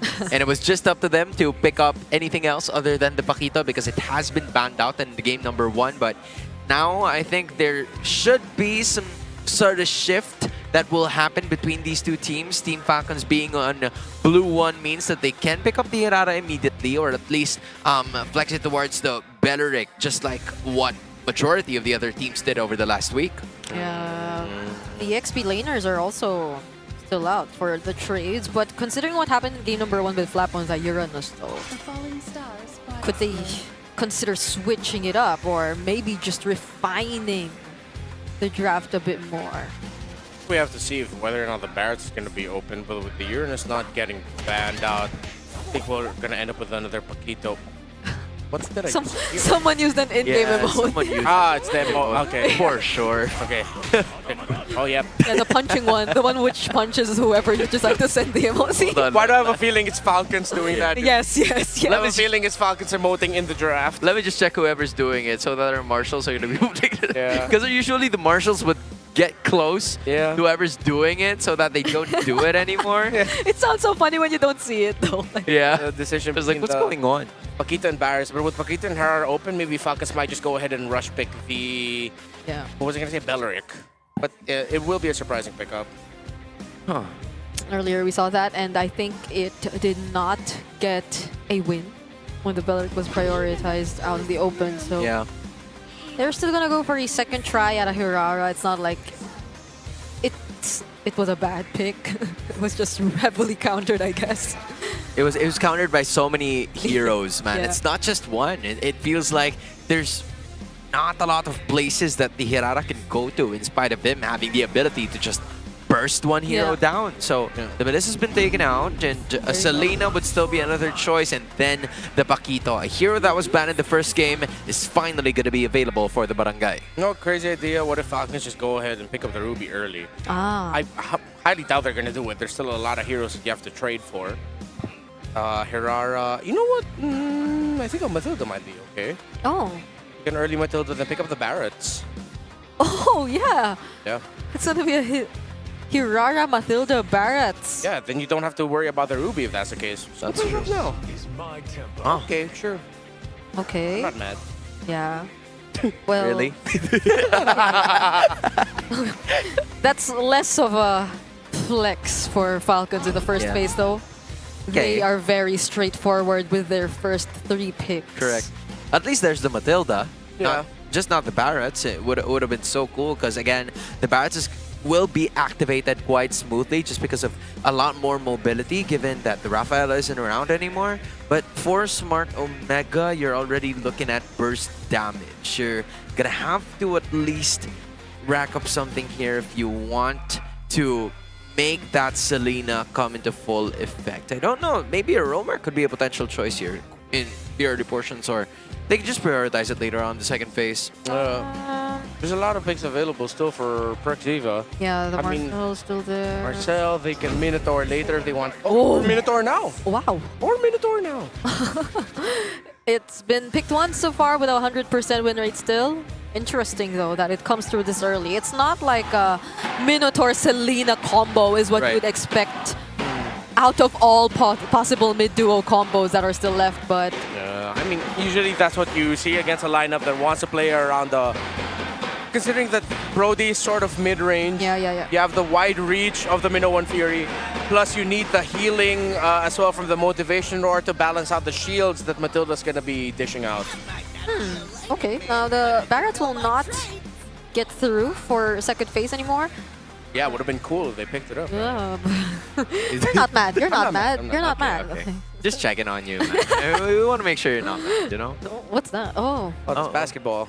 Is that Kai what Soto? happened? Kai It Soto? is. Yeah, it is. It is. Yeah, The block, Kai the Soto, block. my idol.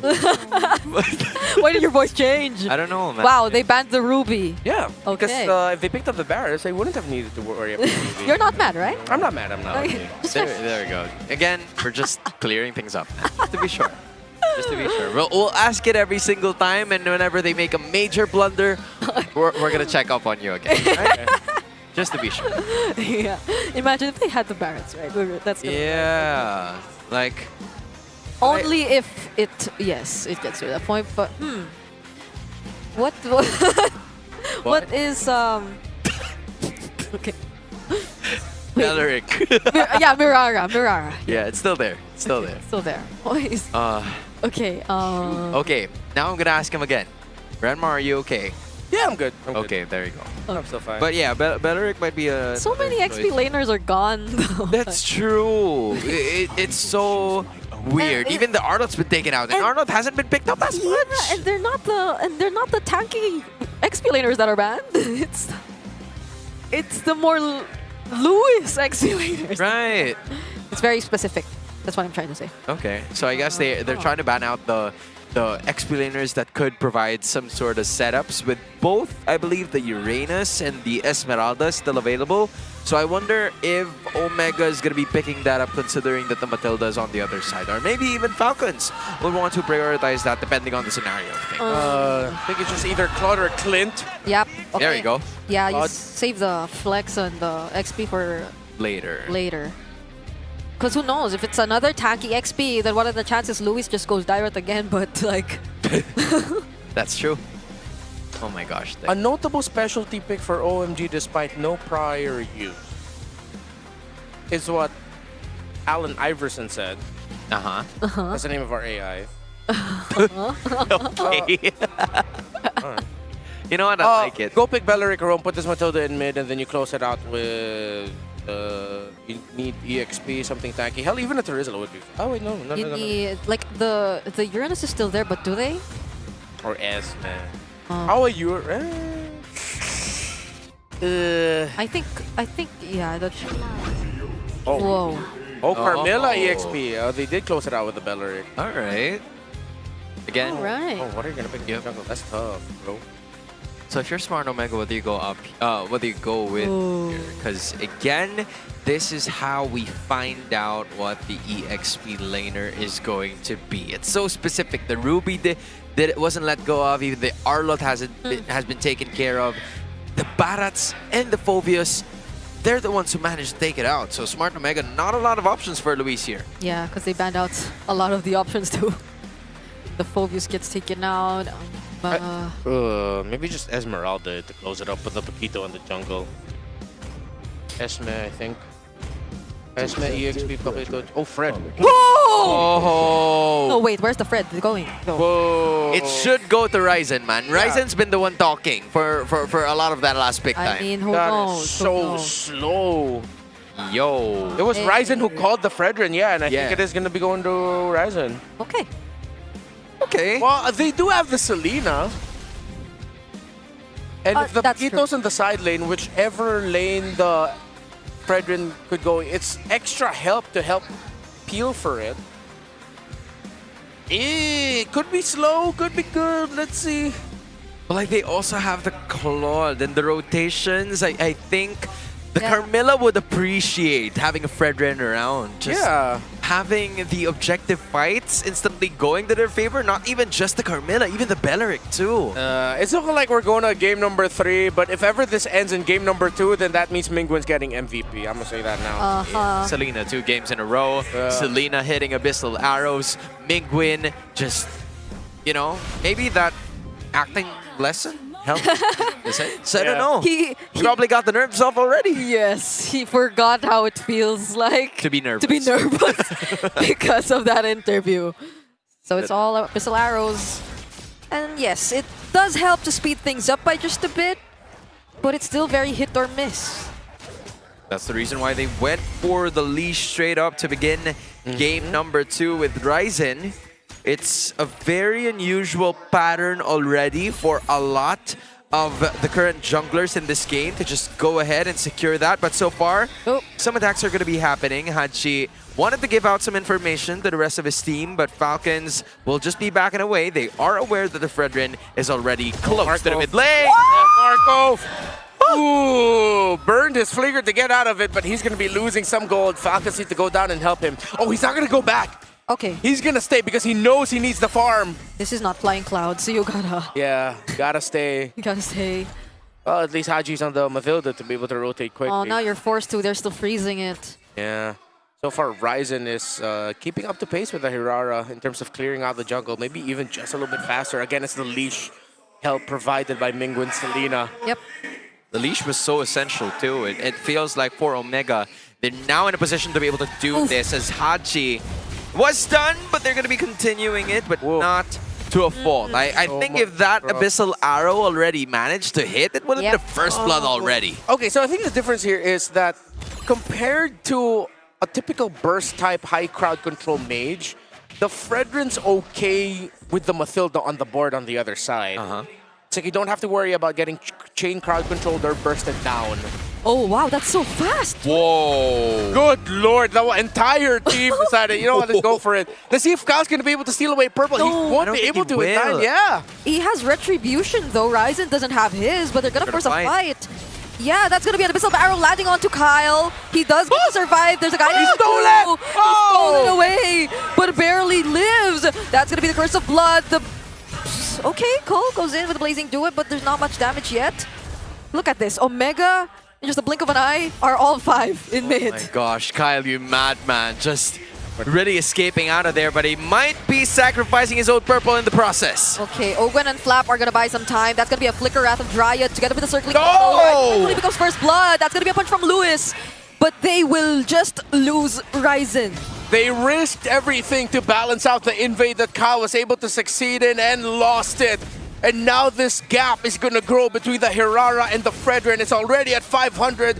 That's going to climb to 1,000 and more by turtle number 2. Oh my gosh. Now, thinking about it, it might not be as beneficial. Ryzen was somewhat able to get that using a retribution of his own. He's trying to keep it within striking distance. 1,000 might be a little too grieving for him to eventually make a return, which is why Mingwen, aside from using those Abyssal Arrows to locate the other opponents here for Smart Omega, he's also helping Ryzen out, providing some sort of support in any way that he can. Yeah, you're going to be waiting now for Lewis to also get his first item of the Hunter Strike.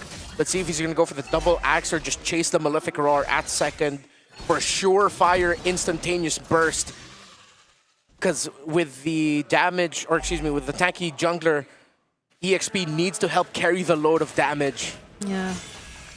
That's the first objective that Omega did secure for themselves, but the momentum doesn't necessarily feel like it's completely shifting towards their side despite that.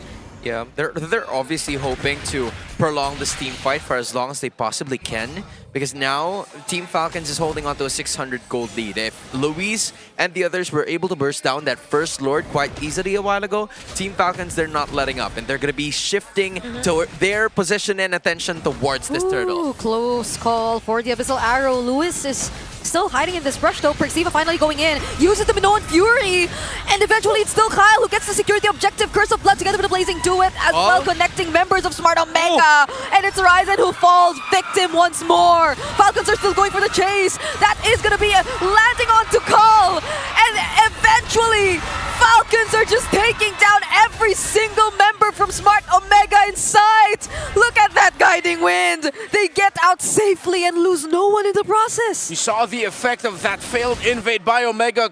They have completely lost their footing in this game. Falcons well executed. Ryzen was taunted by the Wrath of Dryad. Not completely sure if he was able to get out of the taunt in time, but he was not able to Retribution the Lord, and Kyle took it through the falling maple, and he was fine. They're trying to go after Marco, but he readjusts with the stun. Yeah, this composition by Smart Omega is going to take a little too long for them to come into fruition. It's not just that the scaling will arrive slow. The entire mobility, in a sense, of Smart Omega is going to be slow because they're banking on Fredrin as the jungler that could provide not really damage, but maybe some sort of help in terms of the taunting, the stuns that would be essential for them to eventually make their way back into this game. They've done that a couple of times, but it still did not work, as it's still a 4-0 kill score that belongs to Team Falcons. There's also a slight lead for the Camilla in gold. They're kind of neck and neck, but little by little you'll see that the Flap's lead can grow. Marco now has Sky Piercer. Oh dear. Oh, okay, you gotta be careful. Flap is gonna come through from the sides. Ow! Perxiva, they decide to burst down. Curse of Blood already connecting 2 members as well, and it's Ryzen falling next. It does feel very slow. Smart Omega, they struggle to even disengage. They needed to play the perfect early. Oh, down bottom! Okay, that is gonna be a kill onto Cull. Unless he makes it out alive. BMI back to where he initially was, but he still goes down. It's a killing spree for Haji. Gosh. And they go and regroup in mid to take a tier 1. It's looking like a go next moment for Omega. No kills. Falcons with a 5,000 gold lead and climbing. And Ryzen just now only got his first item. It seems like the risk for Smart Omega is definitely not paying off. They wanted to go for a Fredrin from the start, and with this turtle, they might even get more. He got his first item around the same time Perxiva got his first item. Oh yeah, so he is acting like a secondary rover from the things of perspective. What?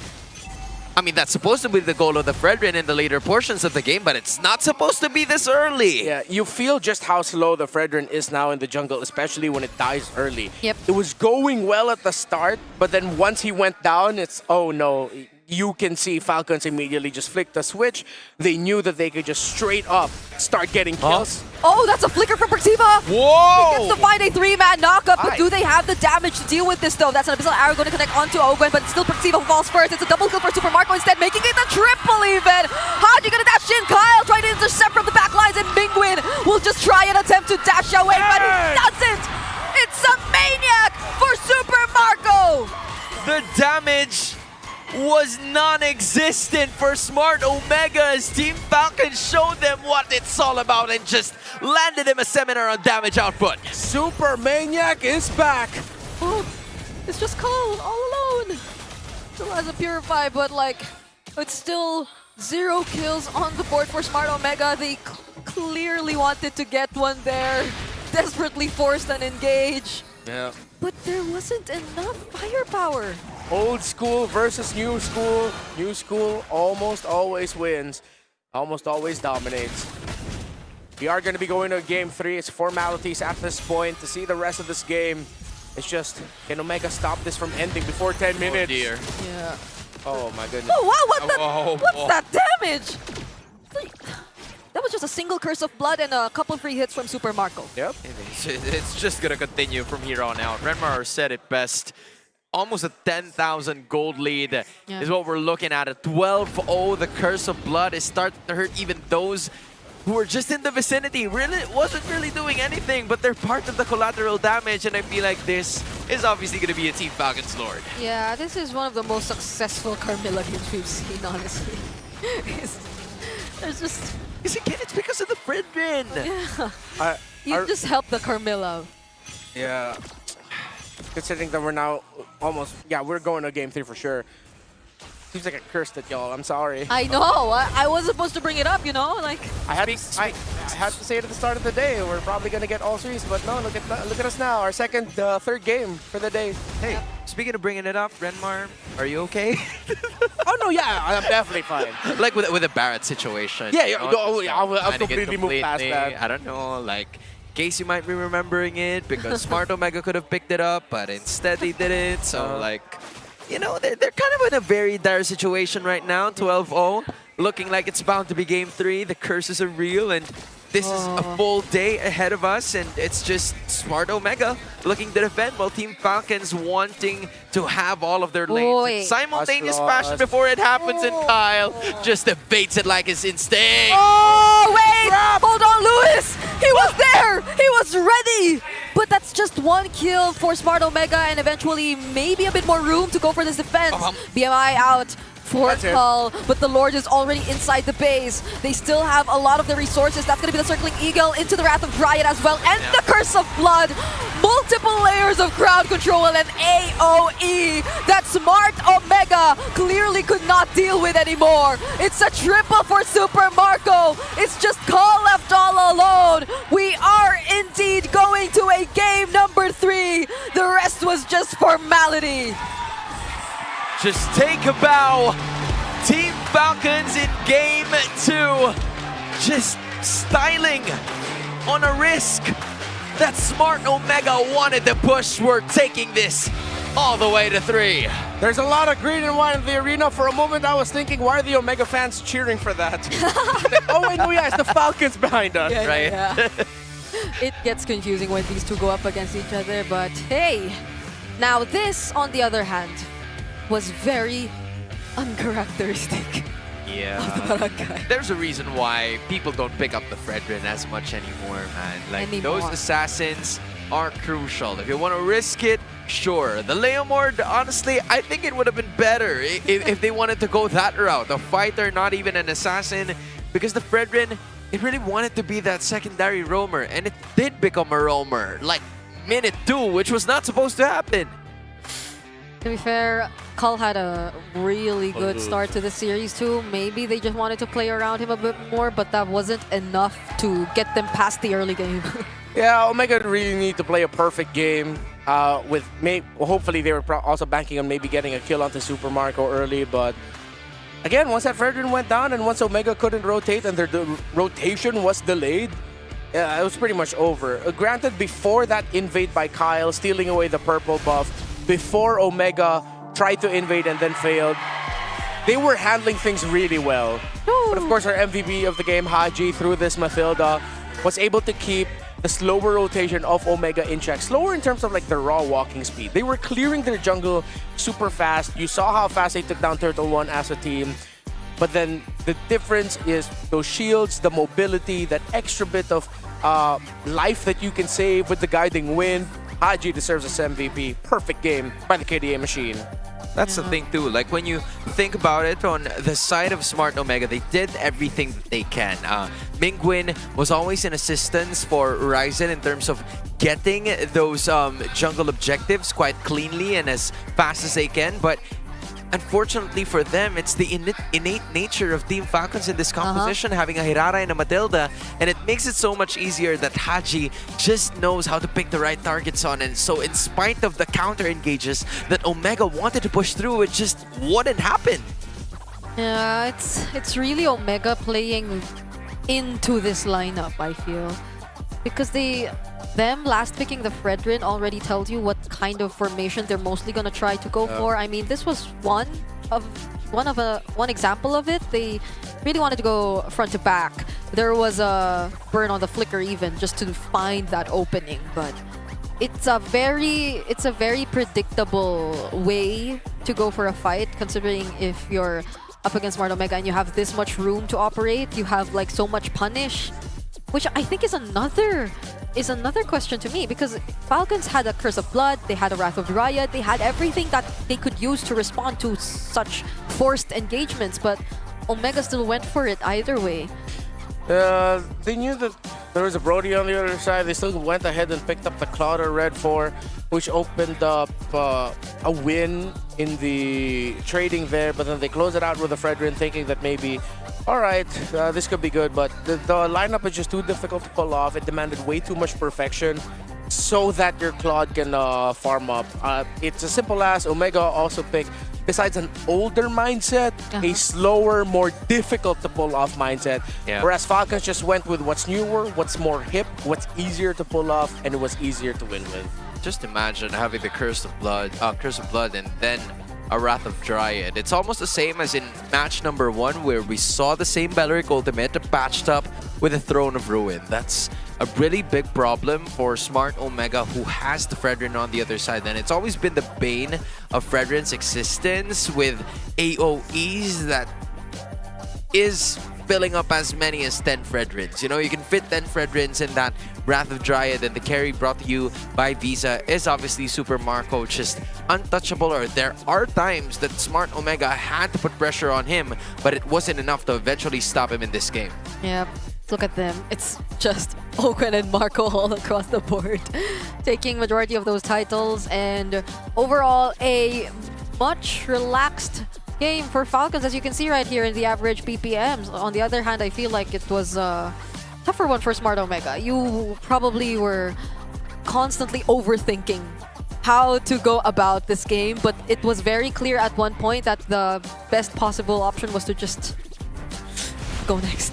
So there have been some solid takes from Smart Omega, but this one is a definite miss. Like, we didn't really get to see the full Fredrin gameplay just because of how they would want it to execute it is just not good against the composition of Team Falcons, which led us to a game number 3. But for Mobile Legends Adventure, it is a relaxing idle RPG. Collect 100 plus heroes, level up with ease, and enjoy idle rewards anytime. Build your strategy in auto battles, explore endless game modes, and fight players worldwide in global PvP. Go ahead and download Mobile Legends Adventure and start your idle adventure today. Just like a lot of the games that have obviously happened from before, and in addition, there have been some time spent here because we still have a lot of games and the clock is ticking and the seats are filling up. Don't miss your chance to witness the match between Onyx PH and Smart Omega right here at the Victoria Sports Tower. Head on to ph-mpl.com and get your tickets now. Is that their next match? Onyx? So they've been against top 3. Liquid, Falcons, then Onyx? Who created this schedule? Poor guys. I mean, it's them, you know. It's good that they're facing the top competition already, so that they can prepare. But like, for Call is probably. I'm checking. It is. Yeah, it's on tomorrow. Guys, I just joined MPL page. What is this? Yeah.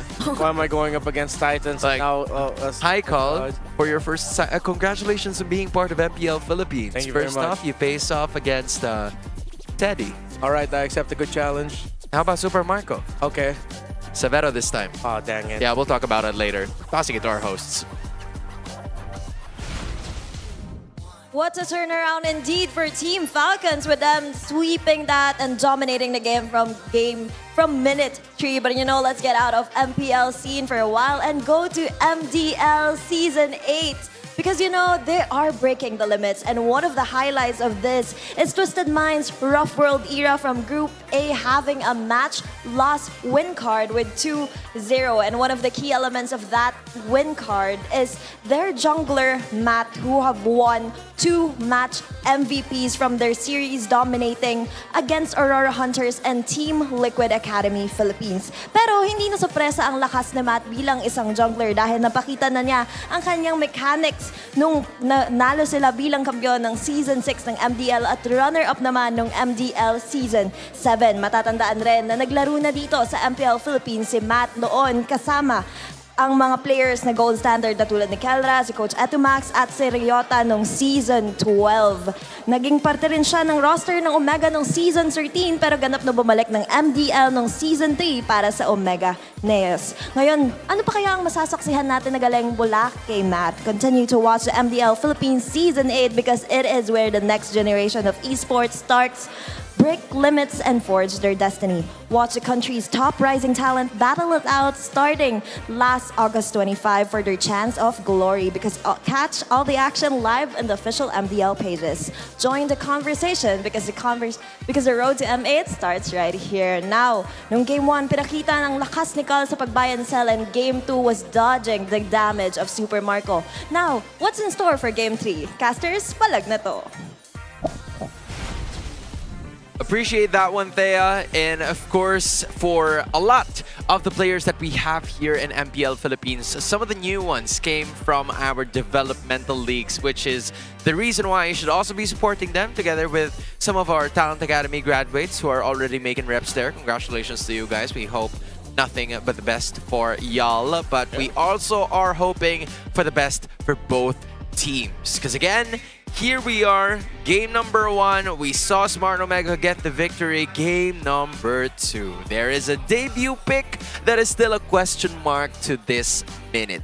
Why the Fredrin? Imagine going from Fanny to like Fred. all the speed. Right?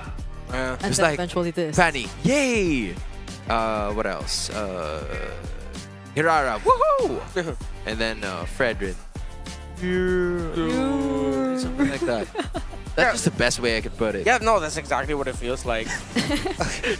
Yeah, they just chose a more difficult route. When you look at the Fredrin, they probably didn't want to pick burst like something like the Nolan because they were worried that, hey, we're up against all this shield and all this burst, it might just get negated. Sure, but then their Omega's also going up against heal, and they weren't worried about the Minotaur just healing through the damage getting brought out by the Hirara of Team Falcons. So why? Yeah. You could just go ahead and pick up the Nolan, but then or put the Paquito in the jungle.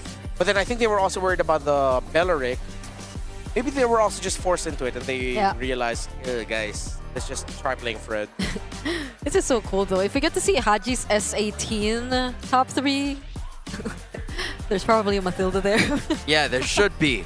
You know, there has to be like a different graphic for Season 18. Yeah, it's been so included. If it's Season 18, it's Valentina that'd be the yeah. Yeah, it's Valentina. But Season 15, 17, Farsa would be accepted. The Eve and the Kimmy too. But at this moment, Smart Omega are going to be going Flying Clouds and will be at the blue side. It seems like that has always been the decision of a lot of our teams who are going to be playing at home. So yeah, Smart Omega, they have to at least control or dictate the pace of this game.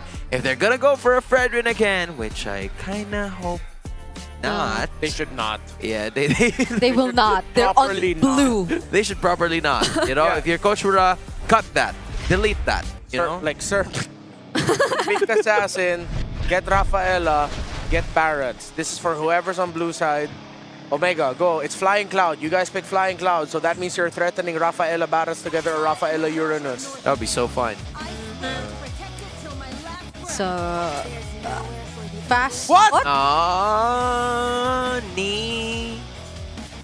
And Raphael's been taken out again. Seems like they're allergic to healing. I mean, they could prioritize it for the first 2 picks just to negate it, but bro, you could have first picked it.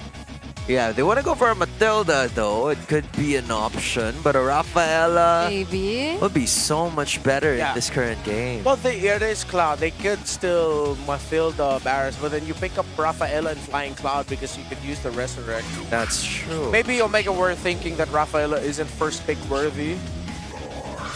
Okay. So, what? Yeah, it's fine. They want to change things up. Fair enough. I'm sorry, Renmar. We haven't seen Barretts over the last 2 games. Now I'm mad. Now I'm mad. it happens. Yeah. I don't know how to. In this I don't know how to tell you. Of all places, you know, like. Yeah, like why aren't we seeing the slow? You know what? The If it's- Fredrin would have been. Yeah, why? I am expecting it more now because it's Ryzen and Kyle. Hell no. But it's different. It's, Chaos. Okay. Okay, Paquito, then you get Hirara Belleric. No, Belleric was banned out. You get Hirara Valentina. Fair enough. Hoping that Omega's gonna have a big ticket ultimate that they can use for future reference. Team Falcons has a lot of choices here, given that majority of these adjustments aren't even for the assassins. It's just for those damage dealers in general. Yeah, if you don't get the Hirara now, then Omega can just swing Paquito EXP or even Paquito Gold and then get the Hirara. So you can't risk it. You have to get the Hirara. And then either Valentina, Novaria, Marcel. Okay. I'm out of here. I'm out of here. So it's not just Omega who wants to switch things up, I feel. It's also Team Falcons. Oh, okay, to be fair, they pick up the Brody maybe because they want to turn off the Paquito going gold. But come on, It's Hirara, bro. Pakito Hirara. It's Hirara. Oh. And Aurora. See you in the next series. I'm out. Whoa! Oh my goodness. All right, so far, ladies and gentlemen, Brenmar has just dropped off his headset. No. Hey, I'm He's back. He's And back. put it back. He's put it back. I was about to complete my sentence, I'm man. sorry. Okay, we're sorry. Trust it. I should have. But it's okay. Redmar's back, guys. Redmar's back. Don't worry about it. He's part of it. But Redmar, maybe this Red 3 is gonna give you some sort of hope in this game. For the love of goodness, either you pick up the Esmond now, or you gotta pick up a jungle. Just pick up the Fanny or the Nolan. Quite. Could be a choice. Fanny. It is. Okay. Okay, there you go. There's some hope in humanity, man. Yeah. Yeah, Omega are probably not going Selena this time anyway. This could even be an Angela mid, Yeah. honestly. It's most likely an Angela mid. I like this Ruby band though. Sometimes overlooked, but would be really good. It's so cool that we're seeing Fanny on the other side, whereas other teams wouldn't really pay mind to the Fanny at all, given that, sure, it's Ryzen and Kyle that we are taking into action here, and that Ruby could be a hurdle towards what Kyle's going to be pulling off in this scenario, but then Avaria is also going to be taken out by Smart Omega. They don't want any sort of damage coming from a mile away against that Angela, and probably against that roamer that they're going to be picking up later in the second phase. I think Falcons ban out the Esma so then they can pick Uranus Red 4. Because if Falcons pick up the Uranus at Red 4, and they need a strong front line in the EXP. So far, it's a lot of burst right now for Omega. Uranus would do good there. If Omega end up with the Esmeralda Angela, it's over. Oh. Yeah, definitely, because you're gonna pick first anyway when you open up the second phase. You can even go like Joe Roman is fine, but to be safe, Omega close it out with a Badang Esme if it's available for them. So Falcons still ban out the Badang. You can still go for Cho for Xiva. Okay. Huh. Okay. There's still one more choice here. If you are looking at Smart Omega in terms of bans, they're going to be taking that out in quite a bit. The Esmeralda could be a very potent choice, just like what you said, given that there's an abundance of shields. The Matilda provides one, the Angelus serves another, so both of them could have a very essential Esme game, whoever's going to be picking it up. But they got the Gacha wrapping up this composition in bans. So you can either pick up the Uranus or the Marcel. Either or Omega's gonna end up with the Esme. They won't get the Badang. They might get the Marcel. If the Marcel isn't an issue for either and Falcons don't pick up the Roamer now, they pick up Tigreal to close it out. So it's likely to be mid Mathilda, Mid right? Mathilda. Yeah. Or they've been forcing it out too since the ban on the Varia. So no Valentina considered here for. Actually, what hurts is with Esme open, you have to pick up Esme. Yeah. Okay. So, what is the choice gonna be for Falcons? Along the board, but they go for the. Ooh, I was thinking of a big setter, but they're playing it safe. It's Revitalized, high loss, Mathilda mid. It's long team fight here. There's a handful of debut picks in this series, man. It's quite surprising, but I guess a lot of the teams are making the most out of the experimentation. They can close it out with an Esme or Arlot in the EXP. Oh. Then the Rome, I'm thinking if they're still okay with picking up the Marcel. You need tankiness. They took out the Gacha themselves. Oh no, we did mention Cho earlier, but they don't really have a pick-off combo. But the Paquito is, I guess that's at most, but. Oh! Angela Rome Vexana mid! And a Fulvius is going to be appearing as well for Smart Omega. Not a lot of durability in this lineup brought about by the Barangay. So Team Falcons, they do have a very agile set of skills with a Glorious Pathway and a Circling Eagle, both just to simply engage or disengage. What's open for Flap at this point? There's an Alice. Alice would bang. Alice would bang. Alice would. Alice would bang. It's Alice or Esme. I think he's just said Alice. I think he literally just mouthed out Alice. Yeah. He's asking. He's Yeah. insulting. They have to agree on this decision. It's the last pick. I think he's already hovered over it. Yeah. Oh! It's still Carmilla, the XP. They needed better damage distribution. They don't really have a lot of strong AoE. And going up against the Angela Herrera is demanding for Refovius. Oh, I'm leaning a little bit more towards Falcons, but if there's something in the Omega lineup that's just crazy enough to work. But Yeah. it's tough. Yeah, yeah. Similar to game number 2, it's tougher to pull off. It's a very good lineup rating. Yeah, like it fits it checks the boxes, a lot of it. So far you have healing, you have sustain, you have burst damage, you have mobility. I say that Smart Omega has tools to be able to make it, just like what Renmar and Brigida have said right here. But for Team Falcons, I think they're banking on the fact and trusting that their AoE in general and the mobility that they have provided in terms of rotations will be setting themselves up for success here in game number 3. Again, not a lot of things going on except for craziness in this series, because in game number 1, it was Smart Omega leaning towards that Cull Aegis, that Ryzen backdoor, and then in game number 2, they've managed to land a blunder with the Fredrin. So with this new style, new operation for the Barangay, can they land a blow on the unstained record, or in the stainless record of Team Falcons? Yeah, Omega need to snowball. Ryzen was able to get his purple buff, but had to use the retry for it. What's going well for Omega is they technically have another frontliner in the Eternal Guard, which just hits you. But then it's a slower, it's a tanky roam. It's a tanky EXP. So you're almost always going to hit someone with your Terrify and with your combo. Super Marco versus Cull. Oh dear. Cull does have the regen though. Is he gonna go for an outplay actually? And there's help from Perxiva! They get first blood against the Bulletproof! Yeah, did Marco forget about the trade against the Paquito once he gets his shield? That's an insane amount of shield the Paquito gets. My gosh, it was a simple...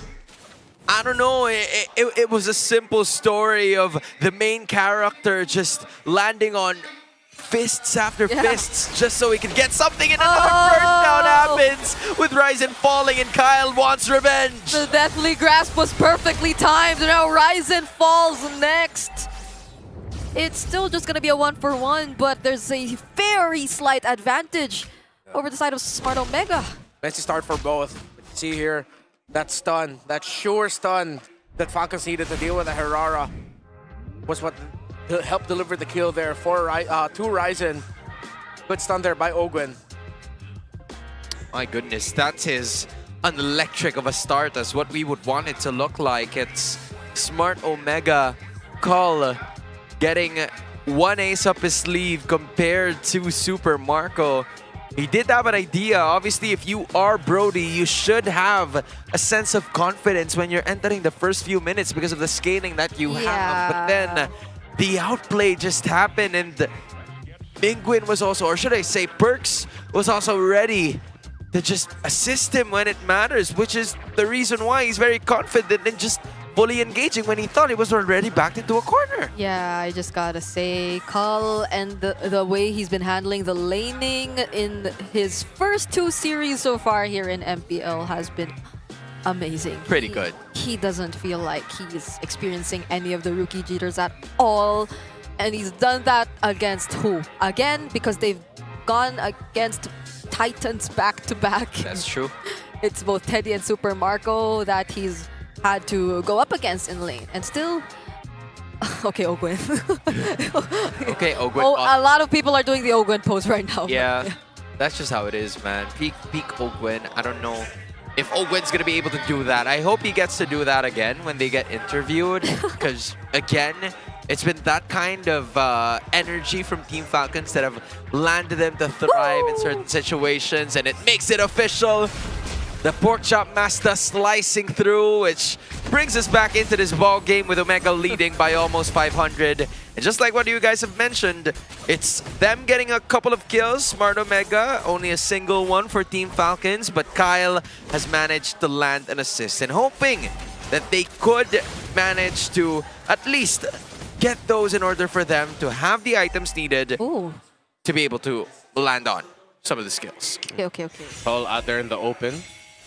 Oof. Yeah. The damage that Mathilda could get with the enhanced basic attack. Oh. Oh, Lord. Okay, there are two separate and different fights happening though. The Heart Guard is still gonna channel through. Ryzen does Omega have wins it this. right now, and Flap is gonna fall. One man down for Team Falcons as Omega take full control of this objective, and Falcons would just rather not contest. Yeah, told you, it's crazy enough to work because if you're gonna be playing around against a mid laner that isn't really known for surefire burst, sure crowd control, then Lewis is gonna be able to survive long enough, which means that once a hard guard is off, wow. Okay. Did he just flicker out of that? Yeah, he did. Circling Eagle perfectly? He did. Wow. Still, a lot of problems for Falcons. This could be a slow realization that their lineup might not be able to do much until Super Marco gets his items. So for now, safe to say Omega is looking like they're gonna win this. Ooh, Super Marco who died early by the way. Right. It's not just, you know, him having an easy time of his life, but now Cole's gonna be backed into a corner. Oh, flicker from Super Marco. Now they want to go for it, but Horizon showing up meant that Falcons could not commit anymore. Torn apart memory, but it's still Ogwen as the sacrifice, and Kyle will not try again. It's so tough for Team Falcons to come up with a decision to engage because as soon as they do it, Omega always has an answer. Crazy enough to work. The shield, we saw it earlier. The Brody struggles against shields. First it was the shield of a Melissa, now it's the shield of the Heart Guard, plus the shields of the Paquito. Shields! So annoying. Yeah. It's so annoying because when you think, just like what Super Marco encountered in that very first bottom lane duel, it felt like he already had it in the bag. It has been that same kind of story, but this goes the same way in game number 1. That Aegis from that Melissa now just sustained by the Angela in certain moments, and even a glowing one has been bought by Mengwin. Yeah, gotta admit, Marco dying early was more of like Marco's fault, not respecting the trade against the Paquito. Yeah, he's a level behind, Call. Yeah, and he knew once you hit level 2 for that Paquito, he'll get an insane amount of shield. A little bit of disrespect early on, honestly. To live and to die. Oh. Okay. Present to show up. It's Smart Omega with 4 members trying to take position here. Luis charges forward, but it's just gonna be a bit of a zone. They're gonna split things up just a bit. Luis trying to go for it. The Infernal Pursuits are coming through, but they have no idea where Kyle actually is gonna be. It's still Ryzen, who eventually wins the retry battle nonetheless. And members of Falcons are already very low. The damage, the Eternal Guard, the free hits, they're a bit too much. At least it's going to be enough for just one Falcon member to be taken down, but Smart Omega has been locking in over the course of 5 minutes. What a draft, what an execution. Rome Angela, mid Vexana, with Phoveus as your anchor, knowing that there's no burst mage in the other side and it's a burst assassin. What a draft again by Omega. Just keep on surprising us with some of the picks. It seems like there's a sudden shift in what happened in a week gap or 5-day gap between weeks 1 and 2. They've managed to figure something out in terms of the composition that it doesn't need to be tanky per se. We can lose the durability so long as we have sustain, and I think that's what Smart Omega is backing on right now. They did a bit too much of the tankiness in game number 2 though, but this I think repeats a lot of it. It's just really raw damage, a lot of mobility and mechanics, and these really good interactions that we're seeing, which Falcons are struggling to go up against, but is also at the same time off the back of some of the errors that they pushed, especially early on, that we saw specifically in the gold lane from Super Marco. But we'll see. It's still a less than 2k gold lead between these two teams. That's currently on the board. Oh, but Ryzen, all alone here, is gonna be able to get away though. Also still wants to go for a bit more of a fight. The deathly grabs Flap going down. Guiding win for Ogun plus the Revitalize. He's chasing him. They're just gonna run away because look at where Omega are currently positioned at. Just a ton of damage and enough stuns to be able to burst one hero after another. Kyle wants to insert his entry, but Omega's eventually going to be taking the mid turret. Flap and Ogwen cannot do a thing against all of the crowd control brought out by the Vexana and the Phobius. They'll just get finished off by the Paquito and the Herrera. Omega are on the way. But how long can Falcons hold? If they can hold, it'll be good for them. But if they do hold, what do they even have? Like later on in the game, sure, they do have a Curse of Blood. Flap is eventually going to deal some sustain to at least last longer, and they didn't even get that purple objective anymore as Kyle is going to be stepping away from that and then stepping onto this bot lane turret without any answers. It is so tough. It feels like a very passive lineup now for Team Falcons if you look at it. Yep. They needed that sure stun, but then it's a high loss, so it's slow.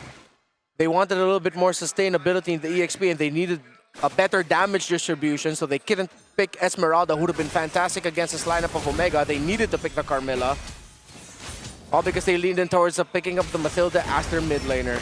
Oh, flicker from Haji. They want to go for Mingwin instead. He does have the damage and eventually picks him off, but that is going to be him traded down as well. Two-man knockup with the Dark Wave. They split up. Just so smart. Omega get to choose who they want to go for, and it's Ogwen that they decide to take down. Cole might just come in as well, and they do just that. Flap will try to get away, and he does, barely.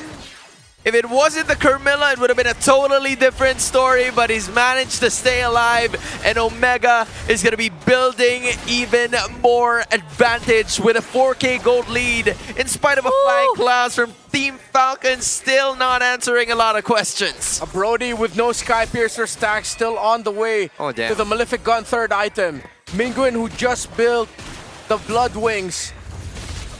Anati Karas built just now Falcons. He should be okay, right? Yeah, Ryzen had enough damage to deal with Ogwen all by himself. It's crazy to think that Omega are this much ahead. Kyle trying to swoop in, but that's just a couple seconds before the Lord. They cannot risk losing any more.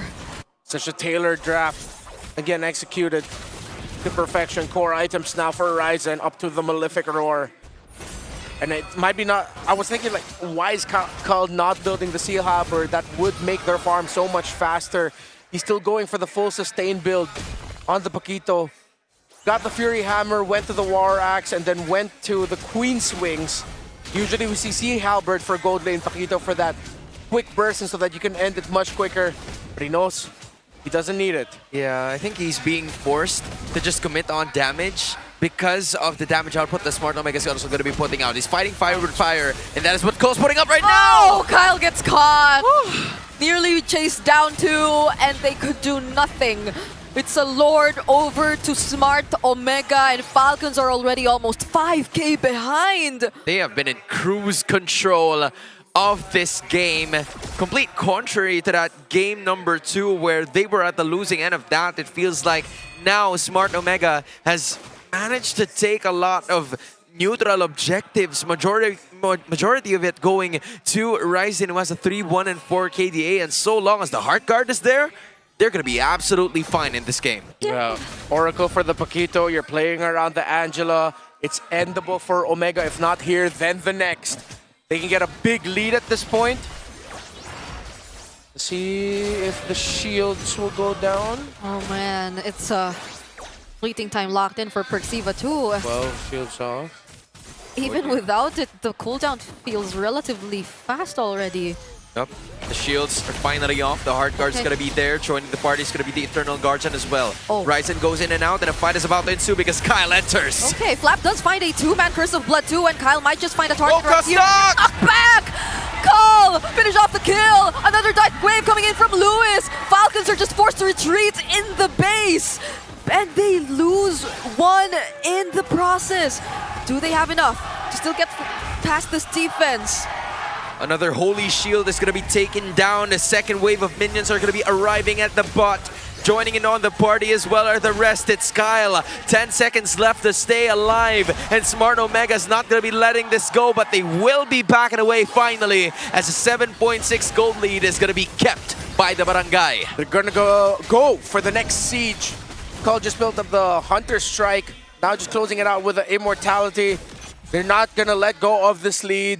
And it'll be very it's quite impossible for Falcons to win this unless Omega commit a throw of the century. Because you saw how long Ryzen was able to stay untargetable. His iframe was insane. You saw Kyle and Haji went in because they wanted to force that falling maple out as soon as possible, but Ryzen just maximized it. Yeah, and this Paquito is starting to feel like a badang for Kyle. That's true.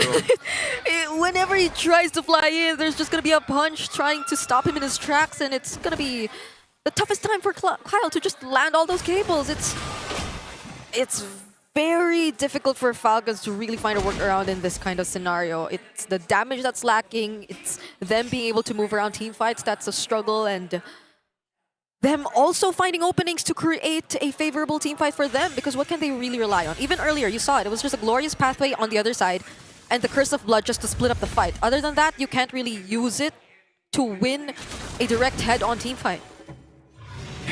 For Team Falcons right here, it seems like they do have a bunch of crowd control skills, or at least ways to engage, but the damage department is missing. And although, sure, Smart Omega is as squishy as they may seem, they do have enough sustain, they do have enough shields, and they even have control of the map as well. Oh, Dark Wave, Deathly Grasp, everything thrown out to Kyle. All do!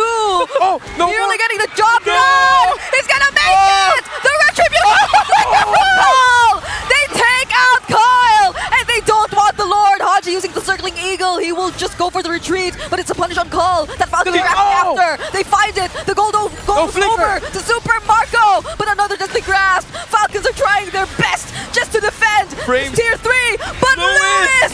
No one is stopping Lewis! What is going on? They're still going to be fighting for it again, and 3 have fallen down. It's just Haji and Ogwen left. There's not enough wave clear to deal with the siege. Over. Smart Omega finds a double and eventually close out this game number 3. 2 Titans, no problem. Sure, we got swept by the first, but how about we beat the second? Omega makes a statement early in the season, taking down the second seed of week 1. If there is any possible way for them to enter the winning column, that is the best way to do it. Win number 1. And against an undefeated team, that has to feel amazing if you're Smart Omega. Omega beats or snaps Falcons streak again. They did it last season and they do it again, even though it's an early one, it's only a 2-match streak. Still, they're the Falcons streak snapper. And they might just get a huge boost from this point onwards. They mentioned it. Yeah. Every single time after they beat Falcons, they just have such a huge jump in performance. But this was already a statement in itself. GG's to Team Falcons still, though. It was a game 3 and not a sweep day so far. Just look at the burst damage that Smart Omega provides, and in spite of Team Falcons wanting to leave certain situations, not even the Glorious Pathway, not even the Revitalize is allowing him to escape with a good amount of HP. It forces the Guiding Wind just so they would be able to get out of certain situations, because if you don't, you're gonna get completely held by the majority of skills that Smart Omega has. That's what stops the Brody. Raw sustainability. Brody popped up because there's a lot of squishy heroes, but what about we start packing even more shields? It was a Melissa with an Aegis that took them down in game 1. It's an Angela in the roam for a Phoveus that takes them down in game 3.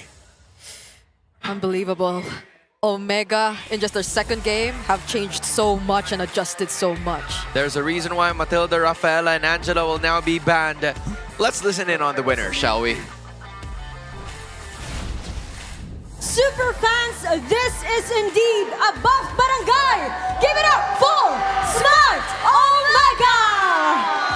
Wow, what a great performance. Boys, congratulations on that win.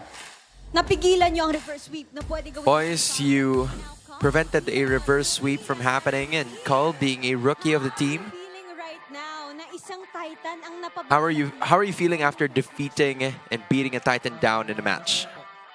Feels good? He says feels good. Are you like that when you're happy?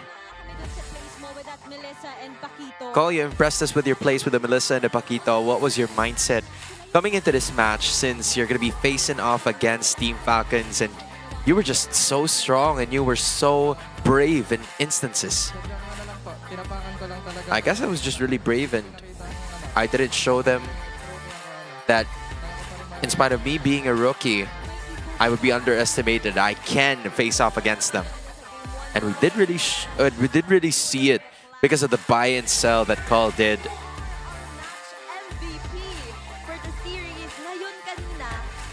Ryzen, just a while ago, game number 1, you were a walking highlight reel, and another backdoor play is what you did.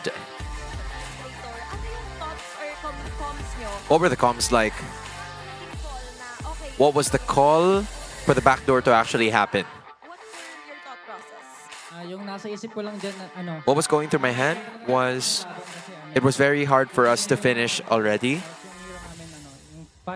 Our heroes were just really dependent on not the team fights, but also catching them off guard. So as soon as the Lord was available, as soon as the finish was available, we're going to go through it again. Ryzen's always one of the people that we think of when Fanny comes into play. You also used Fredrin in game number 2. Although it didn't work, we were also surprised that you picked that in your draft. What was the explanation behind it? Or is it proof that utility just doesn't work in the current meta? I think it would still work. Maybe it's just our execution that was missing. Yeah, maybe I think our execution was missing, but I think it's still executable in this current meta. Instead of the assassin na expected sa meta ngayon. Pero mabalik ko lang, guys. Going back, your past match was against Liquid. We talked to Mingwin a while ago that he had certain confidence facing off against DLPH. So what lessons did you learn from them? When we're going up against DL, whenever we lose, we really review our games and how they defeated us. And then after that, we get a reality check on what happens and whenever they defeat us. It seems like Call, you're too focused with what's happening a while ago, and you're probably overwhelmed. We're now going to move forward to tomorrow because you still have a game against Aurora. What is some of the expectations from you guys? I don't know. Maybe expect that we can still fight face to face, head to head against them. What's your message to your fans that's been very energetic in all of those 3 games? Major shoutouts to our Kabarangay fans and to all of the friends of my teammates and to all of my relatives. Thank you guys. I love you all. I love you to daw, sabi ng mga fans nyo from the barangay. And there we have it. Smart Omega, a win for them against Team Falcons. And let's see what happened in that match kasama ang ating mga casters. Casters, Palag Na To. You know, Call has never really lost his sight on that X-Pad. It's so cool from start to finish. And I think the same could be said for Ryzen. As soon as he has that heart guard, he's never let go of the lead for Smart Omega. Damn. Honestly, damn, Omega. I see you now. I was looking at the TNC heading into the season. Now I see you, Omega. Okay. He likey. I like what I'm seeing. Let's see how they're going to be faring against the other teams in the league, specifically Onyx. But so far, I think this was an important game to win for Omega in the sense of just getting that early idea of like how good your team is, what you can do. And it's good to see that they did it through some unique ideas as well. Yep. It wasn't just because they won with what's meta, they won with their own idea of what could work They got a Fulvius as their main anchor. They paired it up with a Rome Angela, mid Vexana to help answer the fact that Falcons lead into a high loss, and then a Carmilla. A kind of draft that they were sort of shoehorned into that, they realized how much that they could do with it early on, and they couldn't get anything without any early kills for that Super Marco Brody, who lost to Call in the laning because he got too overzealous and forgot about the important shield that you get with the Paquito, and once that shield was up, couldn't get it. Then in game number 1, that Melissa with an Aegis did the same thing to the Brody. Yeah. Not in laning, but in the big picture of it all. Yeah. That's true. Whenever something, at least something gets through, which you would initially expect to not get through, similar to that Terrara coming for last pick in the red side first draft we saw in game number 1, they had really decent answers towards it. And because they pretty much the same for the Fanny this time.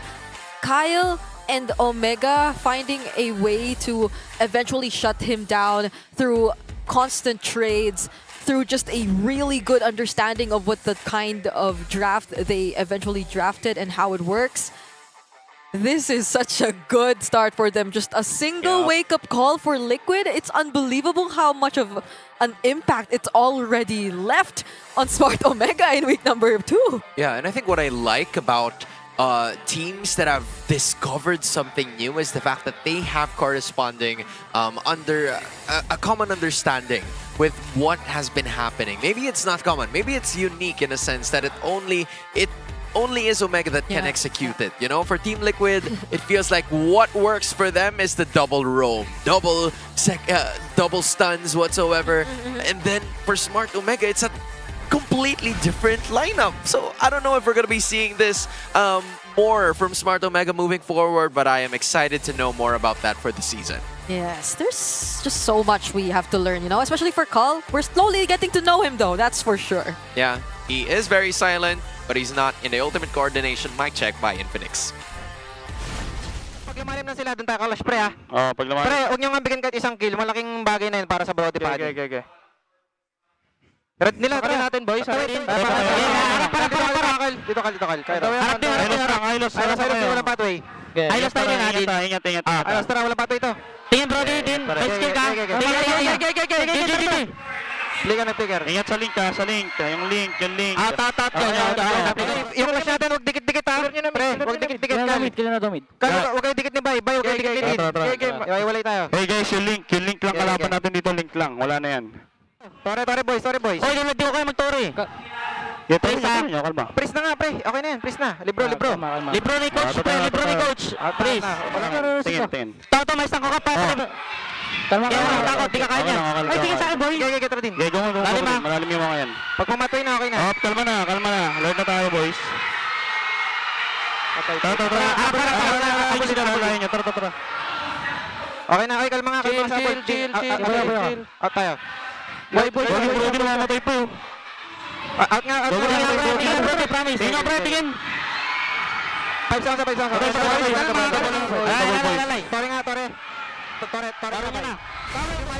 Tore. Perxiva, Mingwin, Lewis. Those were the most audible voices in the shot calling, specifically Perxiva. And there was one call that they made there in Filipino was Libro ni Coach, which is the book of Coach. Meaning that they have like some set textbook things that Coach teaches them to follow at specific moments. That's great. Yeah, I think what's so cool about it also is the fact that they are so good at adjusting on the fly. Yeah. You know, it feels like from the start, sure, we're gonna go Lord, but if there's a better approach, a better result to what could possibly happen, for example, Call's pick off from Kyle up top, they just went for it straight in. And that's just, again, amazing adaptation from Smart Omega, defeating Team Falcons 2-1. We still have one more game where we're gonna toss you over to our hosts. Thank you, casters. It has been a mind-blowing match between Team Falcons and Smart Omega. And here right with me is Ogwen. Grabe pa rin ang smile mo after that match. Alam namin na unfortunate to para sa team nyo. But how are you feeling right now after that match? Is this something that you guys expected? Expect talaga namin na malakas talaga yung Omega. Since talaga threat talaga sila kasi last season sila rin yung tumanggal nung win streak namin. Kaya Right. yun, talagang respeto rin talaga sa kanila. Okay, respeto pa rin para sa Smart Omega. And gusto ko lang din malaman, it has been a hard-fought battle for you guys. Saan nyo ba sa tingin nagkatalo yung team nyo? Decision-making ba? Sa communications? Tingin ko pa lang sa tactics at sa nagkataloy. Kasi especially dun sa Angela Herrera combo nila. Doon kami na windang parang wala kami sagot dun sa pick nila eh. So, nung time na yun, parang wala kami masyado magawa. Tsaka, yun, bigla kaming nagulat dun sa pick nila. Okay, so strategy rin talaga na ihinanda ng inyong kalaban na Smart Omega. Pero Ogan, hindi pa naman tapos ang week 2 para sa inyo dahil bukas, you're going up against Twisted Minds. Ano ba ang aasahan namin sa inyo in that match? Tingin ko, babawi kami sa Twisted. Doon na lang namin yung babawing talan namin. Tsaka, yun, supportahan nyo kami. Okay, maraming salamat, Ogwen. At ano naman mensahe mo sa lahat ng sumuporta all the way from the Falcons Nest? Yun, thank you so much sa mga sumuporta sa amin. Tsaka pumunta ng venue, lalo na mabagyo ngayon. Maraming salamat sa inyo. Tsaka ingat kayo palagi. Yun lang. Thank you so much, Ogwen of Team Falcons. At sa lahat ng ating manonood, ating mga super fans, huwag kayong aalis dahil mamaya lamang ay mangyayari ang ating epic rivalry that is between Team Liquid Philippines and Aurora Gaming. Magbabalik ang MPL Philippines Season 18.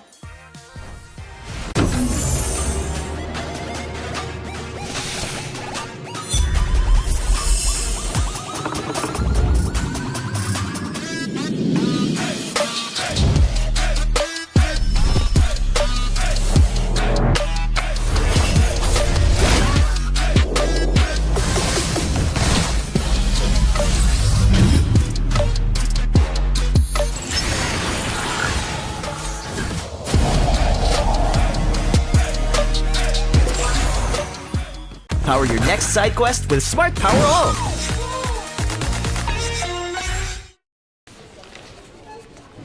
Kalalaking tao naka-tote bag.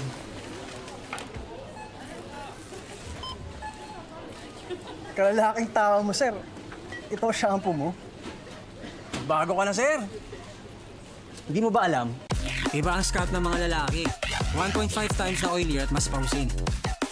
5 times na mas may chance magka-dandruff. Dito ka na sa Clearmen.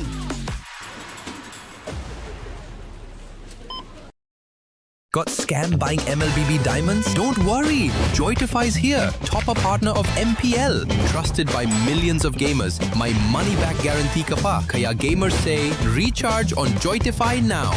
Wait, we have another surprise for you. Want to grab 1,000 diamonds and get Mobile Legends skin like him?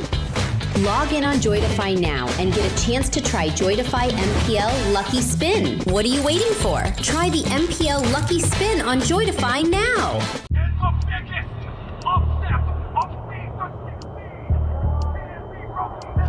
Paano ko kaya sila masusuportahan ngayon ng mas maayos? Kailangan ko ba magpalit ng strategies? Nagagampanan ko kaya ng maayos ang role ko? Will I be able to meet their expectations? We have to prove them all wrong.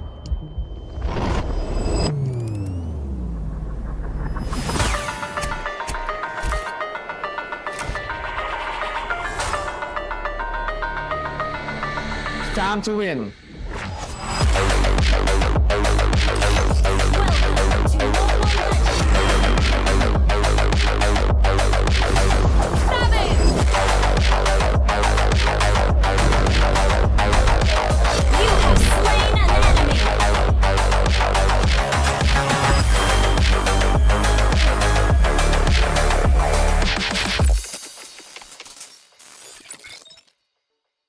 We continuously enhance our services and steadily expand our destinations. China Airlines believes we can and should do better with an international standard. We safeguard your every flight and look to a sustainable method moving towards an era of green aviation. Together with China Airlines, blossoming in the sky.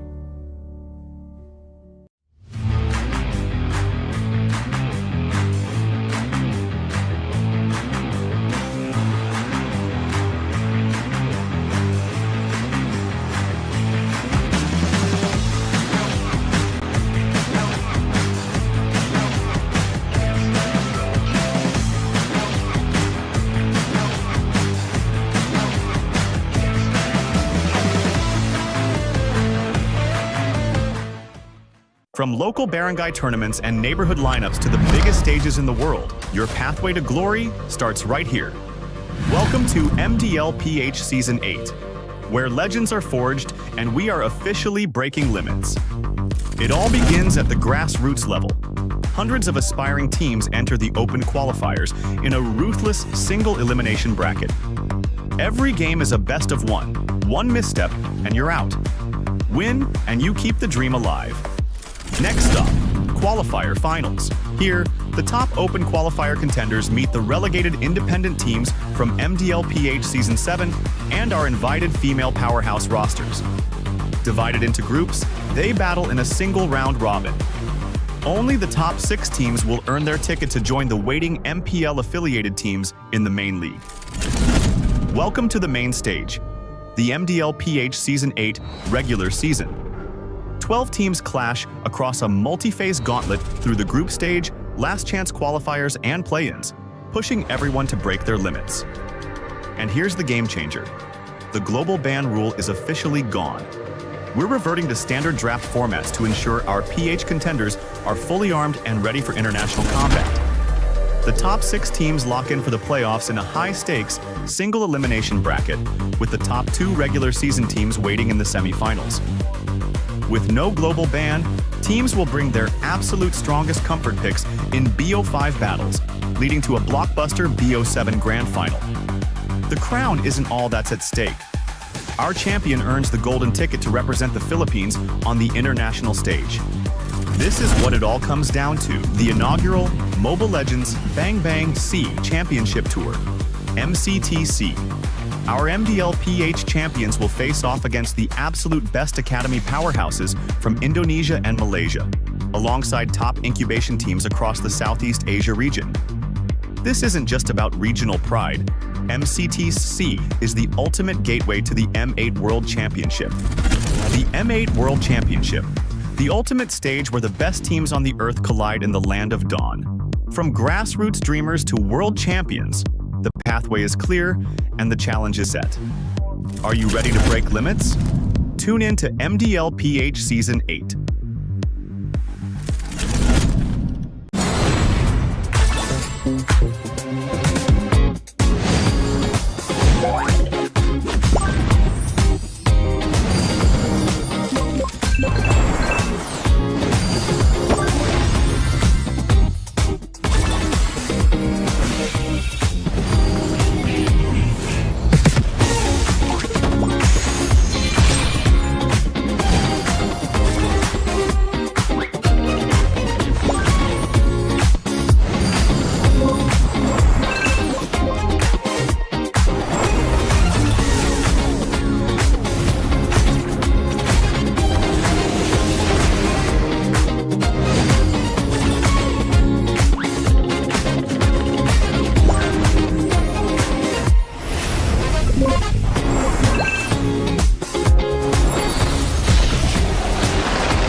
Witness the power of pure lightning!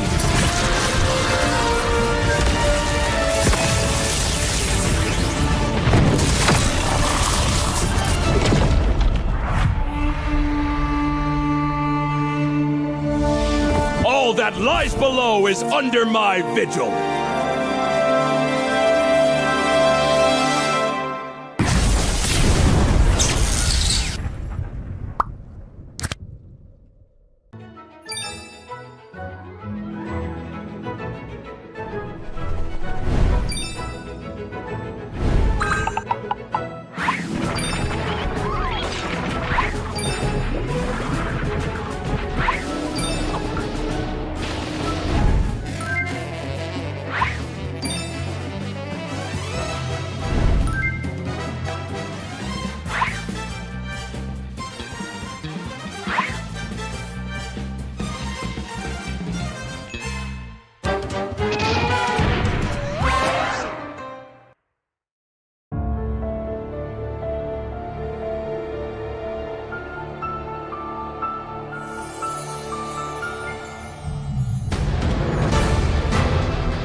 Kailangan mong gumawa ng tunog ng Falcon.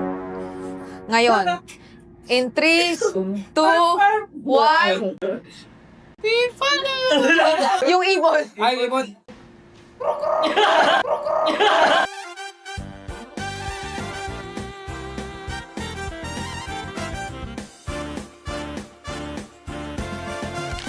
Good morning, class.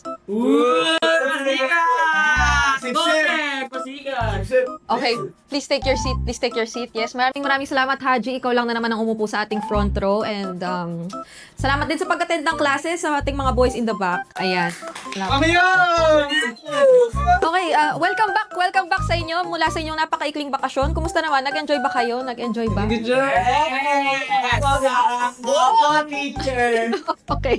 Good to know. Good to know. Alam nyo, sana nag-prepare kayo kasi ang alam ko, in-inform ko kayo na pagbalik nyo, meron kayong quiz agad. Question number 1. Nasa loob ang balat. Sa loob ang balat? Nasa labas ang laman. Ano yun? Yes, Marco. Pako? Marco, hindi. Sa loob ang laman. Yes, Ogwen. Saging! Hindi, nasa loob naman ang laman ng saging. Balik ka na! Nasa labas ang laman. Ano yun, Haji? Hindi! Nasa loob ang balat. Yung kinakain yung nasa labas. Yung nasa loob. Hindi siya kinakain. Or gulay. Yes, Bert. Bayabas? Hindi. Nasa may balat pa rin ang bayabas sa labas ah. Nandito siya na. Ayan! Pineapple? Hindi! Mais!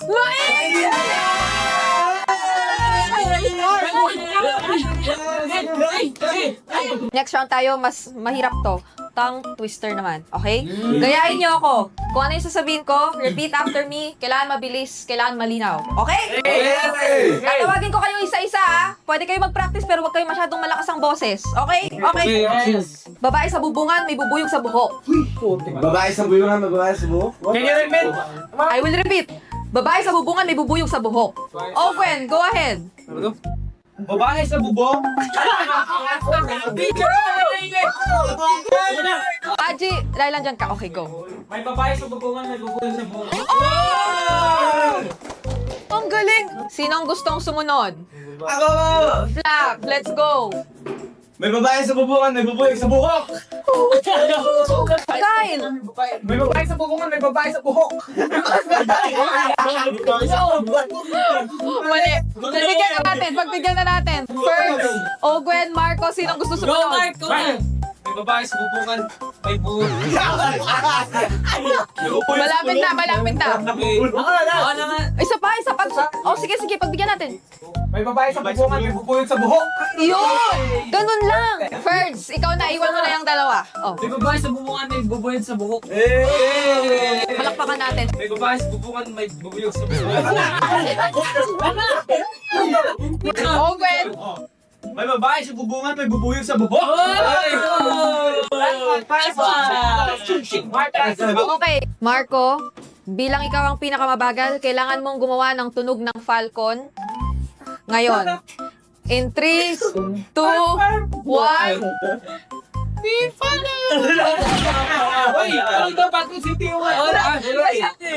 Yung ibon. Parang kwago yun, pero sige. Pagbigyan na natin siya. Matapit nang matapos ang quiz so far. Parang nag-aral kayo, ha? Gusto ko lang sabihin. Basic. Ang galing nyo. College lang, ma'am. And feeling ko gusto kong tawagin ang inyong class president para rito. Mr. Ogwen, please stand up. Alam ko na. Mr. Ogwen, sobrang lapit nyo nang mag-champion last season. Unting-unti na lang talaga. Ano ang babaguhin nyo? Ano ang kailangan nyo gawin this season para mag-champion na kayo? Manalo! Tama! Tama ka! Ngayon, isa-isahin ko na rin kayo kasi lahat kayo ay papasok na ng season 18. Kung meron kayong isang salita na pwedeng gamitin para i-describe ito, ano yon? Haji! Kyle! Grind. Flap! Champion. Birds! Laban. Ogwen! Palag. Super Marco! Pilipinas. Haji! Work hard. Work hard. Dalawa yun. Pero pagbigyan na natin. Okay, thank you so much, class.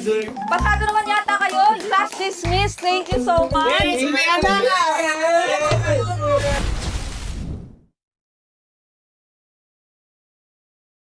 Pitongpot.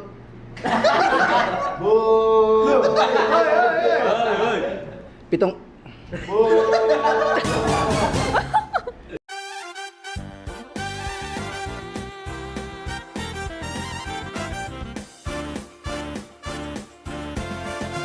Kayo na naman.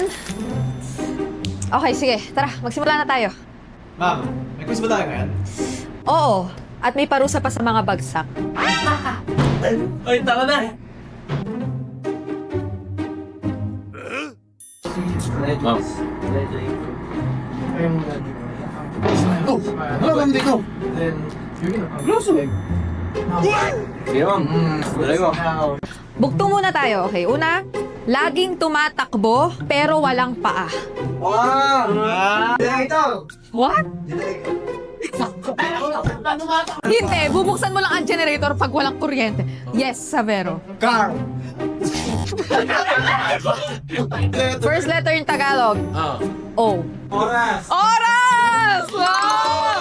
Grabe! Super okay. Okay, very good, very good. Alright, next round tayo. Isa-isa kayo rito, ha? Kailangan nyo sabihin ng mabilis at malinaw at pagalingan kayo. Ito lang ang sasabihin nyo. 70 puting tupa. Hands, go! 70 puting tupa. Wow! Savero wants to go next. Okay. Pitong put, tipong... Pitong put, puting... Pitong put, pitong puting tupa. Yeah! King Kong! Pitong put, pitong puting tupa. Wow! Wow! Pitong puting tupa. Pitong put, pitong puting tupa. Class, quiet. Si Super Prince na. 70 puting tupa. Yan! Dan! Ay, dan. Ako na. Pitong puting tupa. Wow! Super Yoshi! Super Yoshi! Pitong puting... Okay. Pitong puting tupa. Oy! Brusko! Pitong put.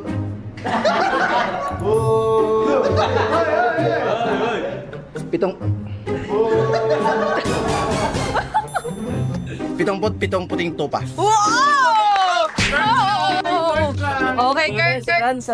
Pitong put, pitong puting tupa. Yay! Okay, pero medyo seryoso tayo ngayon, class. Dati, tinatawag kayong super fam at kailangan nyo yun bawiin ngayong season 18. Tama? Hindi naman siguro nawala, ma'am. Andyan lang yan. Kailangan lang namin ipakita ulit. Oh, confident. Gusto ko yan. Narinig nyo ba yun, class? Oh, siya. That's it. Class dismissed. Okay, pero bago kayo umalis, sinong cleaners for today?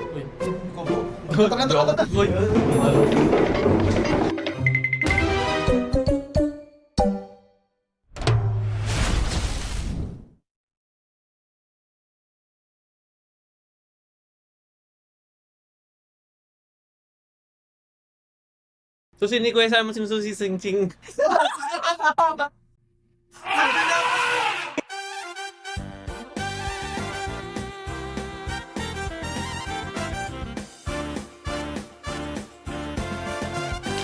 Okay, start na tayo. Sit down, sit down. Alam niyo na dapat yung drill, mabilis lang.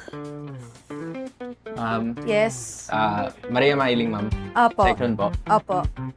Wala akong barong, ma'am eh. Pero, Okay lang po. thank you, ma'am. Sorry, ma'am.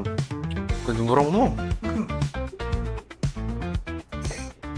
Okay, wala nang hahabol. Kompleto na tayo? Goods na? Alam niyo na dapat yung drill, mabilis lang. Ang dami na namin ginawang ganyan. Alam na namin lahat. Okay, sigurado ka? Sige, subukan natin. Bugtong-bugtong, maliit na bahay, puno ng tao. Ano yun? Bubo.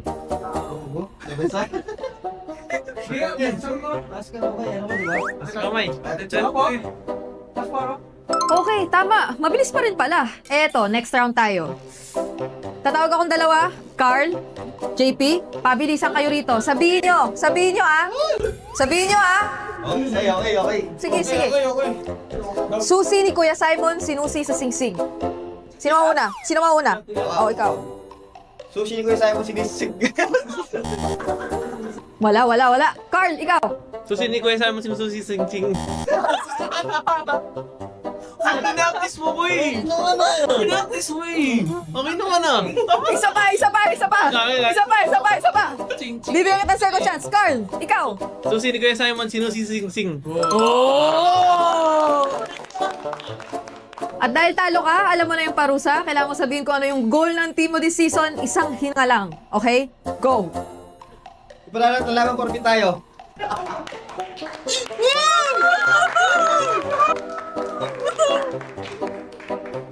Q&A naman tayo. Bilang defending champions and back-to-back champions, ano ang pinakamalaking pressure sa inyo ngayong season 18? Sino gusto sumagot?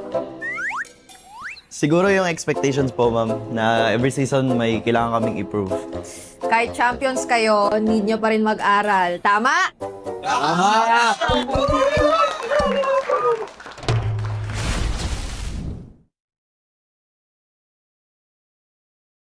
While you're taking a break from the action, why don't you guys stretch your legs and go right here at the Team Liquid booth just outside of the MPL arena because nandito ang mga merchandise na iniintay nyo. And I'm here with Jericho, one of the community leaders of Team Liquid. Now, Jericho, ano bang nakikita nila sa booth natin? Mga sweaters and jackets and mga jerseys po. Available po yung jacket namin, racing jacket namin is ito po. Then yung mga sweatshirt, white and maroon po. Then yung collab po ng Team Liquid Indonesia na Cosmos. So from here on, they can check out all these jackets at makikita nila kung ano yung perfect size, kung ano yung perfect design. And of course, pag suot nyo yung Team Liquid jacket, parang nakukuha nyo na yung aura ng mga players nila. And while we're here, Jericho, at this side, nandito rin yung mga jerseys natin, tama? Yes po. Ito po yung jerseys. We have different kinds of jerseys right here. So, kung wala pa kayong ginagawa at iniintay nyo lang ang game break, you can go right here at the Team Liquid booth. But Jericho, at panghuli, pwede ba natin i-invite ang ating mga Cavalries na sundan ang mga pages ninyo? Join the Cavalry, Facebook, Discord, and Messenger.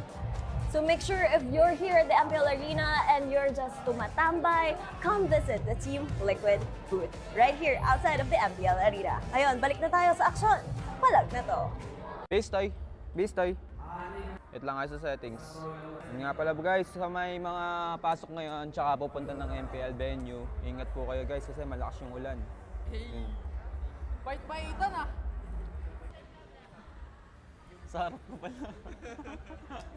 Bait talaga ako, baliw. Malakas yung malakas yung bagyo eh. Invite. Ay, pa-invite ako. Low. Mic check, mic check. Sino kaya mananalo? Si Bitoy o ano? Tito? Sino? Malamang kay ano ako dyan. Alam mo na yung ano, laban ah. Alam mo na Oo. yung laban. Kanino? Ay, hindi Kay ano ako dun. Kay Bitoy ka? Kay Toys Bit ako dun. Legit lang Ako rin. Alam ko na yung ano mo Alam ko na yung sinasabi mo, Pangs Alam ko na yung labanan dun, pre. Ito na nga ba yung sinasabi ko Ito yung pinakamahirap na part Sa mga naapektuhan ng ulan guys, ingat kayo dyan. Pati sa mga pupunta ngayon sa venue. Sana mag-enjoy kayo at makauwi ng ligtas guys. Buti na lang guys, nakarating kami ng safe. Buti na lang nakahabol kami dito sa venue, guys. Sobrang lakas ng ulan. May bagyo ata ngayon guys Guys, mag-iingat kayo sa mga balak pumunta sa games today. Sana kayo din, safe din kayo. Mag-iingat kayo, prioritize nyo yung safety nyo. Wait lang guys, ayusin ko muna itong relo ko. If hindi nyo kaya pumunta, manood na lang kayo sa bahay nyo. Kamusta kayo guys? Kawawa naman yung mga prinsesa ko. Ingat kayo palagi May bagyo ngayon. Mga baby cakes ko dyan, mga prinsesa ko. Ayoko na nababasa kayo. Bye guys. Lord, wag yung mga prinsesa ko, Lord. Kahit ako na lang. So, ingat kayo guys, ingat.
Palag ka ba?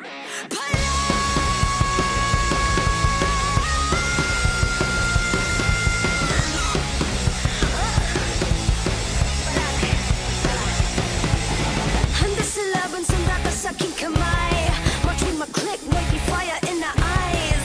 Yeah, I walk with my head held high. Ano ba yung takot kung tore ang aking gabay? Tiyag niya, may fam niya. I hold down the way. Ako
pinakamalalakas.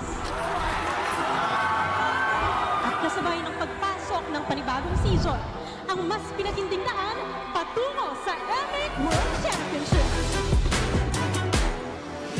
Epic rivalry. Para sa akin, parang Friendly competition na to be written in history. TNPH versus Aurora. Epic rivalry, siguro unpredictable. Parang Naruto versus Sasuke na parang laban na walang ending. I guess for me, yung rivalry talaga between Edward and Sanford yung una kong maiisip. Whenever it's epic rivalry, although I know things are a bit different now. Siguro kung sa MLBB, clash of disciplines talaga eh. Chaotic playstyle, yung willing mag-adjust at saka mag-adapt. Siguro Sanford versus Nats. Siguro magandang mapanood yun. A veteran versus someone homecoming. Kung nasa previous patch tayo, I would have went for Nats versus Sanford. But considering now things are different, I would go for Coil and Carl TCS. Pag naisip ko yung Nats tsaka Coil, naisip ko aggressive sila na player and very mechanically talented silang players. Interesting naman since new faces sila and makakapag-rise ba kami sa occasion or hindi with them, dun siguro maano yung rivalry. Siyempre, obvious naman yung advantage ko sa kanila, yung experience ko and yung mga kampi ko. Our advantage siguro since dalawa yung bago, so may bago, playstyle or kung dynamics ng team kasi dalawa yung napalitan. So, epic rivalry for me is epic yung mangyayari which is yung clash, yung drafting pa lang. Para sa akin, siya, absolute cinema na game and laging close fight din. Sobrang daming teams na lumakas din talaga kaya abangan ko muna kung deserve namin matawag na rivalry pa. Kasi lahat naman is threat dito and yung TLPH is champion last season so I'll treat them as a rival kasi kung ano yung achieve nila last season yun naman yung gusto naming makuha. Si Nats, ayun, matagal ko rin siya naging rival nung bago siya umalis ng Pinas. Masaya lang din na makakalaban ko siya ulit, pero ayun, ibang team na siya. Gagalingan ko kasi ako na yung may title na kalaban si Sanford niyan. Gagalingan ko ng sobra. Yung tingin ko sa kanila, pareho silang mechanically gifted. Nakita naman natin kay Coil nung MSC. Tapos si Nats, tagal na rin naman niya na napatunayan nung nasa Pinas pa siya na magaling rin talaga siya. Hindi naman ako masyadong parang na-feel na natakot ako sa kanila.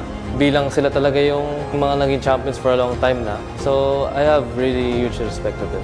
Advantage ko siguro, yung chemistry namin is medyo buo na kumpara sa kanila na new team pero it doesn't mean na lalampasuin namin sila. So, kailangan pa rin namin maganda sa kanila. Advantage namin sa kanila, kami, younglings, baga. So, kami may parang potential to be the greatest in the future. Mas TLPH yung laban this time around. TLPH ang pinag-uusapan natin dito. Nagaling na sa multiple titles ng MPL, multiple international titles. The OGs. OGs pa din. Dito sa epic rivalry na to, I'm gonna go with the veterans. Abangan mo tong match na to. Abangan niyo yung laban na to. I'm so sorry. Yeah. Yeah, same. An epic rivalry is how we're gonna be ending off a triple header.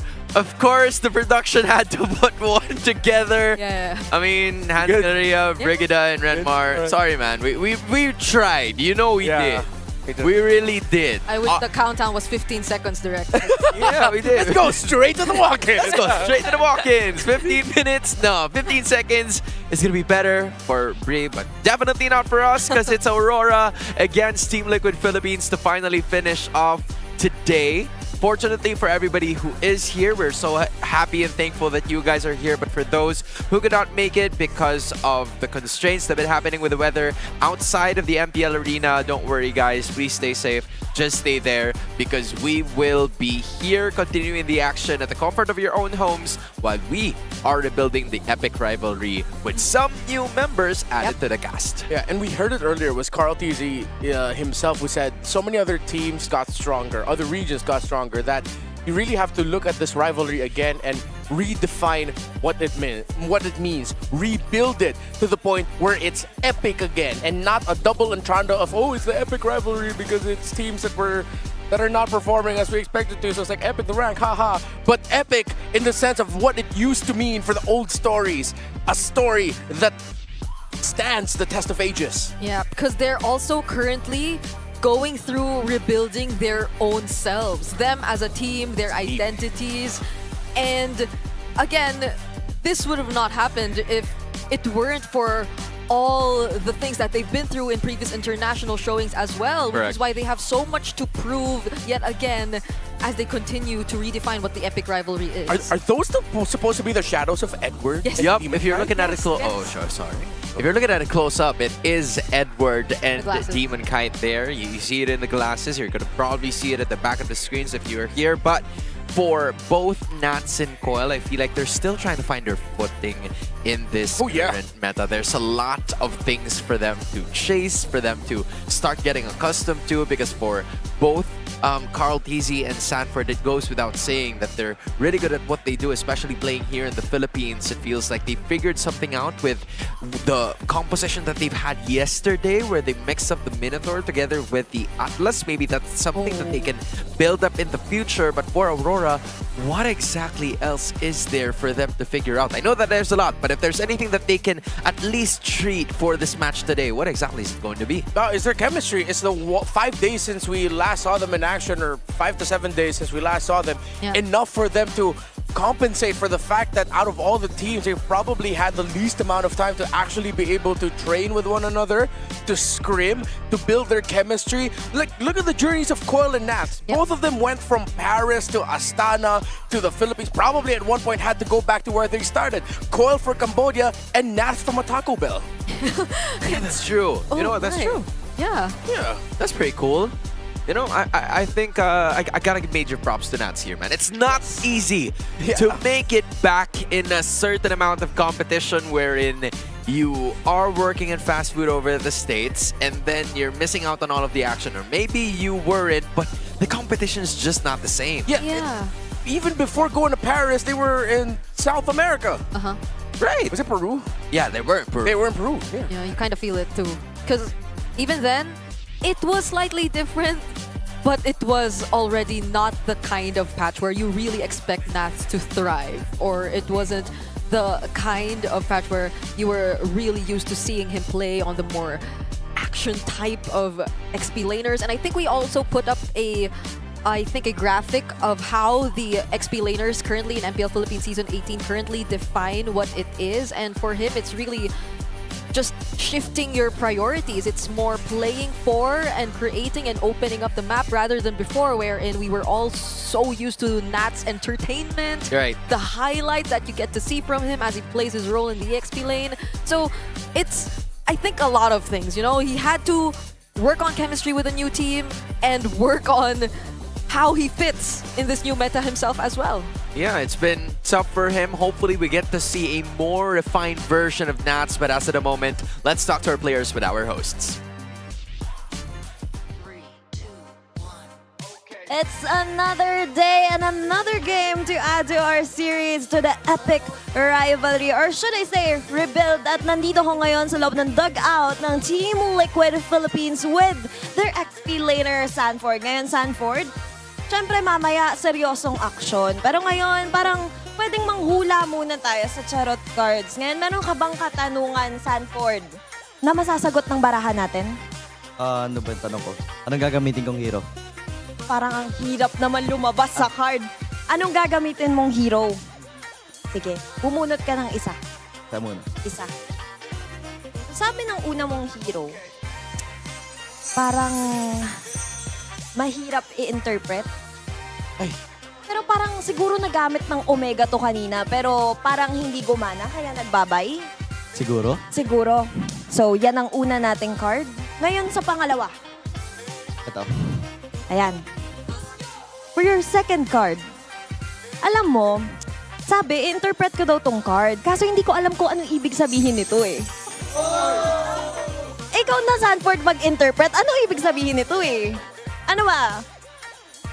No words needed? Ano, gano'n na lang.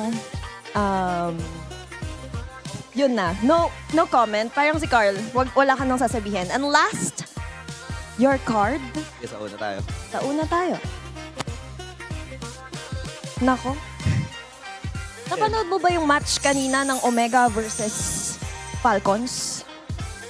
Tulog ako pero opo. Tulog ka, pero sasabihin ko sa'yo na paaray doon si Daddy Ogwen kanina. Aray! So ngayon mangyayari kaya ang nangyari dito sa charot cards natin. Makakakuha kaya siya ng XP na ginamit ng Omega? O mapapaaray kaya siya katulad ni Daddy Ogen? Malalaman natin yan in a little while. Ngayon, Odin, ano bang nangyayari dyan sa other side with the Aurora Gaming? Odin, anong ganap dyan? Mukhang meron din akong kaharap dito na makakatapat ni Sanford sa XP lane. Right here with me is Nats.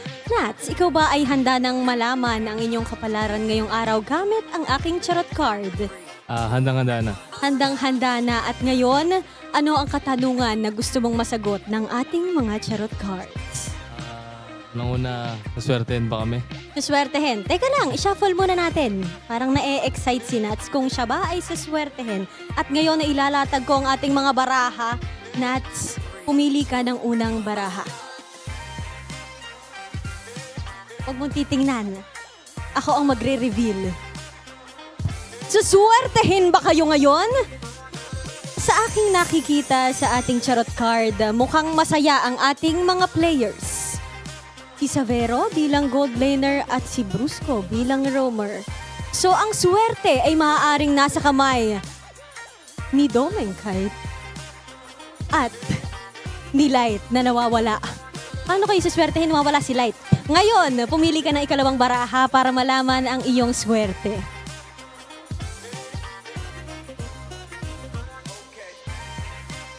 Nako!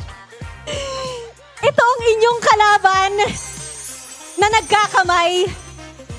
Parang medyo kailangan nyo magkapit kamay para makuha ang swerte laban sa Team Liquid. And last but not the least, tingnan natin, baka ito na ang makakasagot para makuha nyo ang inyong swerte. Ah! Nats! Kakaiba ka talagang pumili at mga kalaban nyo talaga ang iyong nakukuha. Nats, anong masasabi mo dito? Parang ang hirap i-interpret kung siswertehin kayo kasi tinatawanan ka ni Carl TZ. Sa ganyang image, parang parang feel ko sinasabi ni Carl, mananalo kami, masaya siya. Masaya siya. Huwag mo namang gawing malas yung team nyo. Sinasabi lang niya yun. Feel mo lang. Pero paalala lamang na itong mga charot cards na ito ay pawang mga gabay lamang at nasa inyong mga kamay pa rin kung talagang kayo'y suswertehin. Let's see kung nasa kamay mo rin, Nats, bilang XP lane. Ano ba sa tingin mo ang ilalabas mo dito sa match na to against Sanford? Marami, pero hanggang dun lang. Hanggang dun lang muna. Marami daw siyang ipapakita Sanford, hindi ganito lamang. Kaya naman tingnan na natin kung ano ang mangyayari sa loob ng Land of Dawn. This is the epic rivalry between Aurora Gaming and Team Liquid Philippines.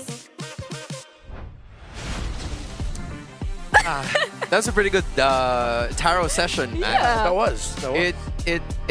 This never gets old, man. This never gets old. It doesn't. Your smile suddenly disappeared.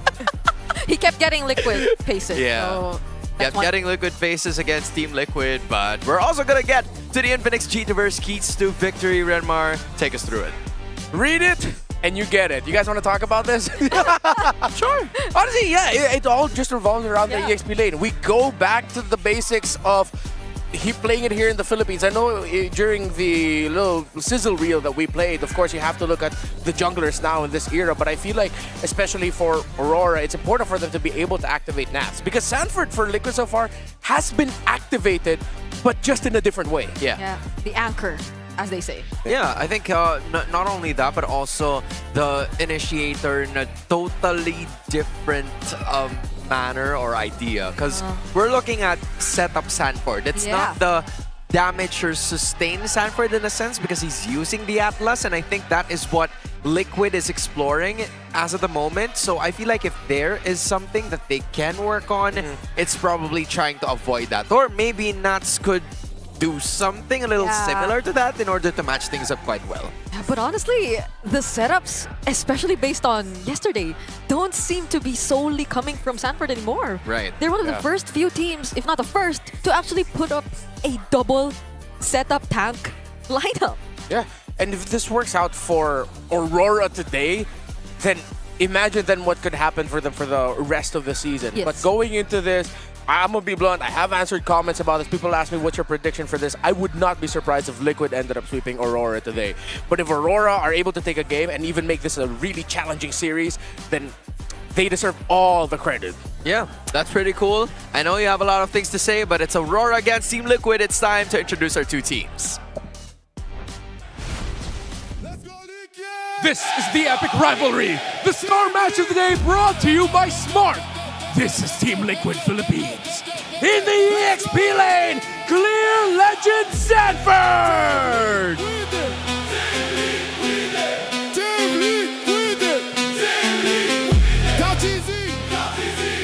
Carl TZ!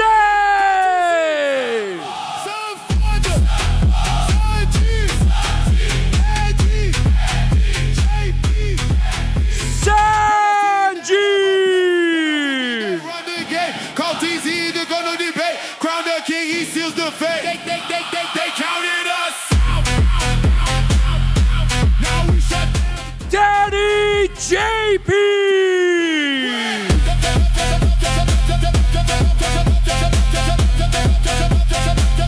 Let's go Liquid. Sanford on the front line. Deadly Teddy. Hold the line. JP coming through every time. Call TZ. Team Liquid Philippines. Greatest squad to ever do it. Legends in the making. Into the light and looking to shine bright, Aurora Gaming Philippine in the EXP Nats. Aurora, standing where the brave belong. Every storm just makes the roots grow strong. Guard it, every right, every wrong. For the homeland. Coil.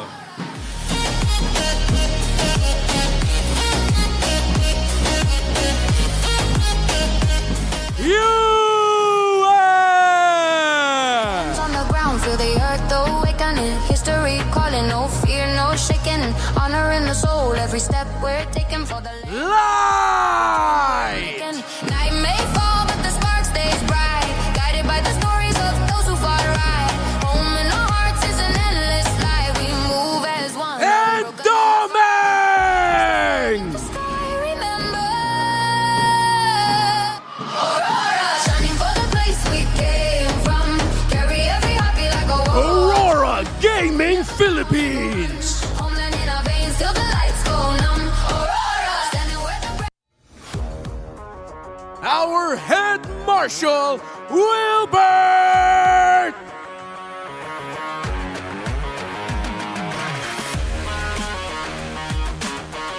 For Team Liquid, Coach Aeon. For Aurora, Coach Master the Basics. The stars align for the epic rivalry. MPL super fans, stand up and make some noise!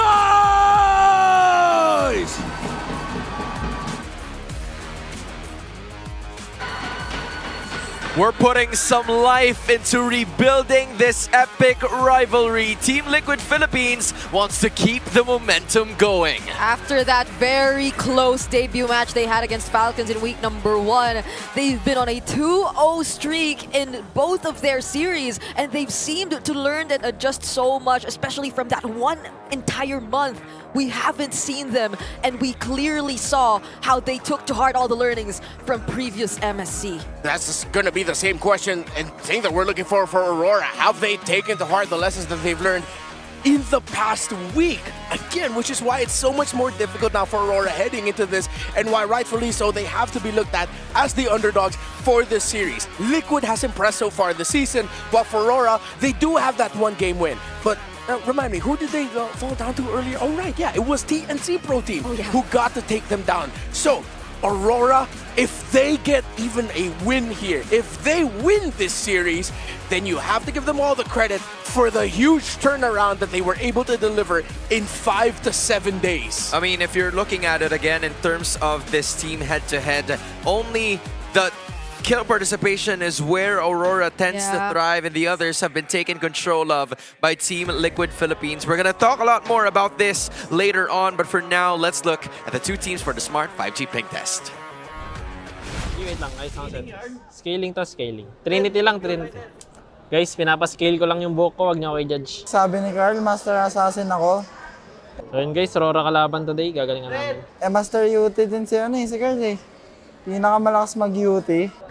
Mainit pa to si Coil. Galing MSC guys. Kaya kailangan ko lang. Assassin God Coil guys. The UT man. Yun, may iba ako skin. Daming fans ngayon We can... Saan? Gio. Ay, walang skin na ano. Guys, talonin ko lang ni Sanjon, Beyond Sele. We can outstar, It seems like they're both at peace in momentum with what's about to happen for today. Carl TZ, we're seeing the confidence of this guy, and Coil also acknowledging the fact that Carl TZ is very masterful in terms of the utility junglers, but none of those we have seen over the course of the season, except for that Fredrin that was utilized from the last match. And not by Carl, yes. It was Omega. Ryzen surprisingly being the one to use the Fredrin here in Season 18, but I agree, they've just been commending each other throughout the entire 5G ping test, and it's great. There's a lot of respect. They acknowledge the strengths of each other, but you know what? It's also a entirely different story now. Even Carl, we don't get to see him play his most signature picks anymore, at least based on most recent memory. And hopefully for Aurora, they've been able to figure that out too. Because I think it was also them who previously were just going for comforts more than what the demands of the meta currently are. Yeah, speaking of which, Coil just talked about him really wanting to prove himself because he knows that he can improve here and he can also get a championship here in the Philippines, not just in Cambodia and other parts of the world. We acknowledge the fact that he is very confident in himself and we'll love that from him. It's just that it hasn't translated from himself towards the games just yet. And we're hoping that we see that today against Liquid. Yeah, for Aurora, you have great individual players, but MLBB, out of a lot of MOBA titles, really magnifies team play, how well you play together as five. And Aurora have been vocal. We have heard a lot about how they have been tested in terms of how do we make this team that has not had a lot of playing time, training time, scrimming time together, up against a roster that though has changed from time to time in their gold lane, has won, how many is that? 1, 2, 3 MPL titles in a row now. An MSC title somewhere along the road there too. There, you can see it a little better. Yeah. Oh, you're actually done with it already. Yeah, good. Sorry about that. It's all good, man. I got you. I kind of forgot about that. But hey, you did mention some individual prowess, and I think for both of these players, they do have it themselves. Carl TZ and Coil were MPL champions, but eventually in this jungler head-to-head, Carl TZ has just majority of it, and Coil needs to step up if they want to win this series. On the bright side, they're close in a lot of aspects, perfectly tied in terms of KP, but the KDA, it's so different. It's Carl with a much better KDA record so far compared to Coil. And I think it also has something to do with the Hirara just not getting the wins as much as you expected to, because I think he's been more often on the Hirara rather than a different jungler throughout their run so far here in Season 18. We're going to be starting off this draft for the series with Team Liquid Philippines also tending or leaning towards the blue side and Aurora on the red. We're not going to be seeing some Selena games so far in this series, and in addition, the Matilda is yet to or will be open once again, and the Rafaela is just the preference of a lot of teams here to not just pick it up or at least have it available for either side. You're going to have to watch out for your damage profile. If you're going to be playing the Matilda and you will be leaning towards playing the Brody for you, we have seen today that there are responses to it, mainly shields. In Omega versus Falcons earlier, game number 1, they played the Melissa with an Aegis. Game number 3, they played a Angela for a Fulvius, for a Hirara, and the Brody of Super Marco struggled there. So if these two teams got to see the previous series, Mathilda in the mid is a bit of a trap if you do not have the right damage profile for it. Liquid rush the Paquito, and that will most likely fall into the hands of Carl TZ as Coil gets his Aurora, and the Uranus is the instant response in the EXP lane. And I think this is the understanding of the damage profile or damage output that you were talking about. Since the Paquito can deal a huge amount of burst, it was utilized by Cole a while ago in this series. And then the Hirara comes up very handy in certain situations. Now, you can at least add some more to that by just putting in or inputting some of those either sustain or some setups that would be essential in those team fights. Yep, I agree. It's still a lot to consider, honestly, if you're Liquid. I mean, even the Belleric is still up there, but I'm wondering if that's the kind of playstyle they want, because it feels like they're going for a more active approach right now. Again, now that you have the Paquito especially, the Ruby just suddenly jumped in prio today.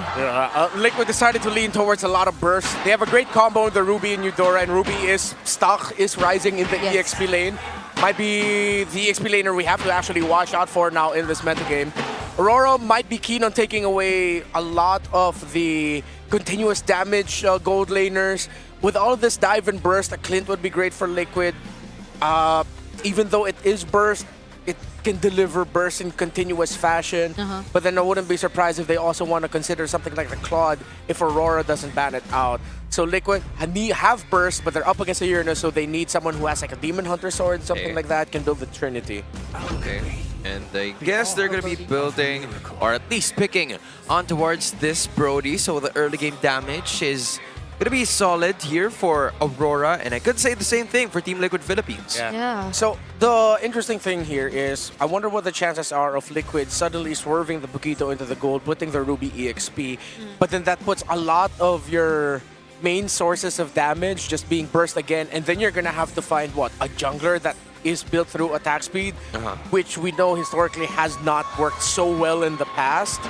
Unless they suddenly surprise with a YSS, but I don't know. He's not really like the attack speed shredder that he's known to be, and might not be the best. I think they just lean towards putting the Paquito in the jungle and then a gold lane with Shred. Okay. And maybe that's a much safer way to go, I feel, because Aurora, based on their previous games, have a tendency to rather play for late. So I don't know if another scaling composition would be more of a consideration right now. They've previously brought out even a Sicilian in one of their previous games. Oh yeah, that's true. It just didn't work out well for them, and that is the signature Sicilian pick. But I have a question. If Liquid needs Shred, why didn't Aurora play the Belleric? Yeah. Why would they ban it out instead of picking it up for themselves at Red 4? You see that dive, you see Paquito, you see Ruby. If the Belleric gets pulled, it's not good for the team with the Ruby. Ruby would have slotted perfectly for Aurora at Red 4. Or maybe they'd just rather not have Liquid take it for themselves. No, again, they could have picked it up at Red 4, and Liquid cannot take it. We don't know what Aurora's cooking, honestly. Maybe it's not also part of their options. Yeah, one thing that they're banking on as of the moment is that Brody and the Herrera. That is the early game damage that could be essential for them up until maybe the 5 minutes of this game. Other than that, they need some sort of answers towards this Ruby, which is going to be annoying them every now and then, especially in terms of the cuts in the lanes, the turtle takes, even the Lord Sieges. This is a hero that could potentially be present in majority of those team fights before the others have arrived. So a Navaria and a Lilia is going to be taken out by Liquid, and then a Kaja Belleric for Aurora. Weirdly enough, because they are those are the two heroes that would have least been consistent or easy for Aurora to execute. They still have the Badang available for them in the roam. Badang or Minotaur would be great, especially since you're burst type. A Motivation Noir can help you regain your own HP and for the rest of the team. But if they're cooking something as you suggested here, Brigida, then they might pick up their UA pick first and then pick up their roam for last. Yeah, and if it's a mage that's, again, something you expect to be paired with something, then maybe that can tell us a bit more, but it's instead a Juicin. So it's a very close range looking lineup for Aurora right now. I mean, you could say the same for Liquid, I guess. The only game win that Aurora has had this season against TNC Pro Team last week was through the juicing of Yue. Yeah. And there was a fast-paced snowball win. They might try to replicate that. Yeah, It could just be a Clint because of the juicing, Uranus. You don't see the matchup. Not sure how they feel about playing the carry into the Brody. Melissa's gone. Yeah, either the Clint or Moss. Yeah. Gov, Claude. There you go. It's Clint. Yeah. Liquid are just not hesitant about going raw damage, you know? Like, I think even based on previous lineups, and that's Marcel to wrap up the draft.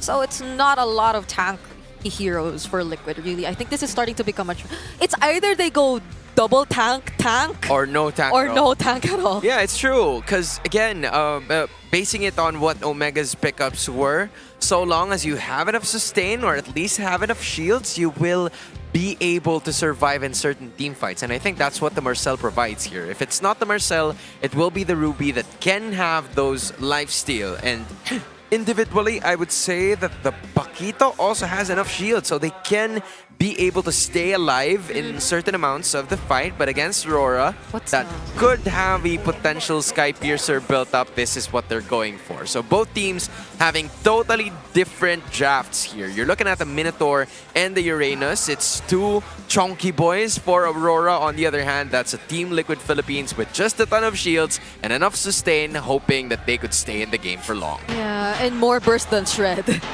And That's now true. you have to deal with the Minotaur and the Uranus. So you might as well just really go all out and secure a snowball, because if not, it's looking like a tough task to deal with these front lines that Aurora have decided to draft. But there is a window 3 to 4 minutes in for Liquid to be able to build the Stampede through that. Not allow Aurora to set up one of our keys to victory earlier. For Aurora, if they can just hold out, control, trade some kills early, then start packing Sky Piercer stacks for either the Brody or maybe even the Juicin, we're not sure, then they might be able to turn it around. Which, again, it seems like it's easier for Liquid to get their condition over Aurora, for them to get theirs. Again, looking at the first series, or should I say the first game of this series, Team Liquid Philippines has all Purifies and Retribution. And being wary of some of the crowd control skills that both Yue and Light will provide, they're going to have to find a way to at least initiate first, given the burst damage that they have in this matchup. Welcome to game number 1. It's Liquid going up against Aurora. Yeah, it's all flickers for Liquid. Oh, Sanji! Ooh, not shields. using his flicker. He is going to be okay here. There's a passive too, so he's going to be fine. Yeah, play around that juice in. So Aurora know that they have a condition that they can tick early on. They have to be dominant in the center of the map. Keep sending Sanji back. Stop Sanji and JP from being able to disrupt the rotation of Coil.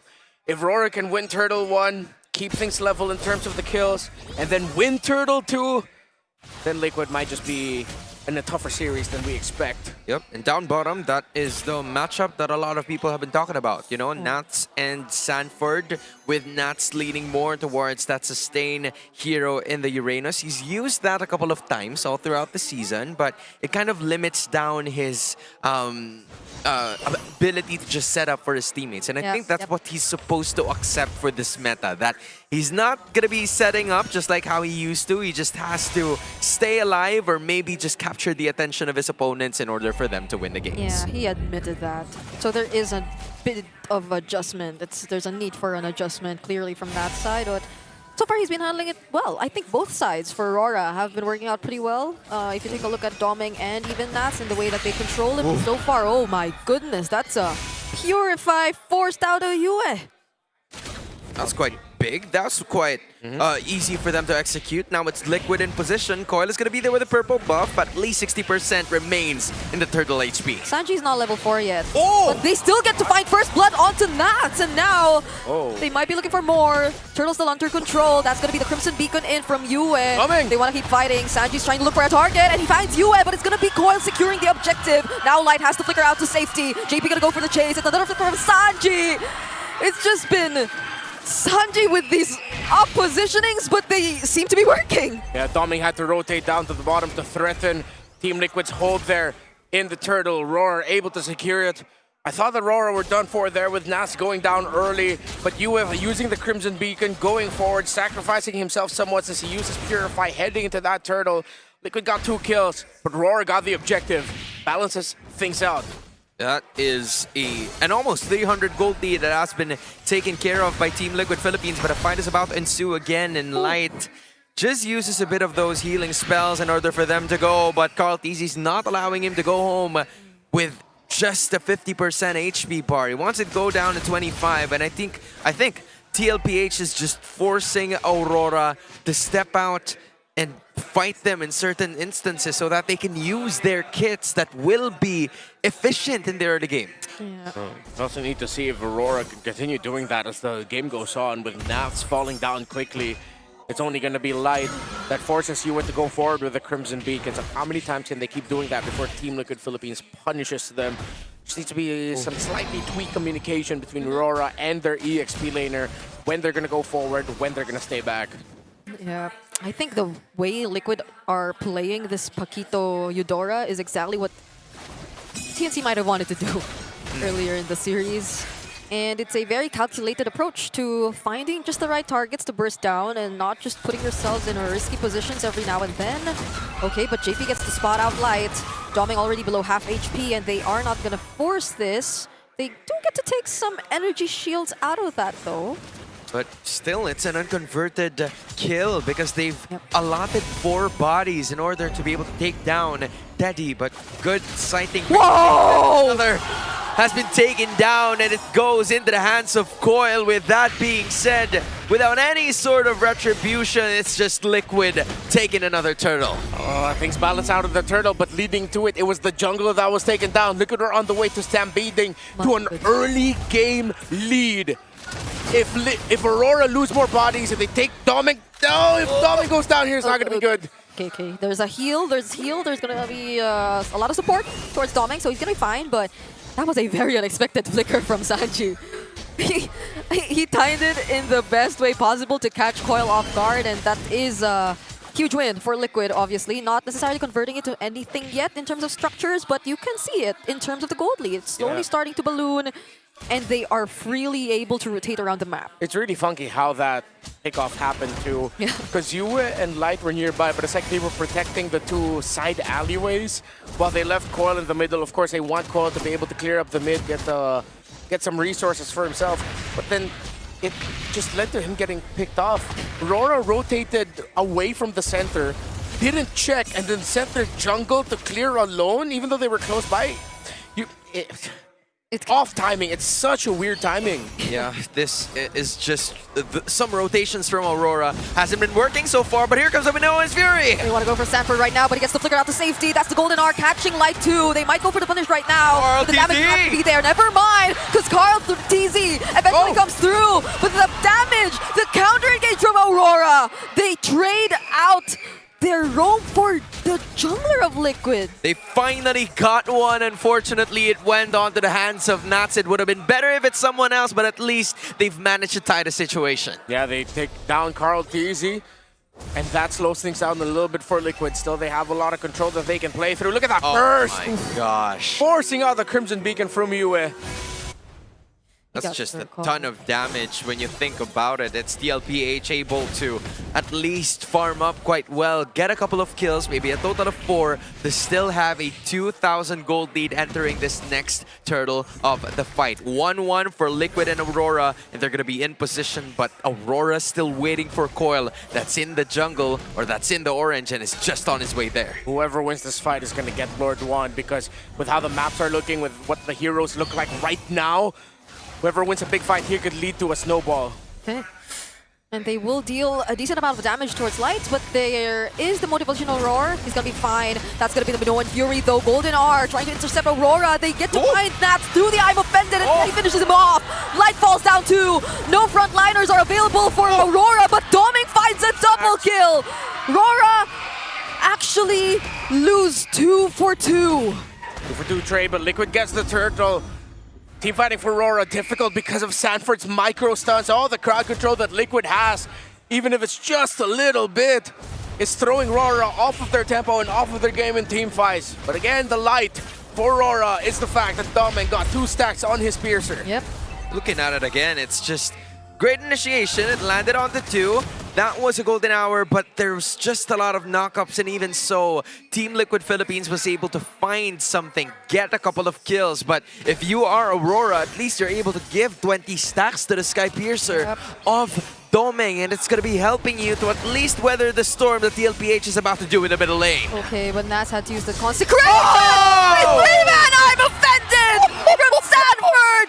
They eventually take down just 2 in the process, but that's massive for Liquid. Apex effing Predator! That's Sanford for ya! My goodness! He just took them like he's their friend. I don't understand how that happened, but TLPH, there is just something about this team that you do not understand every now and then, and they're now leading by 4. Sanford hitting them with a Halika Dito right quick. Sanford just hit it with a, hi, how are you, Vic? Hi, how are you? That's me, that's me. Oh, that's you. Okay. Yeah, you know what? Sorry about that. Anyway, keeping it going, TLPH.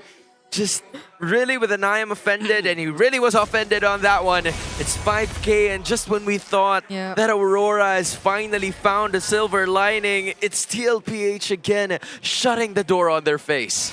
Yeah, you kind of just really panic when it's Liquid who goes first, considering the amount of lead that they already have. It's really panicky because it's a burst comp. So when you get caught by whatever setup Liquid tries to go for, then it's pretty much expected that you would go through massive amounts of damage. And even though Aurora have a lot to utilize in terms of a punish, they might need a bit more time to set up. Yeah, dude, but that's the thing though. If you want to go, if you're Aurora, would you really want to go set up first, given that you don't really have a good amount of wave clear? Oh, but if you don't go first, look who goes first. That's another 2-man. I'm offended, and a double kill for Teddy. Carl TZ finding light in the back lines, and now they're after Coil. But eventually, he still survives. JP trying to go for the dive, and he finds the kill. It's a near wipeout if it weren't for Domeng. He decided to back off. The rest of Aurora probably just told their gold laner, go back, handle the minion waves. We got it here. As expected, after Turtle 3, Liquid gets Lord 1. And Aurora might just be looking to go next. All of the crowd control that Liquid has. Too much for Aurora to handle. They're going to be able to protect that mid lane inhibitor, but as soon as that Lord spawns, I don't think they will be able to anymore. They're going to be banking on Domeng that unfortunately was caught in the crossfire at that moment. It's a 12-3 kill score with a 7.8k gold lead. It's too much, maybe even for Aurora to handle. At this point, you have to worry about the Lord Siege that Liquid are about to do. There's a flicker available for Sanford. All of their ultimates are going to be up, and the amount of leads, this is an 8k gold lead. Yeah, it's a dire situation as of the moment for Aurora. They still have holy shields on both sides, but Liquid is targeting the middle, and the Lord is going to be crushing slowly into their base if they don't do anything about it. And that's where they didn't have any holy shields left. Yikes. Uh-oh. Endable here, but the minion waves. Liquid's gonna be looking for the next one. Yeah. They still have the Lord. Oh, Sanford already used his ultimate. Okay, he gets knocked up by the Lantern Flare, but that's gonna be a don't run Wolf King. Golden R though, it stops Coil from joining in the fight, and now Light are isolated, and Nats is isolated. Carl. They get to find more knockups. They eventually take down Carl and JP, and it's shut down and more stacks over to Domeng. They can potentially defend this, but the Thunder's Wrath! Sanji finding a double! Aurora, despite that opening, Sanji still somewhat saves it for Liquid. San, what about Sandy, I guess? Perfect stun. The Thunder's Wrath setting things up for Teddy. Could have been so much worse for Liquid. They get to reduce Domeng by 10 stacks. But that's a warning shot from Aurora. It might not just be as over as we thought it was. Just look at the approach here from Yue, using that Crimson Beacon, carrying, stacking on one, and then carrying the other means that they will be able to have a chance to eventually come back into this game. We cannot deny the burst damage of Liquid is there, but Aurora, they're seeing the light at the end of the tunnel no matter how far it may be. Happening live, or happened live, as Coil able to take away the orange buff of Carl. Liquid answers suit. by stealing the orange of Aurora. 6,000, but Domeng at this point should be at around 30 stacks after he got to up to 40. Yeah. He got taken down. He should be at 31. And it's not that far in terms of the gold. It's all on this juice in and the peeling that Yue can provide for Domeng. That's a difference maker for Aurora. Yeah, it's just so unfortunate. So fortunate that Domeng is starting to build up on his items already, and we're starting to see some sort of at least control, because that is what I kind of was looking for in terms of those team fights. If the Crimson Beacon is not going to be there, if Yue won't be around those clashes, there will be no other way for them to control, get the crowd control done. So Team Liquid Philippines would have to think of something else. They still lead by 6K though. Maybe that's what they have to utilize, just overwhelm them with damage. I agree. That started with Yue. So it might have to be Yue this time, but that's the Golden R. They're trying to stop Aurora from getting into the Lord Pit. Carl TZ secures the objective. Aurora might want to go for the fight, but Liquid do not want. That's going to be a flicker from Light. He gets to find the knockup on Carl, but the damage from Liquid! They're bursting them down! Nats has fallen, but it's going to be a 2-for-1. The Lord marched out right away. Aurora wanted more bodies, but Liquid are chasing. Look at Carl! Ushering in the Lord through the mid with Sanji and Teddy. He doesn't care. They do not care at all. It's a 4v3 situation. Make that a 4v4 with the Lord on their hands. It's a Clint, Ayodora, and Carl TZ using this Paquito, and they made a business decision here, man. They're just gonna let it go, stay alive, hope to fight another time, and let's take the Lord and just maybe finish it off right there and then. That was a great entry by Light. Yeah. Liquid might have been able to use that Lord more if Light didn't use the Despair Stomp flicker so that he could get close enough for an impactful Minoan Fury. As we look back at the instant replay, it was Aurora who started the Lord. It was Liquid who swept in and stole it away. Watch Light, Despair Stomp, flicker, got 3. Minoan knocks up Carl. And again, the difference maker, that Juicin helping provide space for the Brody. Domeng is now back up to 40 plus stacks. Liquid have to watch their engagements every single time. Yeah, and not only did Light just hit one, it would have been better, obviously, if it managed to hit multiple targets. But he created so much space to divide that team fight into giving Aurora a significant advantage in terms of just bringing down 2 of their other members. It translated into a 2-for-1 take by the Northern Lights, and maybe that's something that they can use over and over. That Domeng doesn't really have a huge amount of damage, but Yue will start to show himself, and maybe the others too. Even Coil is going to be showing himself in this later portions. It's a really good trend. Yeah, there's about to be a busted amount of shields for this Paquito as Carl TZ built a Rose Gold Meteor. I believe his immortality was procced last time, so he switched it out, gets RGM, because again, Paquito loves shields. A lot of shields for the Paquito. You get the Queen Swings, a lot of more spell vamp. Could be not as easy to take down Carl TZ here. While for the rest of Aurora, Coil has already been... Wait, no, Coil still just needs a BOD as his final item. Domeng's been good for quite some time. I think once Yue gets to full build, Team Liquid Philippines, it's going to be even a much bigger struggle. Despite the map looking great for them, you see how Aurora have been able to win some team fights, balance some team fights out. This is one bad team fight for Liquid away from Aurora just taking the win. That's right. I mean, 4-0-6 for Teddy. We've seen the burst damage that a Clint can provide in this certain moment, but for Team Liquid Philippines, slowly but surely, that lead is dwindling down, and Aurora is starting to feel that they have some sort of control, but for Team Liquid Philippines, obviously, they have to maximize the macro capability of things because of the fact that the long lane has a minion wave that they can push slowly but surely, but Aurora's gonna have to make a choice. Okay, Consecration already popped here by Nats. Aurora are trying to find positioning. They're gonna go and knock up Sanford, but he already has an immortality right now. There is gonna be the snapshots from JP, and it's looking like a dance between Liquid and Aurora. Yeah, Aurora knows that they should not bring the Ruby closer to them. Oh, Sanford missed it! He missed it. He did not get to land that I'm offended, and now Aurora are clearly trying to go for something. That's a Purify already forced out. You the knockups. It's Sanji that they eventually take down. It's a pickup for Aurora, and a clear advantage for them prior to this objective. The question is, does Sanford mean to use the flicker there? We can only assume, but the miss on the I'm offended was a massive fumble! All right, now it is going to be Aurora trying to take control of this objective. Coming flicker. Light is blocking the way. There still is a Minoan Fury, but the Golden R is gonna capture it. And Whoa! steals it Oh away! my God! What a play! JP, what the hell did you just do? That was really cool! How did he find it? And Aurora telling him that that's his fault.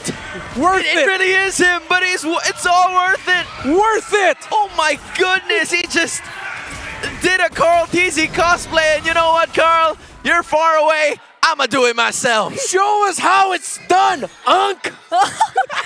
He turned into a stack, but they got the Lord. Oh my gosh, Unk Gaming with another Lord Steal, man. All the Unks in the chat are probably happy about that, or they're probably shutting up. It depends if they're bashers or Wow, criticizing. wow. Yeah. Hey, it's Liquid versus Aurora. The hate watch numbers right now are insane. Are insane, and the numbers are starting to lean towards the side of TLPH, but because they are only 4 members, it limits TLPH from maximizing the Lord use, but it also disables Aurora from maximizing theirs in terms of the late game. Wow, this is again Aurora playing for late. This is starting to become a pattern for Aurora, Oh, yeah. honestly. They just really like prolonging the games and playing during the late decisions, but look at JP. This is a JP play right here. Wait. I'm trying to see how it happened exactly. Was it because there was just a slight bit of health left when Coil used Retry, and then of course it was JP who got it with a Thunderbolt basic attack? Yeah, I think guess, so. Because the There is retribution splash animation damage. was there. Yeah.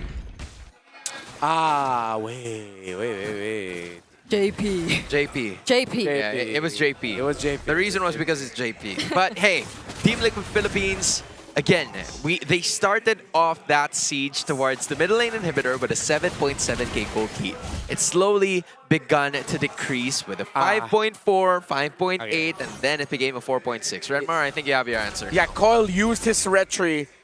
There was 2,600 remaining of the Lord. So by the even when he got out, it was really a 50-50. And JP won the 50. No more Retry for Coil already at the crucial moment. They were just all going for it. 50-50 plays are just off the charts here. The Saturday triple header. But hey, for Aurora, they are more than happy to prolong this fight given the trajectory of things that have been happening here. For Doming, who has 6-1 and 4 KDA, that's a decent amount of stacks for the Piercer already. And on the other hand, you also have Teddy, who is still unscathed. Although both of these gold laners would have to tone down in terms of the damage output, because that's how their heroes are. Yeah. It's still a solid opportunity for both Light and maybe for JP to set things up, given that it's gonna be an extended team fight no matter how we look at it. 51 stacks on Doming though. Ow. That's looking like a lot. That's why Liquid didn't want to risk the push even though it was 4v5 and they still have a frontliner with them. If they start turning into stacks and this goes to 80 again, Aurora might just be able to stretch this out and then win it. 21 minutes, epic rivalry. We asked how are they going to redefine it, and just in this game alone, they have redefined it already. Or at least reset status quo for our expectations of this match. Should be still anyone's game. Sanji and JP flanking from behind. Oh, they're gonna look for a play. It again, looking at the play, UM might be at least checking it straight up, and then they're gonna find him again, but they will be able to escape, and no conversions are gonna be found. Sanji doesn't use his flicker, so it's gonna be A-okay. They're now gonna be facing head-on, fist forward, face-to-face. Thunder's Wrath cooldown isn't long. It's gonna be back soon enough. Aurora, they know they need to do this before the Eudora gets her ultimate back. And Yue doesn't have the Purifier available! The knockup's helping Liquid too, bursting down Light! He gets caught in the Golden Arc, going away, but he gets bursted down by Teddy as well. It's Nat's Nest, the next target! He's trying to run away, but a flicker from Teddy finishes him off! It's a double for Liquid and they secure the Lord! 45 seconds before Light lives. Nats needs 50, but the Lord is gonna be spawning in 3. Space created by the golden hour of JP. He might just end up running away with the MVP of this game. Gosh. They got Light, and the golden hour was placed perfectly. Domeng, Yue could not find a good angle to help. Coil went forward, got a bit of damage off. He got stunned by Sanji. He backed away, and now it leads to this. Liquid, it's endable. All right, that is going to be an IMO offended. Coil, one man down, making it 2. Look at that golden hour coming in from JP, and that's all they need. Liquid take game number 1. It went for as long as Aurora would have wanted. But Team Liquid Philippines still in control of the very first game. More epic than we thought it would be to start things off in this epic rivalry. The first edition of Season 18. Could have gone either way. It started off with Liquid in the lead, but it turned into Aurora being able to extend the game as long as possible through their Juicin and Brody, who was getting hella stacks. Oh, what a game this has turned out to be for a moment, or at least 75% of this game. Team Liquid Philippines have always had the upper hand, but it felt like for us, there's been some answers for Aurora with Doming building up on his piercers. There were even moments where Yue was showing some signs of brilliance, but those late game decisions, those micro mechanics that have been activated by Team Liquid Philippines is really what put them over the top. That play from Sanji and JP cheering that Lord. The way they were just really trying to focus all of their attention to Yue because he seemed very out of reach. And look at him holding a camera! I mean, cameras, they are meant to capture light. That's exactly what JP did. That's a bar. Wow. That's a bar, right, wow. Bar? Thank you. Somebody clip that, man. Somebody, please. Somebody clip that. I would be so disappointed if nobody clips that. But I'm never disappointed with how JP was able to take that Lord, man. Out of all of the Northern Lights, he just caught it. And that was his Kodak moment. He was all alone there, but he still got to take it away. Again, it was also off of a slight miscalculation on the retribution from Coil, but nonetheless, though, for him to take the risk and go for that steal. A professional risk taker is what I would call it, man. Just being in there, taking Carl TZ's job, not even having the retribution. And to be fair, Aurora did an excellent job in zoning out Carl TZ and what could possibly be a retribution steal. But again, JP is what kept them alive for majority of the time. He was able to set up for his teammates. And I think that's what Light was doing also in this game, which is the reason why Aurora has managed to come back eventually. But again, the Roamer in the Roamer matchup, it's JP wanting up Light in this specific moment. Yeah, but I gotta say, Light was impressive in this game too. But you end up realizing then again the power of the golden hour. Even if you don't catch anyone, it's such a huge zoning tool. This was Light's Kodak moment, of course. This is what kept Aurora in the thick of things, despite Team Liquid having the 7,000 gold lead, all the resources that they had. But oh man, all the crowd control really. Yeah, that's that. Like, how did that even happen? Yeah, I'm pretty sure even Close Rubbing said, wait a minute, I used my retry, how come it didn't kill it? Is there now an interaction with Golden Hour delaying the damage brought out by Retribution? There shouldn't be, because the Retribution damage is always instant. It's not like it's a projectile. Okay. There's an animation for it, but then once you press it, it happens. Yeah. The burst pickoffs from Liquid were very instant though. Yeah, oh yeah. When they set their eyes on something, it's going to be a flicker, I'm offended, into the combo for Sanji or even Carl. And that's, I think, one of the worries I had in the start of the game, because it felt like they were winning out big. Aurora were winning out big on the sides, so I really was looking at how they could convert that to the first objective. But for some reason, Nat's getting bursted down by, I think, just Carl. Yeah, that already tells us a lot about how the snowball was looking like for Team Liquid. Yeah, it's hard to be a frontliner in this day and age. Yeah. That's why for heroes such as Ruby with all that tempo stopping, Uranus is still a really great pick. Don't get us wrong here. But the difference between the two, Ruby has that spell vamp somewhat innate in her. All of that chaining of crowd controls increases your chances of being alive. As a Uranus, you're literally just a sponge that fights back a little bit. You can only do so much. Yeah, you can only do so much. After all of that burst damage, bro. Like, you can just heal, you can enter a team fight again, and then heal against the carry, which is Teddy. That is brought to you by Visa. 93.4k in terms of damage dealt. He was very under the radar in these team fights, but you also have to admire that because of the fact that he didn't need to show himself too much, just knowing where the right positions are for them to finish off some of the members of Aurora Gaming. Yeah, for up until a certain moment in the game, he was the highest damage dealt, if not throughout that entire game. And he didn't...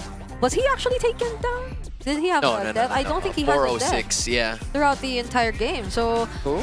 Teddy. Yeah, 607. Right? So he was very particular with his positioning there. Very solid. Then you also are in position to celebrate every victory that starts with confidence. And every champion deserves support that performs just as hard as they do. That's why gamers, creators, and pros trust TT Racing Philippines for ergonomic chairs and smart workstation solutions built for long hours of play and work. Whether you're making game-winning plays or streaming, TT Racing keeps you comfortable every step of the way. TT Racing, we have your back. Just like us, we're here, sitting with our backs very comfortable on it. And of course, just in case you are out of your chair and you are ready to travel to your next offline quest, welcome aboard China Airlines, connecting gamers across Asia, North America, Europe, Oceania for over 6 decades. Consider this as your premier fast travel unlock. Enjoy state-of-the-art A350 and 777 fleets, Oriental-inspired cabins, and chef-created regional cuisine that'll keep your stats maxed out. Business, leisure, chasing your next big win. China Airlines is your ultimate gateway to Asia and beyond. Yeah, there. Yes. I appreciate that. Hopefully we get to see a lot more from them, as we can also get to stay sharp and refresh in every match with SIP Purified Water, delivering a crisp, clean taste that quenches like no other. SIP Purified Water, hydration that's made for legends. Here you go. You can take mine. Oh wait, I just gave him one. Okay. We share. Yeah, no worries. You can take your drink while I speak and talk, because this still is SIP segment, and slowly we're gonna be disappearing from the SIP segment. We're finally gonna see the action, or in fact, you've already seen the action anyway. Now check out the reaction. Here's the best crowd moment, brought to you by Infinix GT, Pulso ng Bayan. It has to be, right? That lucky super fan, by the way, is bringing home an Infinix GT Watch 5 Pro. Hey!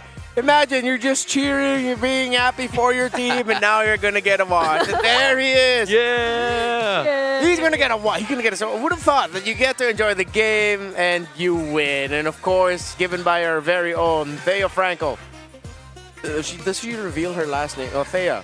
You know what? It's fine. They say it over the UAP. Yeah, it's there. It's okay. So if we were you, come watch here live at the Champions Arena and get a chance to be featured in our Infinix GT Pulso ng Bayan. Congratulations. You are the winner. He's very happy about it, and as you should be, man.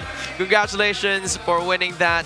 Brought to you, of course, by the Infinix GT Watch. Thank you for continuously supporting MPL Philippines, and from the looks of it, going back to this matchup, Aurora, finally, you know, it feels like we're seeing some sort of game that they can win. It's just that there's some missing pieces as to what they should have done for them to get the game completed. Yeah, they were able to take the conditions. But again, this is what we were saying about the lineup of Liquid was easier to pull off. The Aurora were playing the early game really well, doing the right things early on, so to delay that, it is an inevitable tide that you have to deal with.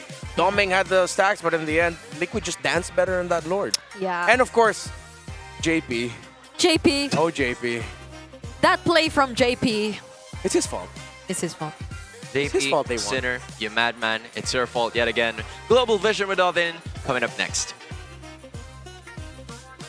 Maraming salamat, casters. At bago natin ituloy ang epic rivalry, this is your very own Odin reporting on the side para sa ating Global Vision. At ngayon nga in-announce na ang slot allocation para sa M8 World Championship. Binigyan ng tigda-2 slots ang franchise leagues ng Pilipinas, Indonesia at Malaysia. Meron ding 2 slots na nakalaan para sa MCT Southeast Asia at EMEA. Samantala, meron namang may tig-isang slots ang mga liga ng major regions EECA, MCTEA at MCT-AMER. May 3 teams din ang aangat papuntang M8 wildcard. 3 wildcard teams ang manggagaling sa MCT SEA, habang tigdadalawa naman ang manggagaling sa MCTEA, EECA at EMEA. Isang team naman ang lalahok mula sa MCT Amber. Samantala, opisyal nang nagbukas ang MLBB Continental Championships or MCC Season 8. Ito ay magaganap hanggang October 4 and that's the regular season ng professional league sa CIS, Georgia at Ukraine regions. Double round robin ang magiging format ng liga kung saan top 6 teams ang aangat papunta sa playoffs. Susubukan din naman ng defending champions na Team Spirit na muling dominahin ang MCC. Maalala na kamakailan lamang ay sila rin ang nagkampiyon sa ating Mid-Season Cup or MSC 2026 na ginanap sa Paris, France. Kasabay na magbubukas ng MCC Season 8 ang Mobile Legends Bang Bang Super League Myanmar or MSL-MM Season 4. 10 teams ang maglalaban-laban para sa tropeyo ng Myanmar League at makuha ang tsansang makalahok sa M8 World Championship sa pamamagitan ng MCT Southeast Asia. Tatangkain naman ang Yangon Galacticos na muling iuwi ang corona ngayong season. Matatandaan ang kanilang breakout na naging performance sa MSC 2026 din at pinatumba ang Philippine team na Team Falcons PH sa semis bago sila nagpakitang gilas pero kinapos noong Grand Finals with a 3-4 score.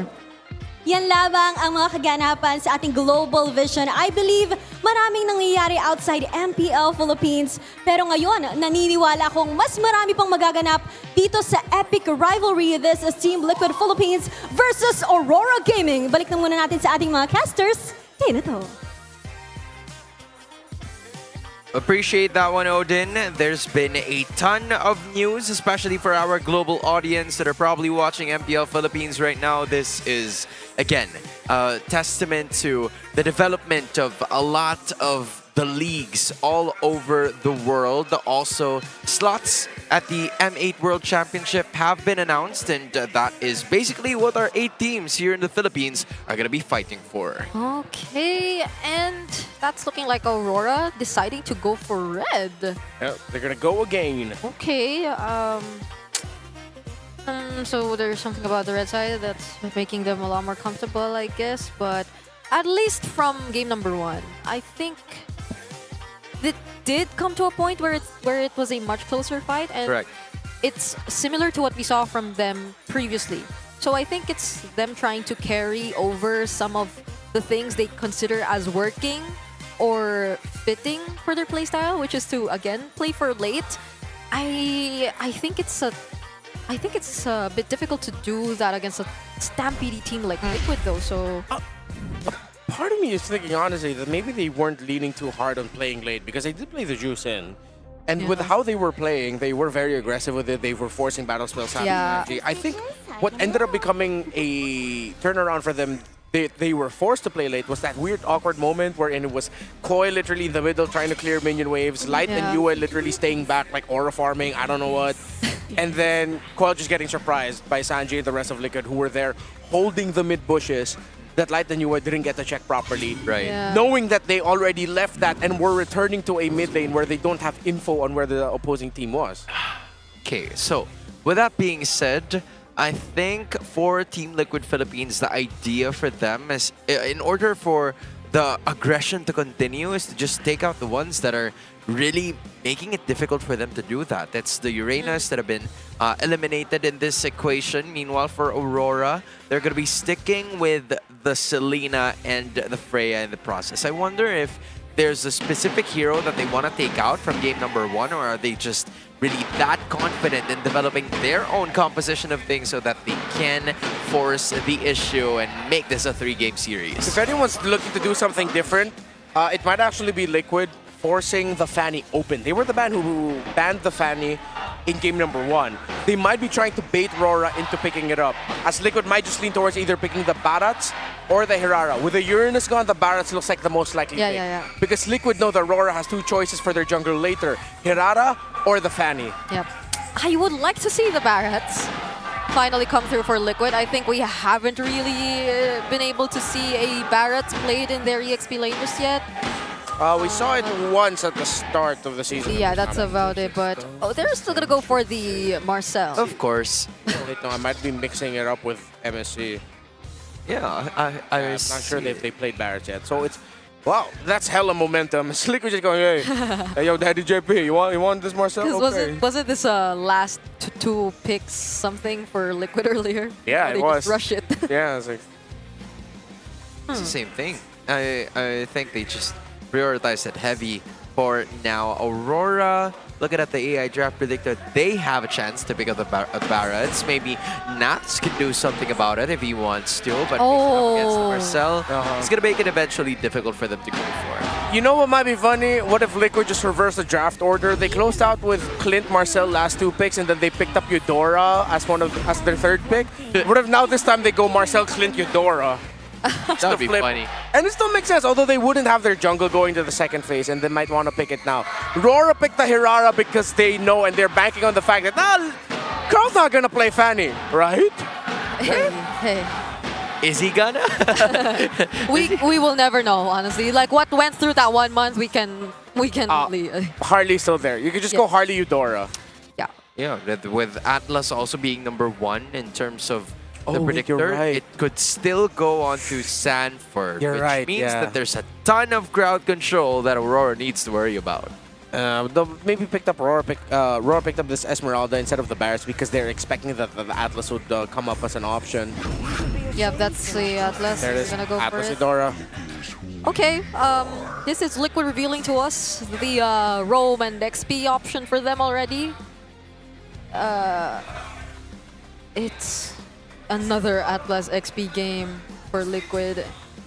Into an Esmeralda. Okay, so I guess it's a more, we gotta pick up Purify's game again for Aurora.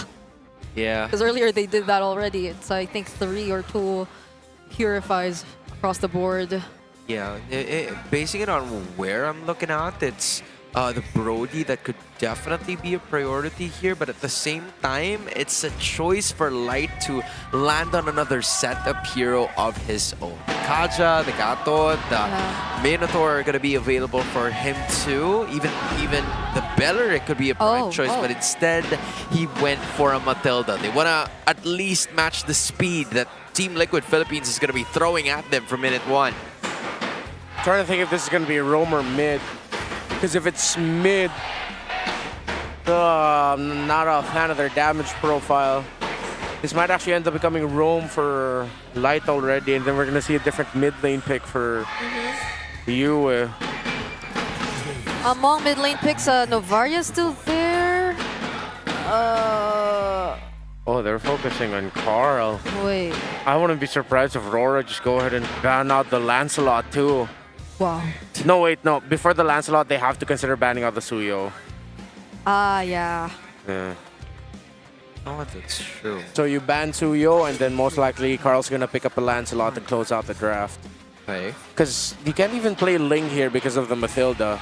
It was Liquid who picked the Mathilda up against a Ling, and they did really well with it. And it's not like they have a Mathilda to activate some of the other junglers that we might even consider. So that's why TLPH are banning out the Valentina. They don't want to take any chances here. Last week they took a chance, and Haji still ended up picking up the Valentina against this Atlas EXP when they played against Falcons, and Falcons won that. But they're going to turn a different route, ban even Hayabusa. This is a hero that we haven't seen in a minute. And for Aurora, they're thinking about it that Carl DC actually is considering to use it. Yeah, bro, they're Suyo though. Yeah. Suyo's still okay. Suyo might be the better one even. Yeah, between even the Haya. Yeah. We've seen records being broken by Carl DC with that Suyo in terms of level 15, so the mastery is out of the question. But if we are looking at it for Aurora Gaming Philippines, the gold lane is in dire need of a damage-dealing hero, maybe even burst, or at least leave that, leave that and just prioritize a mid laner for yourself, just so you can reveal it as soon as Team Liquid Philippines has theirs. You know what? If roam mid gets shown here and you don't have to worry about Badang, what if Karatizi just goes ahead and picks up the Fanny and shut everyone up? He's like, I'm done. I'm done. Let me just play the fan. Let me just show you guys I can do it. It's the only one left. I'm done. A lot of people would say that I can't use it anymore. But the Moskov is going to be their choice. Maybe not into that. Yeah, they can't pick it up. Yeah, even Moskov are expecting the possibility that the Fanny still might show up. Uh-huh. Up to you, Carl. Are you going to go Suyo? Are you going to Fanny? What is it? Or is it Lance? a fighter that they might see? Because I don't think there's enough support to bring out a fighter. Suyo. Suyo, yeah. Okay. I've seen this from a mile away. Yep. It's the Now mid-hero. it's just Aurora picking up a hero Or Rome. for Mid or yeah, Rome. mid or Rome. Because again, Matilda's already there, but we still don't know where it's gonna go. Yeah. That's how flexible the Matilda is. I think they have to put Matilda mid because if they're playing Moskov, playing away from the rest of the team, and it's 5-4, you need a tankier roamer. Okay. What's a tankier roamer available? But the Minotaur is still there. Minotaur, yeah. I'd say Yeah. it's still okay. Or you go Matilda Angela.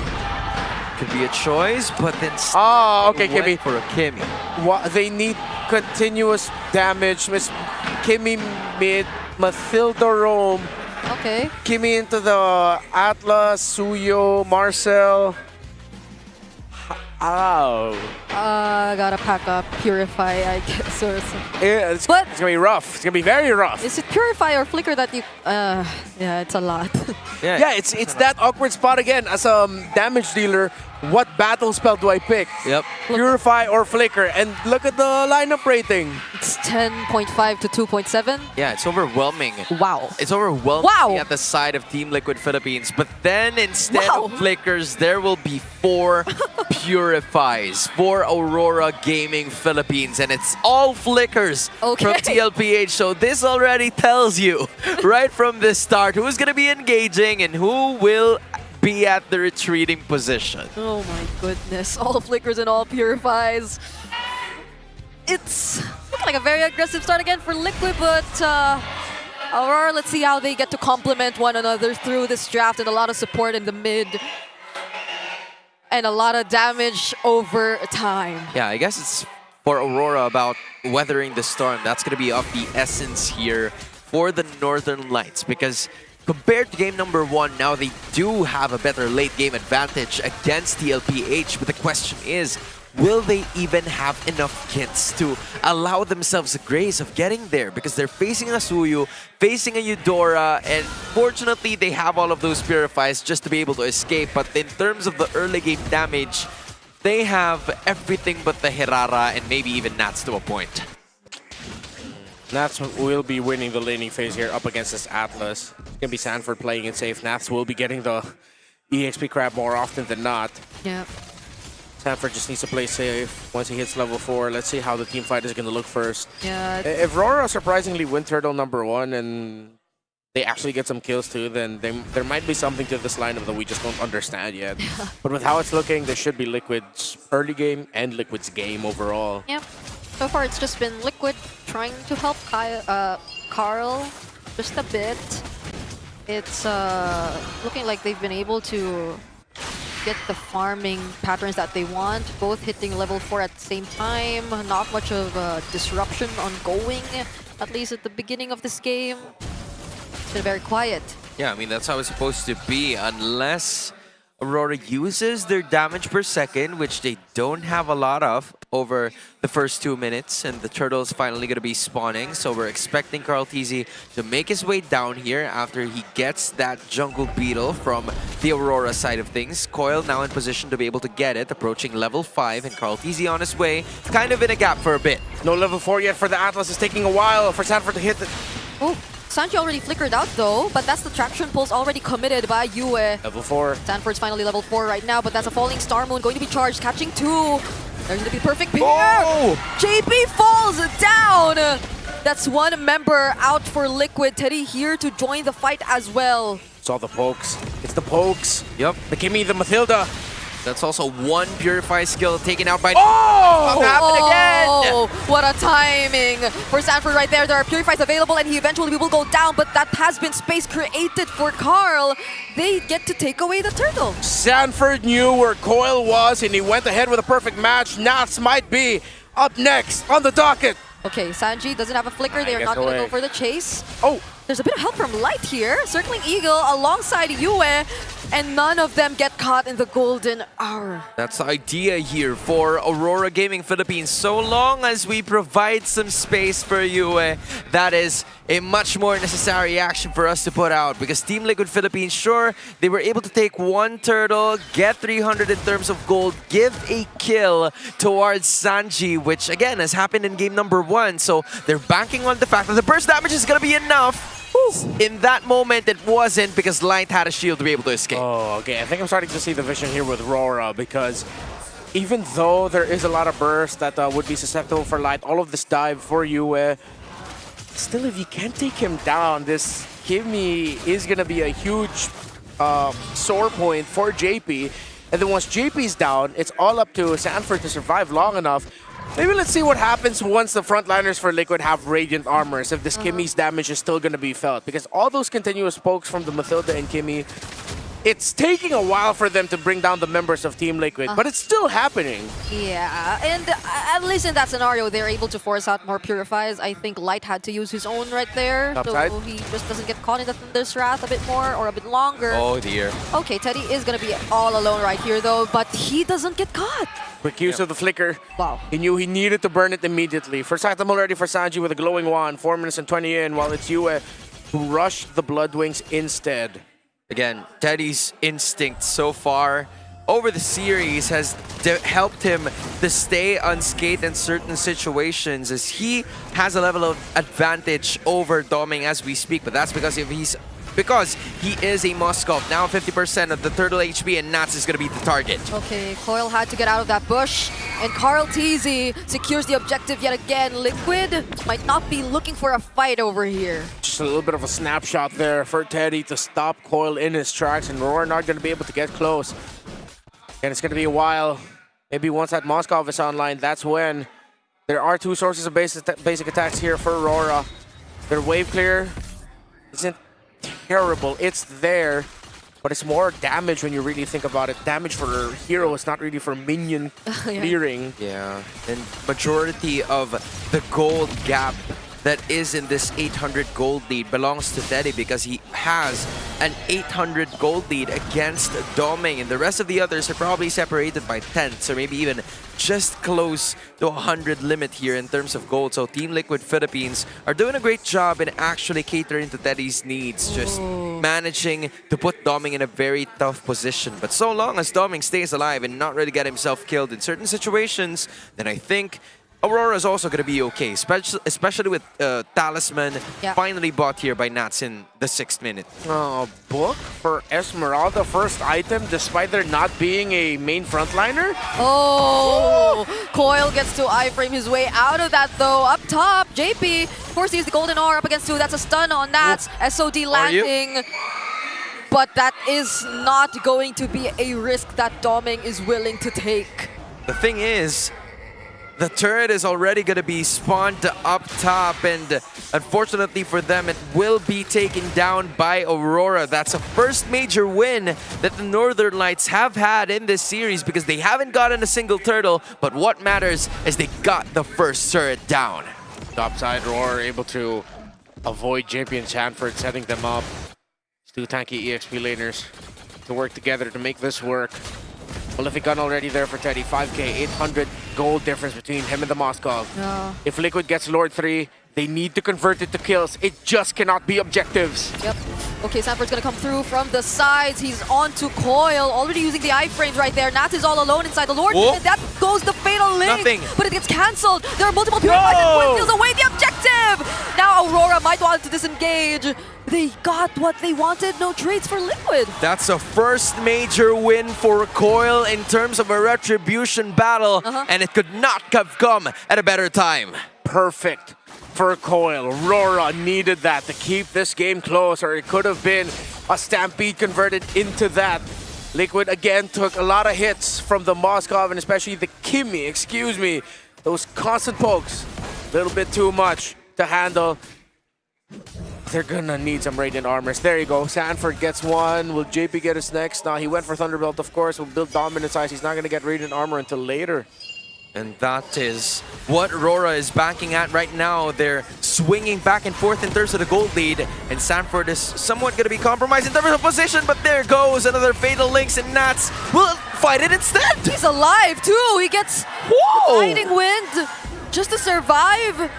Liquid don't seem to have enough damage to deal with Nats anymore. Yeah, it seems like Esmeralda plus Mathilda is enough. I thought him not building a defensive item first would come back to bite him, but no, it's enough shield.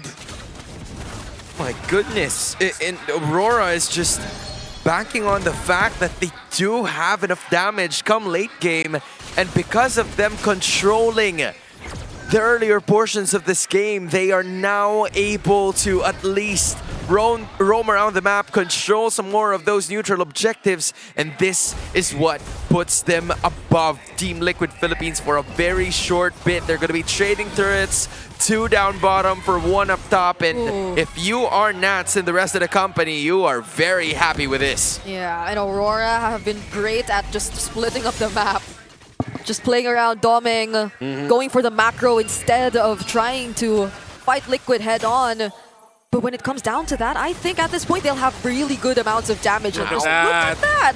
But it's going to be a flicker setup coming in from Sanford! Thunder's Wrath 2! As a follow-up, the iframes are going to keep them safe. The Flask of the Oasis, the amount of sustain! Aurora can still dance to this. Oh, but JP found Coil again! Okay, Coil is already very low. OD is going to connect as well. They got to be very cautious. Sanford trying to go for the chase, but Coil is far away. Could they just still blitz this Lord down? They're going to go for the kill instead. Sanford falls, but the Lord goes over to Liquid. They're going to be going back, but Aurora is on the chase. Will they let this go is the question, and the answer is going to be a slight yes, with Team Liquid Philippines being able to take that Lord. But eventually, Coil is going to be escaping, but burns in the process. He's going to have to go back while the rest of Aurora focuses on the Lord that's marching up top. Okay, Aurora. Moskov split away from the rest of the team. Yep. The constant damage coming out from the Kimi, Mathilda, and Esmeralda, enough to hold the front line. Oh, but JP and Card, could they be looking for a play here? That's 4 members of Aurora that they can actually see. They are probably just trying to hold on the Lord for a bit more longer. Yeah, I guess they're just trying to find some really good positioning here in order for the others to be able to arrive. Attraction Pulse is going to be there! Oh! Sanji gets caught. They find another pick-off yet again. It's a very low-scoring game, but Aurora are dealing with it really, really well. Coil using the iframes, he has to get out. They're not stopping. They're going for that purple buff. Coil doesn't get it. It goes over to Yue. And now they're trying to chase. Falling Star Moon from Nats, he catches 2. That's a lot of damage. No! But eventually Nats gets bursted down. Doming and Light here to join the fight. Golden R stopping them in their tracks. JP again with such a good positioning on the Golden R. Finally, some sort of calmness and quieting down as TLPH and Aurora went at it for almost 2 minutes. Wow, JP on this Marcel needs to be studied. Still doesn't have a lot of kills and assists for the team. Liquid, difficult for them to find an opening, but they might have responded. But Light, of course, a circling eagle keeping him alive. Oh no, the SOD doesn't land! That was a stun midair, but still Cartesi! He wants to go for Light, that's a double kill! Oh no, Coil all alone right here. He's in the midst of 5 members. Can he find a play? He gets stunned, he does not get out! He still tries to go for more! Sanji nearly falls, but he is gonna be okay. Bro, I gotta give it to him. He showed us glimpses of what was that? Astana or Paris? I think it was Paris, right? It should be Paris. That was Paris Coil right there. If he gets to show himself like that over and over, then it might just get to actually, you know, showcase Carl Tizzy what he's made of. But that 2K of a gold lead is now non-existent from Aurora as TLPH has managed to burst down another turret. They still trailed by 3 though, but it's better than nothing. Yeah, still, that happened through separate skirmishes. I'm not sure if that result by Liquid can be replicated in a full-on team fight. It's been still very problematic for the front line to hold. Conceal play. Oh, JP, he's gonna go for stun! Oh! Lost the golden R! There's nowhere to run to if you're Aurora! Circling Eagle just to get out. Light actually gets to save himself. No one from Liquid will fall, and they might just get this tier 2, but Aurora will defend. My gosh, Daddy and 40 finding the play. Conceal, Golden Hour, Fatal Links. And yeah, sometimes you're just gonna force something to get something, and they get the Lord. It's the gym bros, man. The chemistry of these two are just on a completely different level. Sanford following that up with a Fatal Links, forcing Aurora to not really have other choices but to fight. They do have some purifies, but they want to save that up until this Lord Siege that is already marching in the middle. Teddy's going to be bursting down that turret down bottom, and I feel like some inhibitors are going to be lost here unless Aurora does something to keep all of those alive, or maybe a single one. But what matters is that there has to be an inhibitor that should be kept by the Northern Lights. All right, that is going to be the Lord crashing in. They get to take down one burst base turret as of now. Purifies are available for Aurora if Liquid do decide to go for a fight, but they're going to fully respect that. It's just going to be them managing the waves as much as they can. See how they'll be able to do on the defense. Still do have all that peppering damage, but I think at this point, looking at JP still. Oh, JP built photo already for third. All the way to his fourth item. Not sure if that's going to be Immortality or the Radiant, but yeah, at this point, Liquid's front line, they have pretty much handled the problem of the Kimmy and the Moskov, and even the damage coming out from Coil. Yeah, but eventually, given that it's almost going to be 15 minutes into this game, the damage will slowly be felt by Team Liquid Philippines. After leading at least the seesaw battle in terms of goal, we've seen Aurora take it because of those team fights, and then TLPH has managed to land a kill towards the three heroes of the Northern Lights. It has to come to a point that they have to figure out on what they're going to be attacking approaches. Carl did not go in, but a bunch of other ways to escape was possible, and reinforcements are eventually going to be arriving, but slowly and surely Liquid is climbing up the ranks, specifically in that top lane. They got minion waves as Roar gave up control in mid in an attempt to take down Carl TZ. That opens up a bit of a minion wave push for Liquid. A little bit more farm for Teddy. Bot wave gets to get handled. Good escape there by Carl. If Aurora found him there, that would have been a big win in a swing. Yeah, but even Aurora, they just decided to walk. Oh, the change in targets. Light wanted to go for Teddy, but the follow-up wasn't really there. They haven't really forced anything out of Liquid just yet. Oh, penalty for JP. Okay, that's a Spear of Misery. It's gonna land on JP, but Aurora have to stick close. It's okay. Sticking together as a team now. Again, one of the weaknesses of an Atlas EXP is that your side lane minion wave clearing is atrocious. So you need to clear minion waves as a team and then return to the objective as a team. Yeah. Which is why I'm wondering why Aurora isn't playing around the Lord Pit. Yeah, I mean, fortunately for TLPH, they do have the expanding river, so even if it is that atrocious, they can find a way to group up in certain situations, specifically in that Lord Pit, and that I think is exactly what they're gonna do. Sanford already with an Immortality and Teddy with an orange buff. All throughout the first two games, he still hasn't died, and he does not plan on dying unless Aurora has other plans. He wants Sanji. Light has a lot of damage. He's building magic on this Mathilda, but that gets and bursted down by Liquid. They lose one of their front lines. Now all they have is probably just going to be Light. He's securing the objective, and now they want to go for more. But the guiding wind, they say they just have to retreat. It's a threat of the golden hour and the fatal links, but the funny thing was Liquid didn't even use any of their ultimates to secure that. It was as simple as a retribution battle between Carl TZ and Coil. The homecoming hero for Aurora was just not enough to secure an objective against the GOAT. And with that being said, the Lord now marching at the middle. Two inhibitors are left, but the middle is wide open. It's going to be Doming in position, but he quite lost in this one. Oh, the Spear of Misery wasn't able to push Sanford back. He's already pretty low, but he forces out the Purifies instead. Immortality is going to get popped, but they get to take the base turrets. That's going to be the golden R. It only catches one. Core trying to look for a play, but they deny the siege for Liquid, at least for now. Still, no more inhibitors are left for Aurora Gaming Philippines, but what matters is all 5 members are still alive and kicking. Liquid could not continue the siege. That's a thing you have to watch out for here. The damage of the Kimmy, the Moskov, and the Herrera. Liquid have been executing this really damn well. They're not falling to any of the traps of the current metagame wherein you gotta take risks but they're being very calculated about it.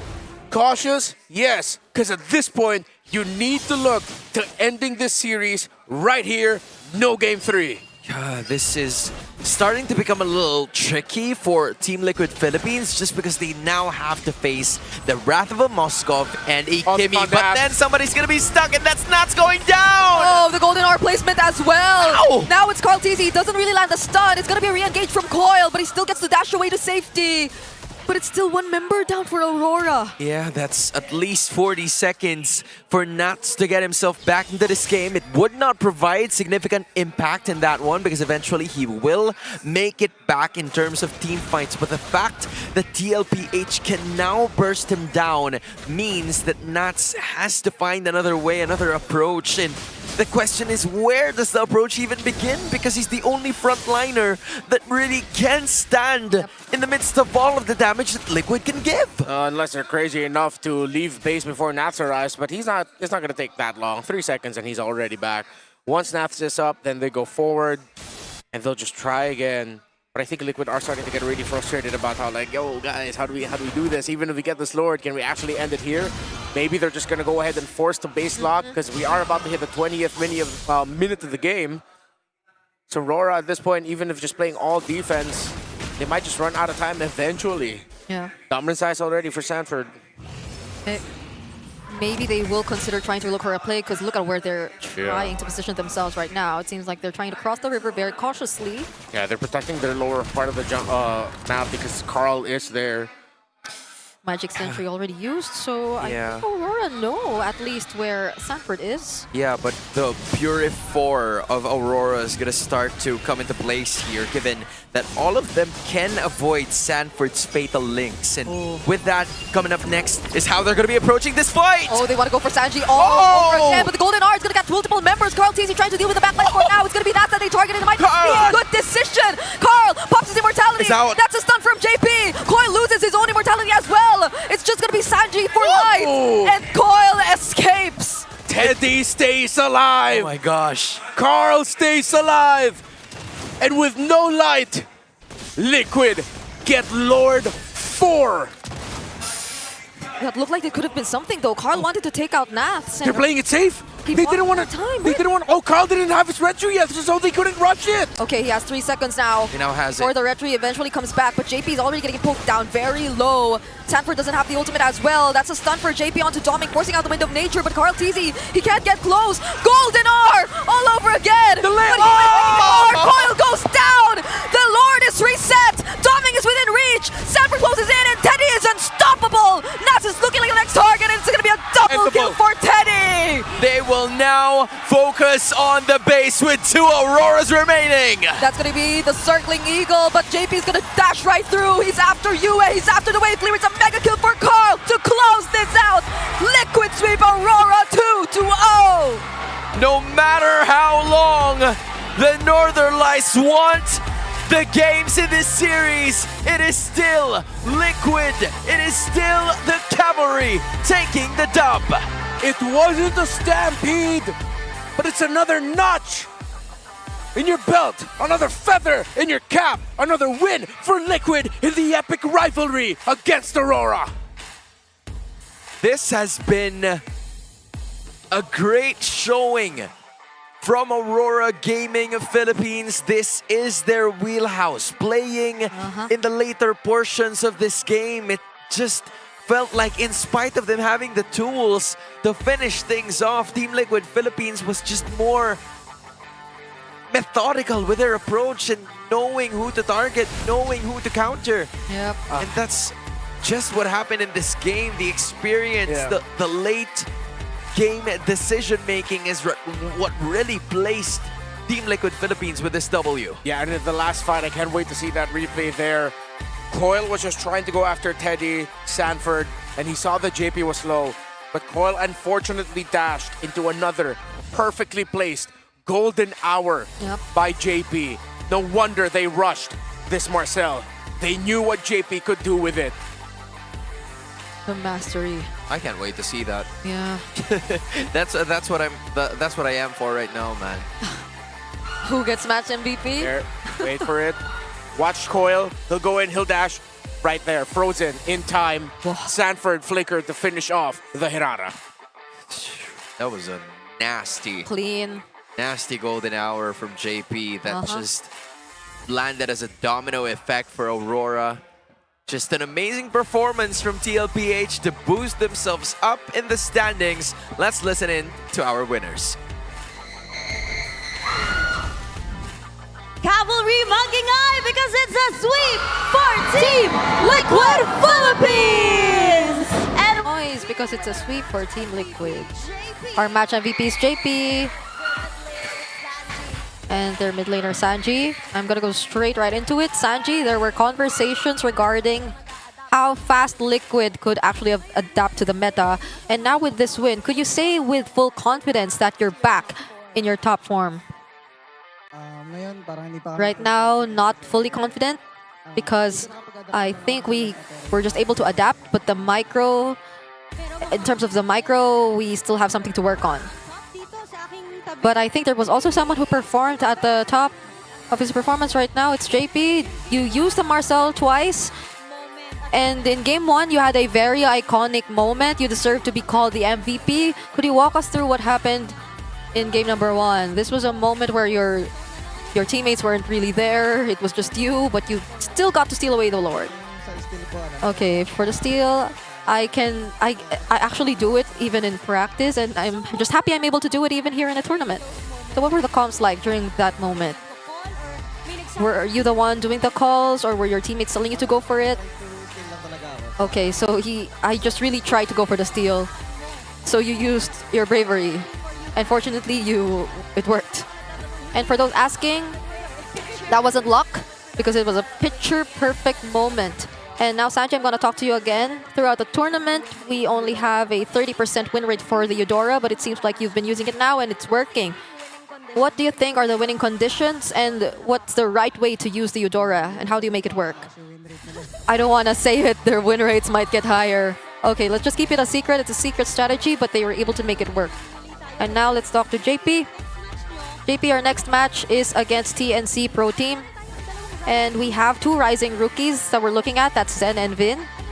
What do you think are the advantage, or is your advantage as a veteran in the league against them? Or do you think it's an advantage, or sometimes you have to watch out? My advantage is that I'm teammates with Sanji. Okay, so you're still relying on your teammates. What's your message to them? Good luck. And their performance is really good, and good luck to us in our match. And for Sanji, of course, I want to ask for your answer. When you're up against rookies, what's going through your mind? I'm thinking that I was once in their position. I used to be like that. Okay, so it's back to when he came in. But you still have a lot of supporters right here for the Cavalry. What's your message to them? Thank you so much to everyone who came here, even though it's raining outside. And please take care on your way home. huli na magingay for Team Liquid Philippines! Ano din, what a match to end our Saturday. Pero ibabalik na namin to sa ating mga casters to watch the highlights of that match again. Casters, palag na to. That right there was JP and Sanji together with our hosts. And man, twice in the same series is JP with his Kodak moment, your MVP of the game for game number 2. He only died once and had 85% kill participation. To be fair, there weren't a lot of kills in this game. They only started really rolling in there right in the end. A little bit more of an old school playstyle, or maybe this is what the meta is evolving to because of all the healing and sustainability up on the board. The teams going up against a team with a healer when they themselves don't have it just really need to drag it out, or maybe just we're in the Philippines and yeah. But there are long games as well in other regions, but right here, JP, this Marcel, this Atlas together, if there's a combo that works well for Liquid, if they continue banning out the Valentina, we might have to revisit priorities again on that specific hero. But if I'm not mistaken, did Liquid ban it out? Yeah, they might have banned it out. Because I think even Malaysia opened their MPL with a very long day already. So it happens. No, Liquid knew the worth of their Valentina. They banned it out second phase, but maybe Valentina returning in the first phase might be warranted with Marcel's popping up again. Right. Yep. And if you're up against them. Because this is a team who's been very experimental with the setter tanks and where they decide to put them in. But it's still a long game again. It's been dragged out by Aurora for 2 games in a row now.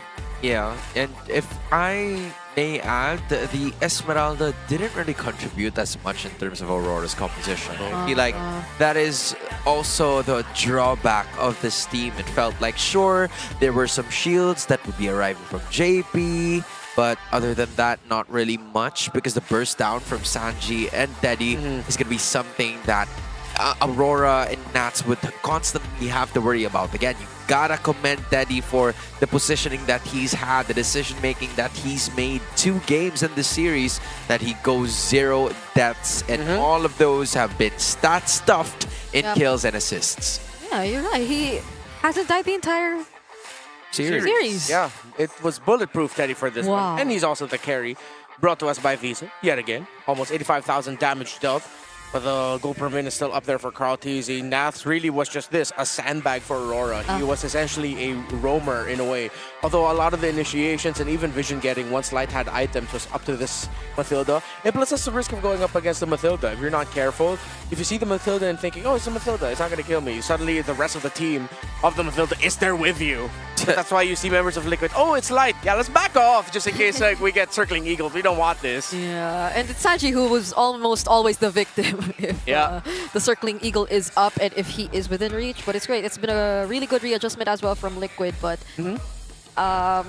it feels sad to be in Nat's position. I feel like you really can't do much. Uranus and an Esmeralda, but you've done your job as the sandbag. Yeah. At this point, I feel like he's even the target of the memes right now of like, what does this guy even do? You know? That's all he can do. I'm pretty sure the meme has already been released maybe at minimum 26,000 times. 26,000 in the past 4 minutes. I thought it was going to be like 26,000 times, but I didn't know it was posted 26k times. But hey, ultimate coordination, mic check by GD versus right here by Infinix. Alam mo sino ba ako, boy, ah? Meron pa yan. Baka sipatin tayo mga scope, ah. Alalay nga sa akin. Yeah, boy. Boy ako. Yes, boy. Patay. Press pa ako. Press ko nga. Baway press ako. Sige. Lapit nga. Wala na. Go na. Tarapord. Walang fury. Press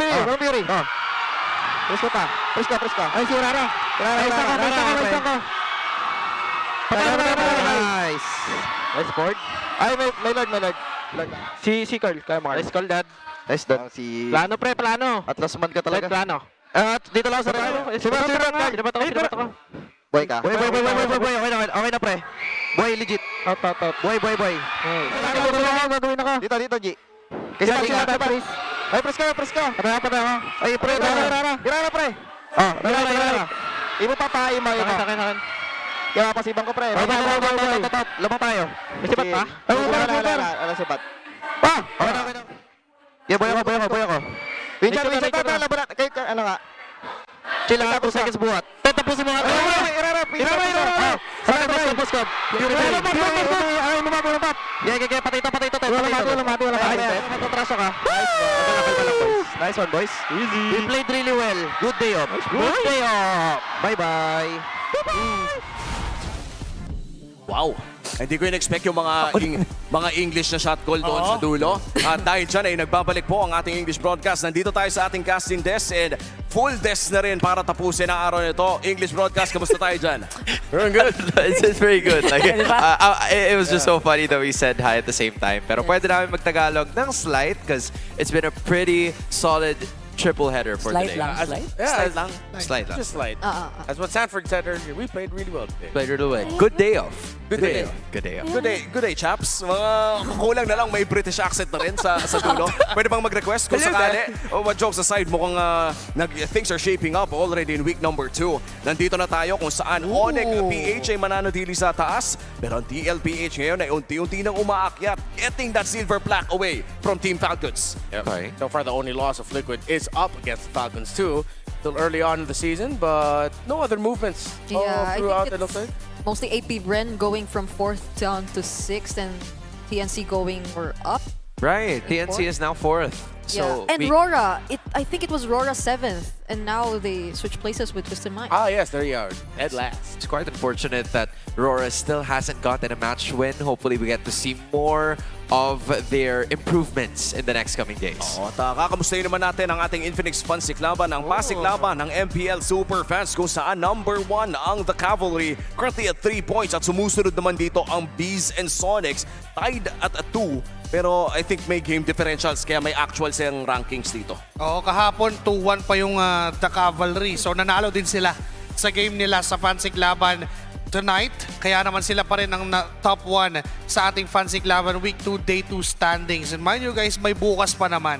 So maaari pang ma-shake up. And even yung ating league standings, hawak ngayon ng Team Liquid yung silver, pero maaari pang makuha pabalik ng Falcons. That's true. At ngayon ay tinatawag na natin ang lahat ng superfans. The Infinix Pansiklaban is officially here, putting you right in the heart of MLBB action. That's right, so head on over to the playground to join the action and you could walk away with the brand new Infinix X-Pads during the playoffs. Don't miss out on the fun. Make sure to follow the official Infinix page on social media for all the details. At bukod sa Infinix Pansiklaban, ang pasiklaban ng mga MPL fans ay ang daming nagpasiklaban ngayong araw na ito.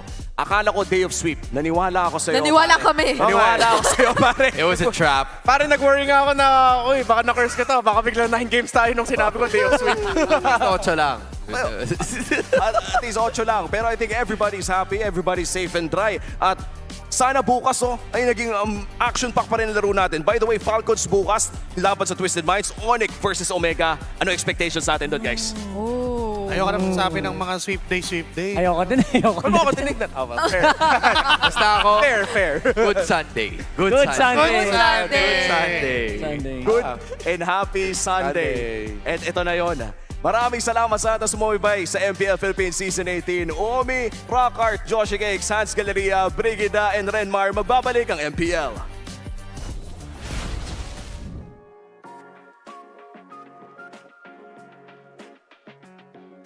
The 18th season of MPL Philippines is brought to you by the following sponsors. Infinix, the official smartphone partner. Unleash your ultimate with the Infinix GT Burst. Smart, the simply reliable connectivity partner of the MPL. And Visa, the official payment partner of MPL Philippines. Be the gamer you want to be with Visa.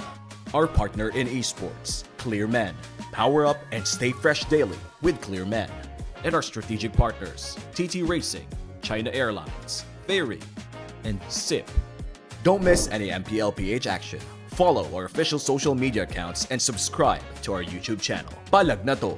Catch MPL PH Season 18 action live at Victoria Sports Tower. Grab your tickets now via the official MPL PH website. MPL Philippines is monitored and supervised by the Games and Amusements Board.